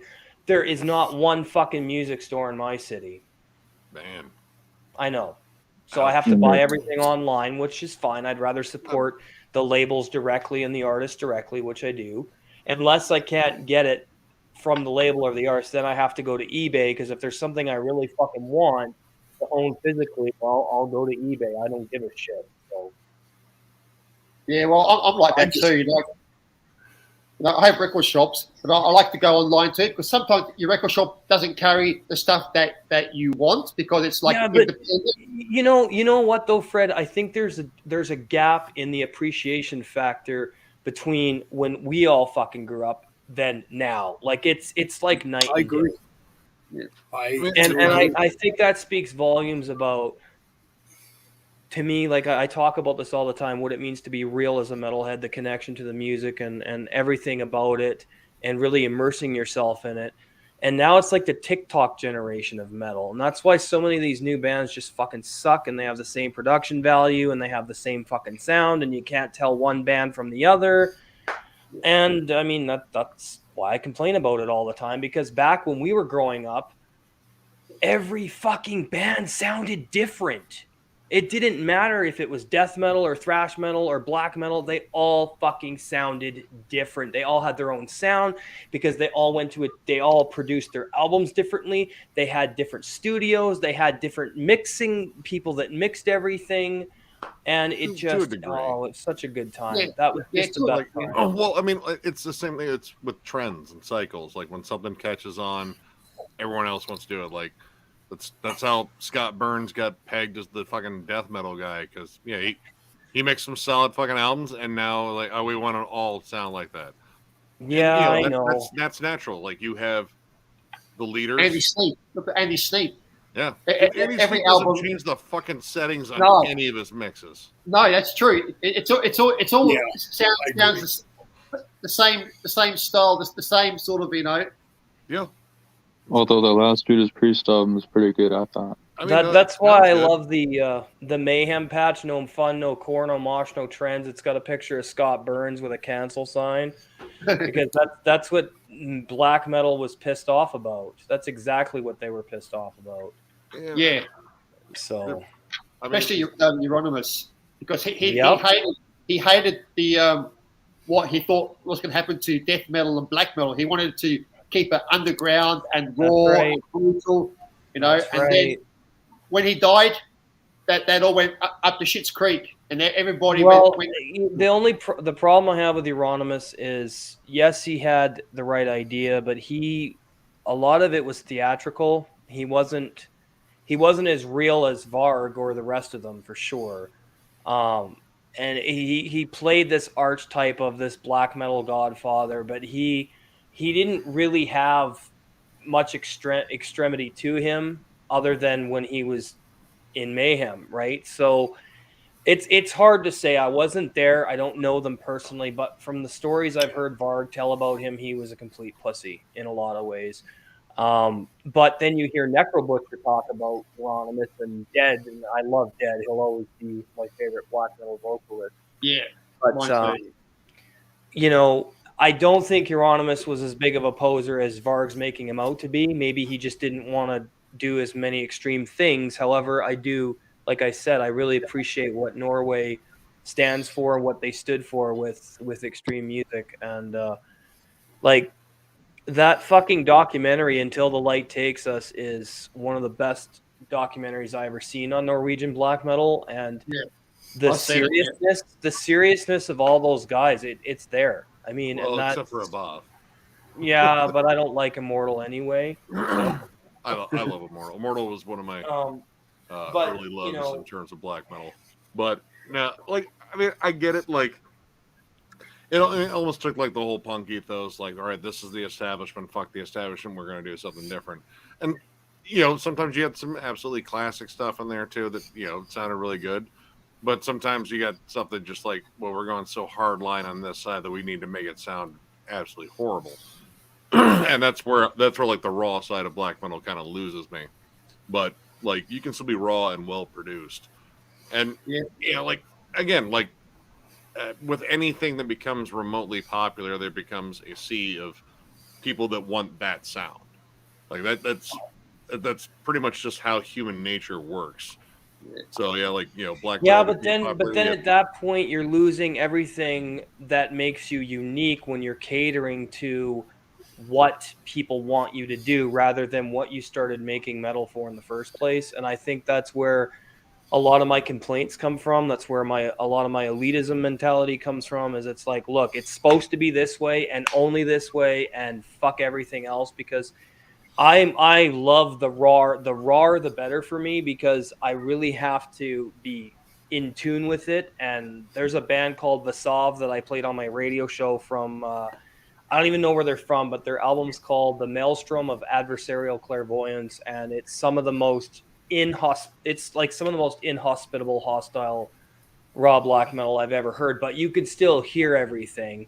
It's just the guitars are so fucking blown out that it's just anyway, it's absolutely amazing. I'm going to get the tape and review it. But the more a band goes in that direction, as long as they're doing it to keep the spirit of black metal alive in the underground, that's what I appreciate about it the most, is because they're not trying to please anybody. They're not really trying to reach a mass audience. They know there's devoutes that love that type of sound and that style, and that's all they care about. And that, to me, is the most sincere way you could be, because this music was never meant to be mass consumption, at least not in my opinion. It never was. So it's only for certain people with certain mindsets and certain personalities, and that's what I miss about it the most. And that's why I talk about the things we talk about, because that's the way I feel. So sometimes you have no power as to whether it becomes popular or not, though. I know, that, bro. I know. That is on the fans. That is on pop culture. Like, I mean, there's tons of bands out there that probably had no business being popular. Like, I still don't get how Morbid Angel got signed to a major label. Right. Morbid Angel. That's very true. But they did. And yeah. Covenant's It happened. But yeah, like, you kind of just don't have any power of that. And the fact that you're like, all right, if you generally, again, human nature in terms of how we process stuff, when someone tells you not to listen to something or not listen to it, or you can't, or you're not allowed, or anything like that, that's rules. Our natural, disposition is like, nah, fuck that, I'm gonna do it anyway. Yeah. So and that's the thing. There's, that sort of thing that'll probably keep people curious, and whether or not they're diehards or not, they're still going to listen to it, which is still cool. Like, hey, it is unreasonable to think you'll be into everything you ever hear. That's just not how people work. No, but, definitely not me anyway. Yeah, no, that's not. I don't think that's anyone. That's not anyone. Like, I don't know a single person that say, yeah, I've liked every piece of music I've ever heard. It's like, really? So you like that shitty pop song that was in that commercial just a second ago? I was like, yeah. Like, no, you didn't. Shut up. Yeah. But... Well, I don't mind. I listen to everything. If I like it, I like it. Like you said, it's just personal taste. Yeah. If I like listening to Kate Bush. I like listening to. Kate Bush is awesome. I like listening to Duran Duran or Aha. Oh, I love Ahab so much.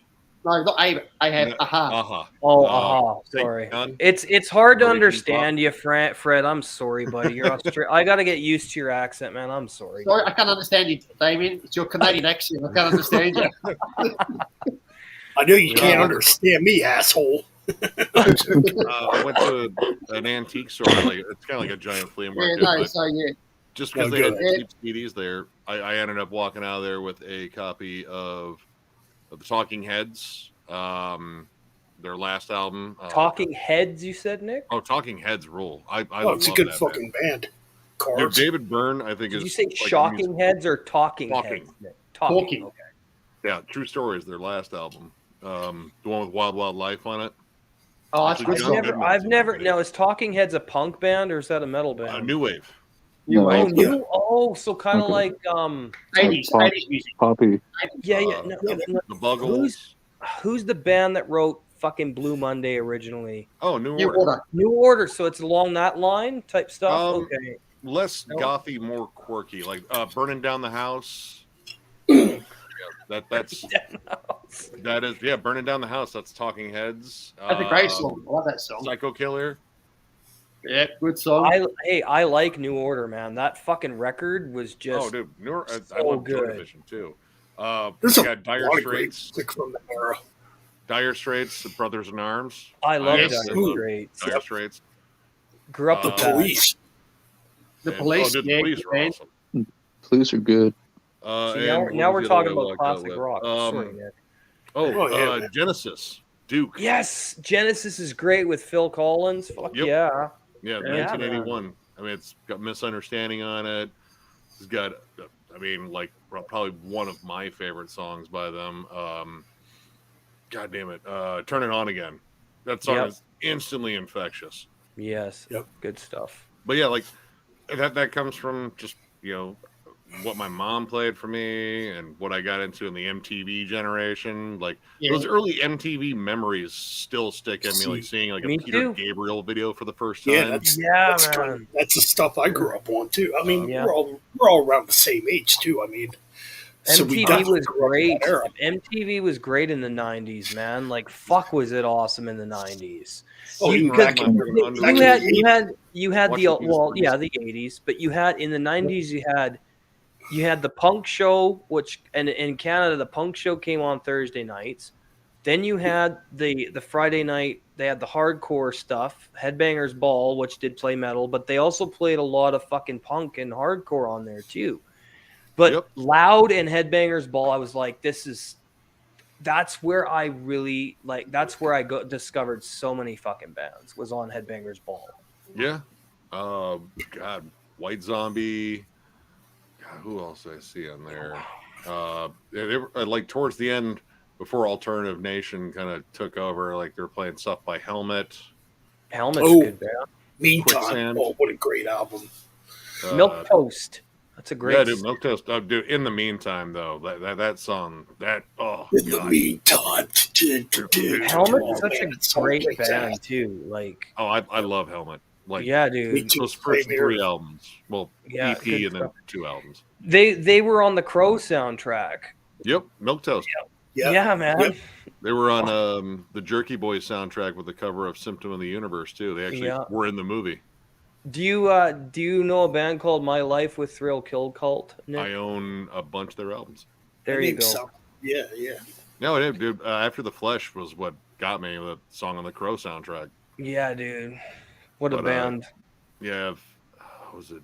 Let me actually see. Because what about Atari Teenage Riot? I like those guys. 3 of their albums. I've heard that name before. Fuck, are they great? Releasing electronic hardcore, digital hardcore. Yep. Actually, Dino Cazares was actually on one of their albums. Yeah, for My Life. They did something with Slayer too. Yes, they did. The Swan soundtrack.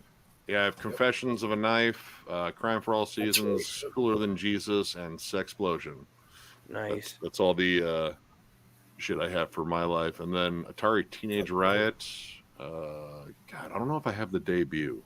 Fuck, that's a good band too. And Prodigy, I fucking love Prodigy. Man. I own a fuck ton of Prodigy. God damn, they were good. I like the trip hop style shit. So I also own a lot of Crystal Method and Chemical Brothers. Nice. 60-second Wipeout. Yeah, no, I do have Burn Berlin Burn. I do have that one. And Is This Hyper Real from 2011, which was pretty good. Yeah, I'm just sitting here thinking about the 90s now. The 90s was very interesting. Yep. Because, like you guys are talking about, you had Atari Teenage Riot, Prodigy, and then you had all the industrial stuff too, like Ministry, early God, Screw. you had fucking Godflesh. What a great band! I love Godflesh. Love that band. Early Fear Factory, all that stuff from back then. Street Cleaner is still one of the best albums ever made. Yeah, no, I love that album. Yeah, man. I need to get some Godflesh. Also, I like good chunk of Godflesh and stuff. Like, I think Hymns is really underrated, even though it's like, oh, if you got a real drummer, it's like, so who gives a shit? Yeah, who cares? Exactly. Love and Hate and Dub, I think, or not Love and Hate and Dub, but Songs of Love and Hate, because I got the package that had all the remixes. Yeah. Freaking Nail Bomb. Nail Bomb's a good band too. That album's fucking legendary. Oh my God, that was because we did a review for a band called Oozing Wound. Isn't Nail Bomb with Max? Yep, Max Yeah. and Max and Igor. No, Isn't Igor? well, Igor was on there right? for a little bit, but the other guy is the dude from Fudge Tunnel. Oh, Okay. yeah. Fudge Tunnel, yeah.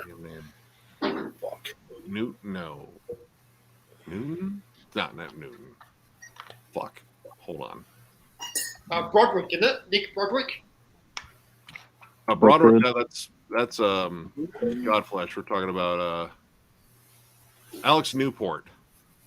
That's the other guy that was in Nail Bomb. He went on to be like a record producer. Like Fudge Tunnel eventually disbanded. I actually own a good chunk of Fudge Tunnel shit. They were just another like sludgy hardcore. Again, you had this like weird period where like you had stuff that wasn't necessarily considered metal, but it was still like really heavy. Like Helmet kind of fell under that because like metalheads like I don't know if it's metal, but it's pretty heavy. Melvins because we didn't have a term. Yeah, I was going to say the Melvin did. Oh yeah, Melvins, yeah. Quicksand because they were kind of more rooted in punk, but they kind of switched over more to like hardcore, post-hardcore. Primus, like early Primus has metal in it. Yeah. I mean, yep, that's true. It's so weird that the original fucking guitarist of Possessed formed Primus. I'm like, what? Dude, when he was like 16. Yeah. Yeah, he was like, I thought it'd be cool. Like, hey, I'm in a band and I'm only 16. He's like, so what? Who wants to fucking hear it, loser? Like, okay, I'll just fuck off then. Well, they recorded seven churches when Jeff was the oldest in the band when they did that record. He was only like 17 or 18 when they made that. Yeah, Larry was like 15 or something like that. Yeah. Larry By the time he came out, I think he had his 16th birthday or something like that. Because he brought it up on the last thrash document, the Bay Area one. Fuck, why can't I? Yeah, I have that. Yeah. But yeah, he brought it up like saying, I thought people would think it was cool, like chicks think it was cool. I was like, I got an album out. It's like, so like, okay, whatever. Yeah, I like Blind Illusion when he went to Blind Illusion. Like Blind that Illusion. album, I actually have the Metal Mind reissue of that one. That was one I had. Of who? Are we talking about Primus? Well, Blind Illusion. Where Les got his start. The guitar player Larry Lombardi. Yeah, he was in Blind Illusion. I think they did Blind one album. Illusion, Apparently, Blind Illusion's back together. Yep. Yeah, I've got the new album coming. It must be pretty good. Is it with Larry Lombardi, the guitar player? Larry Lalonde? No, it's not It's Lalonde. Yeah, he's been out for a while. It's okay, Ben. Yeah. I mean, Primus. I was going to say he hasn't played metal since the 80s. It's just so weird that you go from Possessed to fucking Primus. I'm like, how does that work? Well, Blind Illusion was the second band, and Blind Illusion was Primus after without the lead vocalist. That they changed to Primus. But the first Primus album was supposed to be the next Blind Illusion album. But Frizzle Fry. Yeah, it was supposed to be the next Blind Illusion album, and I'm sorry. It's kind of like you know what I just realized? Possessed only has 3 fucking full-length albums. Yep. Like 2. No, 3. Beyond the 7 Gates, churches, and Revelations Beyond the Gates, and Revelations of Oblivion. And the Eyes of Horror EP. Well, they have I'm saying full lengths. Yeah. You know what? And you know what else, Ben? They have a compilation named after Sodom's second demo, Victims of Death. I think they reissued that. By the way, Ben, remember that Sodom box set I showed you of their first 2 demos? I'm still gonna get that from Sodom. Oh yeah, that's freaking cool as shit. Witching Metal and Victims of Death. I'm gonna get those fucking tapes, man. Damien, you know what you need to get? What's coming out soon are the creator demos on vinyl. What? The High Roller are releasing Tormentor. When they were called Tormentor on vinyl demo. Oh yeah, that was before they were called Creator. That's right. And the two creator demos High Roller are reissuing them on vinyl. High Roller Records. Wow. They actually had another name before Tormentor. I can't remember what it was though. Hey guys, I'm gonna Metal get off Militia and Tyrant. It's 3:30 Tyrant, in the man. morning. I'm getting sleepy. Yeah, I'm gonna get going here, Sorry, guys. Nick. Oh no, no, Holy it's all right, shit. man. It was good hanging out, man. Yeah. Yeah. Oh shit, it's almost 5 hours. Holy fuck. Dude, way to go. There Well, goes all right. there goes our views, and we're gonna lose I'll catch y'all subscribers. later. I'm joking about that. Don't Hey, think be about it. safe. And Take it easy, guys. yeah, All right, If- take if- care, catch y'all guys. later, Thanks man. for joining, Nick. Not a problem, man. If, Peace. if Jeff was here, it'd be 12 hours. All right, we're going 12 All right, hours. Yeah. Holy shit, everybody left. Yeah, all right, guys. All right. You have All a right, good so night. so this is what we're gonna do. We're going 12 hours, and we're gonna let Wyatt take over the stream. Okay, Wyatt, go ahead. It's all you, man. Talk about whatever you want. So, yeah, I don't know what to talk about. Because you've been talking so That's a much. start. You'll think it's something. That's a start. You'll think it's something. Talk about your baby. How was your baby day? How was your day today? What did you eat for supper? What metal did you listen to today? I don't know. I don't want to know what shit you've taken today. I don't want to know about that crap, but or how many times you pissed out throughout the day. But anyways, So, Wyatt, what new records are you looking out for this year? Probably the See. new, like, In Flames, I think, and like What you gonna get? You gonna get the box set or the just the regular version? just the regular version. Okay. Now, what other stuff you looking out for this year? Your new Exciter, you accept?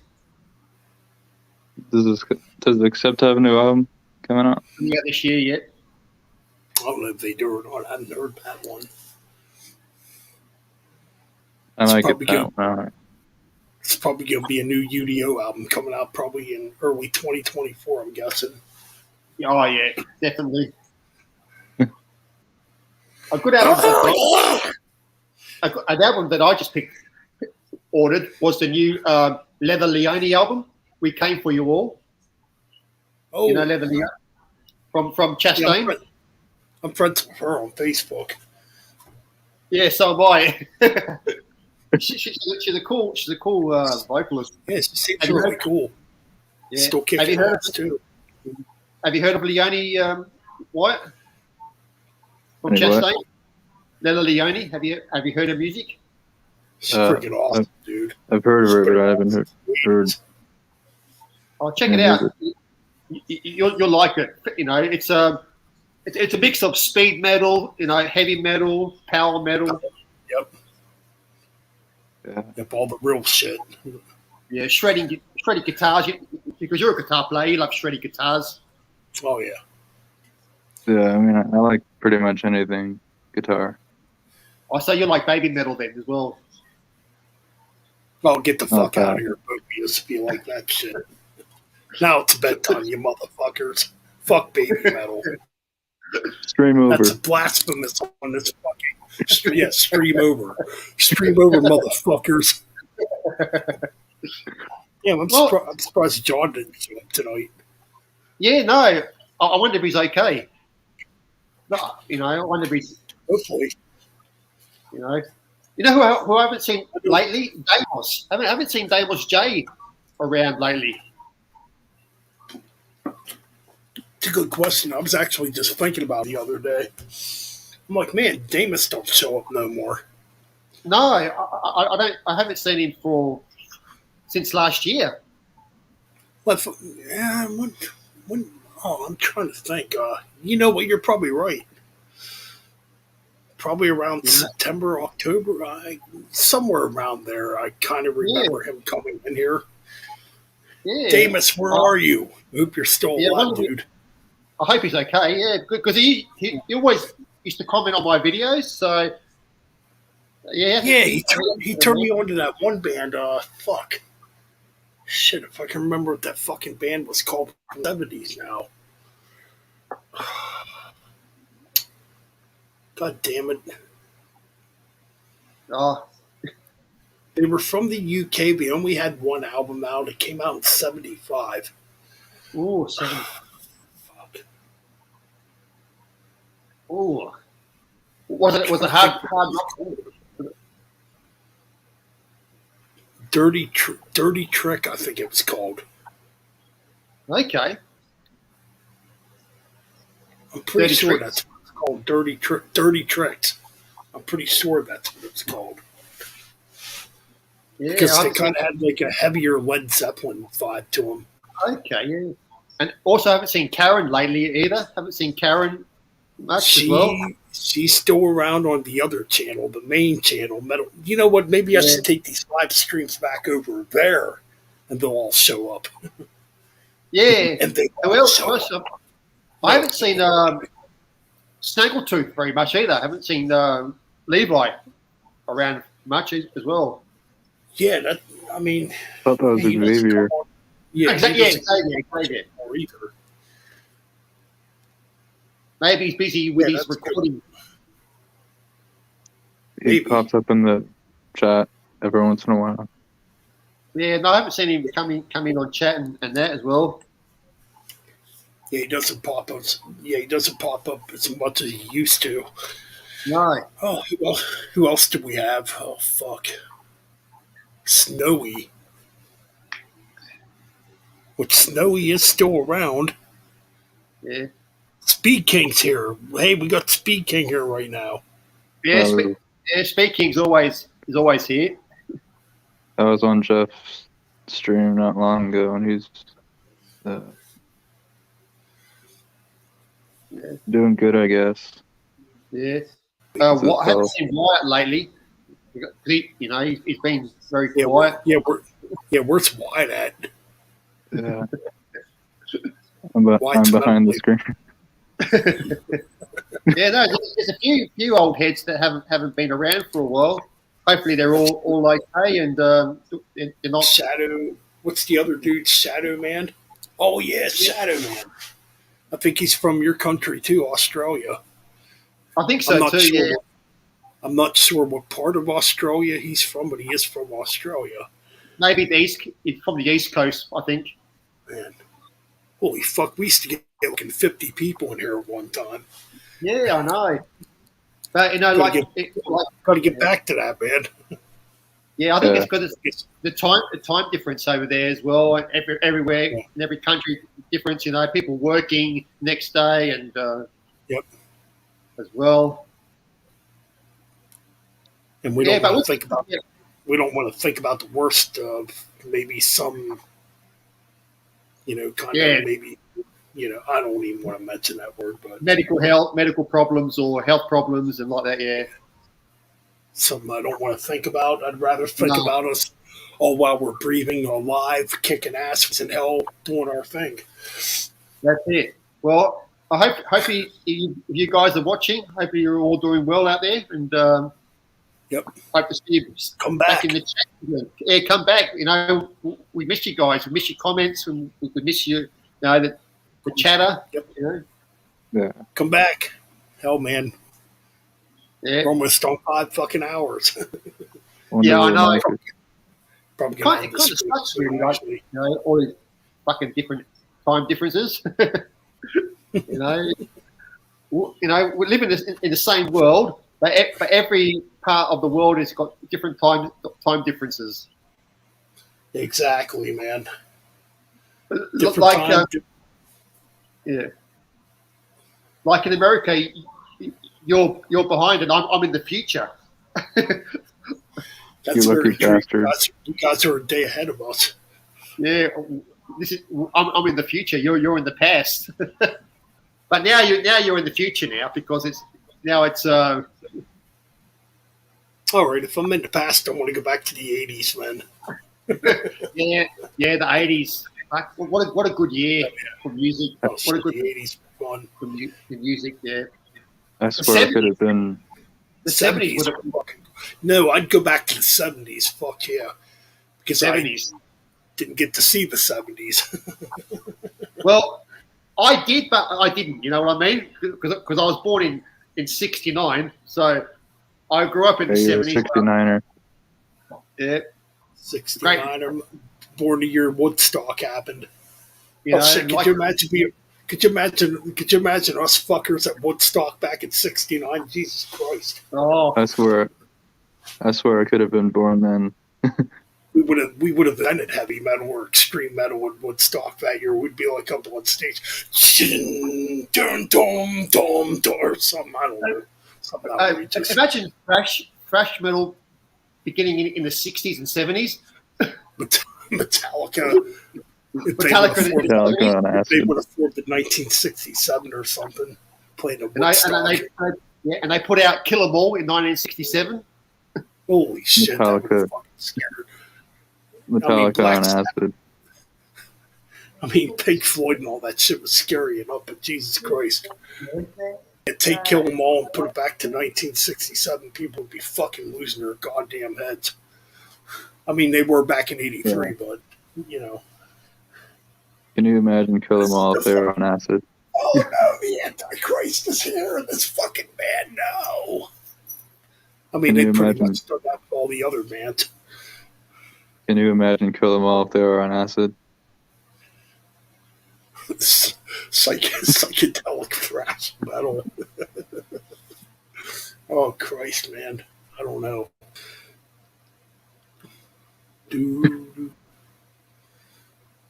I don't know. It would have been interesting, but all right. So what we're going to do is we're going all the way back to 1967. Oh shit! 2 years before I was born. And me, Frederick, and White are going to go all the way back there and form a band, and we're going to be the scariest band on the planet. Oh fuck! And be like the predecessor to what you would hear today. Okay, And maybe imagine, not, a lot of shit today sucks, but you know. imagine black metal in 1967. Funny you mention that because the Who kind of started that kind of vocals. Or wait, no. Who was it? No, it was Pink Floyd that started that shit. I mean, nobody knew it would become black metal years later, but Yeah. Careful with that axe. Eugene has the first, what you would call a black metal scream in it. Really? I haven't heard that song. Is it good? I don't know. I've never heard it before. I don't know. Oh, okay. Oh no, I thought you heard it. Oh yeah, I have no clue. Who the fuck's Pink Floyd? I don't know who the fuck Pink Floyd is. Is that a new band that's coming out? Yeah. No, but, you know, imagine extreme metal back in the '60s, and what would metal be like today? If it, you know, how would it have evolved now? Because it started back in the '60s. Well, it's kind of fucking weird because like the gateway was already there because the first blast beat happened in 1962. The first death metal growl happened in 1965 with The Who. Oh, fuck. What song was that by The Who? Won't get fooled again. No. It was way before that. Now I got to do my research. Because I know in '74 Deep Purple invented the speed metal song. Okay, what if Cannibal Corpse started in the '60s and 60 to 60 to Oh, 60 to I think it was called Boris the Frog. I know Boris the Dog. Yeah, that was like the first song that was like the first song to have like deep vocals that would become death metal vocals, you know, later on. Okay, because I know the Who were quite heavy. Were quite heavy band back then, weren't they? They were very heavy. I could see for miles, and that fucking song's pretty heavy for the time too. Yeah.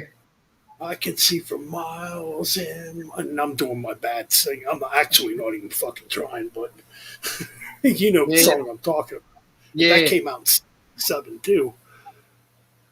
So that kind of had like the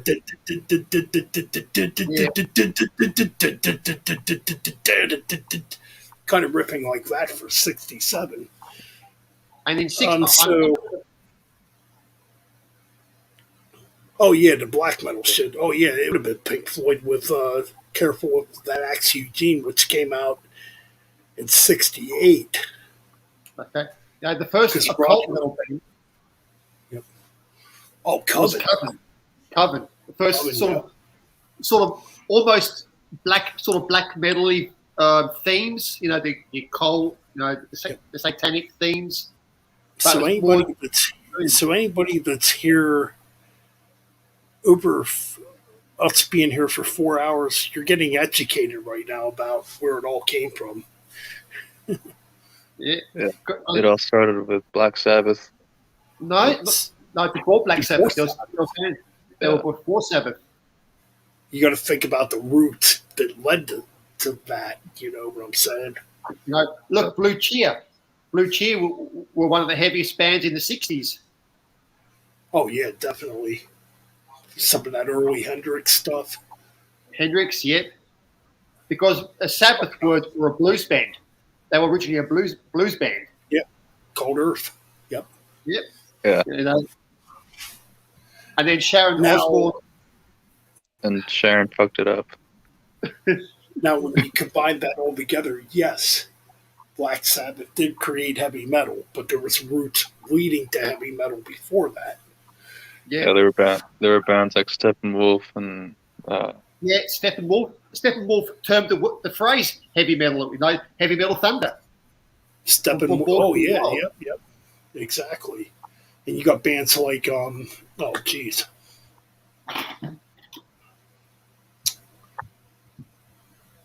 shit, Procol Harm, or what the fuck with Robin? Yeah, one with Robin Trower, Procol Harm. Harum, yeah. Yeah, Procol Harum. That's another good one. Atomic Rooster. Then you had Spooky Tooth. Yeah, Spooky Tooth. Yeah, I remember that band, Spooky Tooth. Oh man, don't you know you got me? Yeah, that one. Shit. Yeah, heavy metal didn't start with. It goes way back. I think it would probably even go way back into the early '50s. That's actually very true. Because the first guy to actually, oh fuck, man, I should have looked all this. I didn't even know we were going to talk about this shit either. But the first guitar player to play an electric guitar was a blues guitar player, and he rigged it up himself. How did he do it now? There was a way he took his guitar and made it sound like it was distorted. And this is before like amps like that existed. This would have been in the 50s too. Fuck. See, I didn't think we were going to get deep. I didn't think we were going to... No. It was before Chuck Berry. I didn't think we were going to actually get deep into this, but either or, people, if you want to hear the rest of what's going on here, we will continue this on the next episode of Live with the Metal Bastards Hangout channel, where we tell you the history of heavy metal from the dead beginning, and we will get our research ready for it. Yeah. Anyway, yes, it is almost 5 hours into the stream. I'm ready to fucking end it.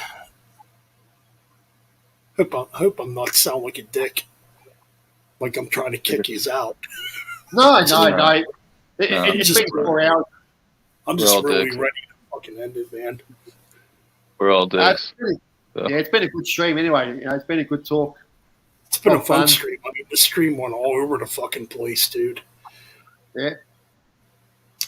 Either or, if you unsubscribe, it proves you're stupid. Anyways. Wyatt, you need to shut up. You talk too much. Yeah, Wyatt, you're too fucking loud, you son of a bitch. You fucking metal It's not my bastard. fault I'm loud. It's not my fault I'm loud. What's that? What's deaf. that? Your ball? What's that? Your balls are too fucking loud. What the fuck? All right, we're out, guys. All right, guys. Take it easy. Peace. But if you want to hear more of this, we will turn this into a fucking episode about the history of the beginnings of where heavy metal came. So stay tuned. And we are out. See ya.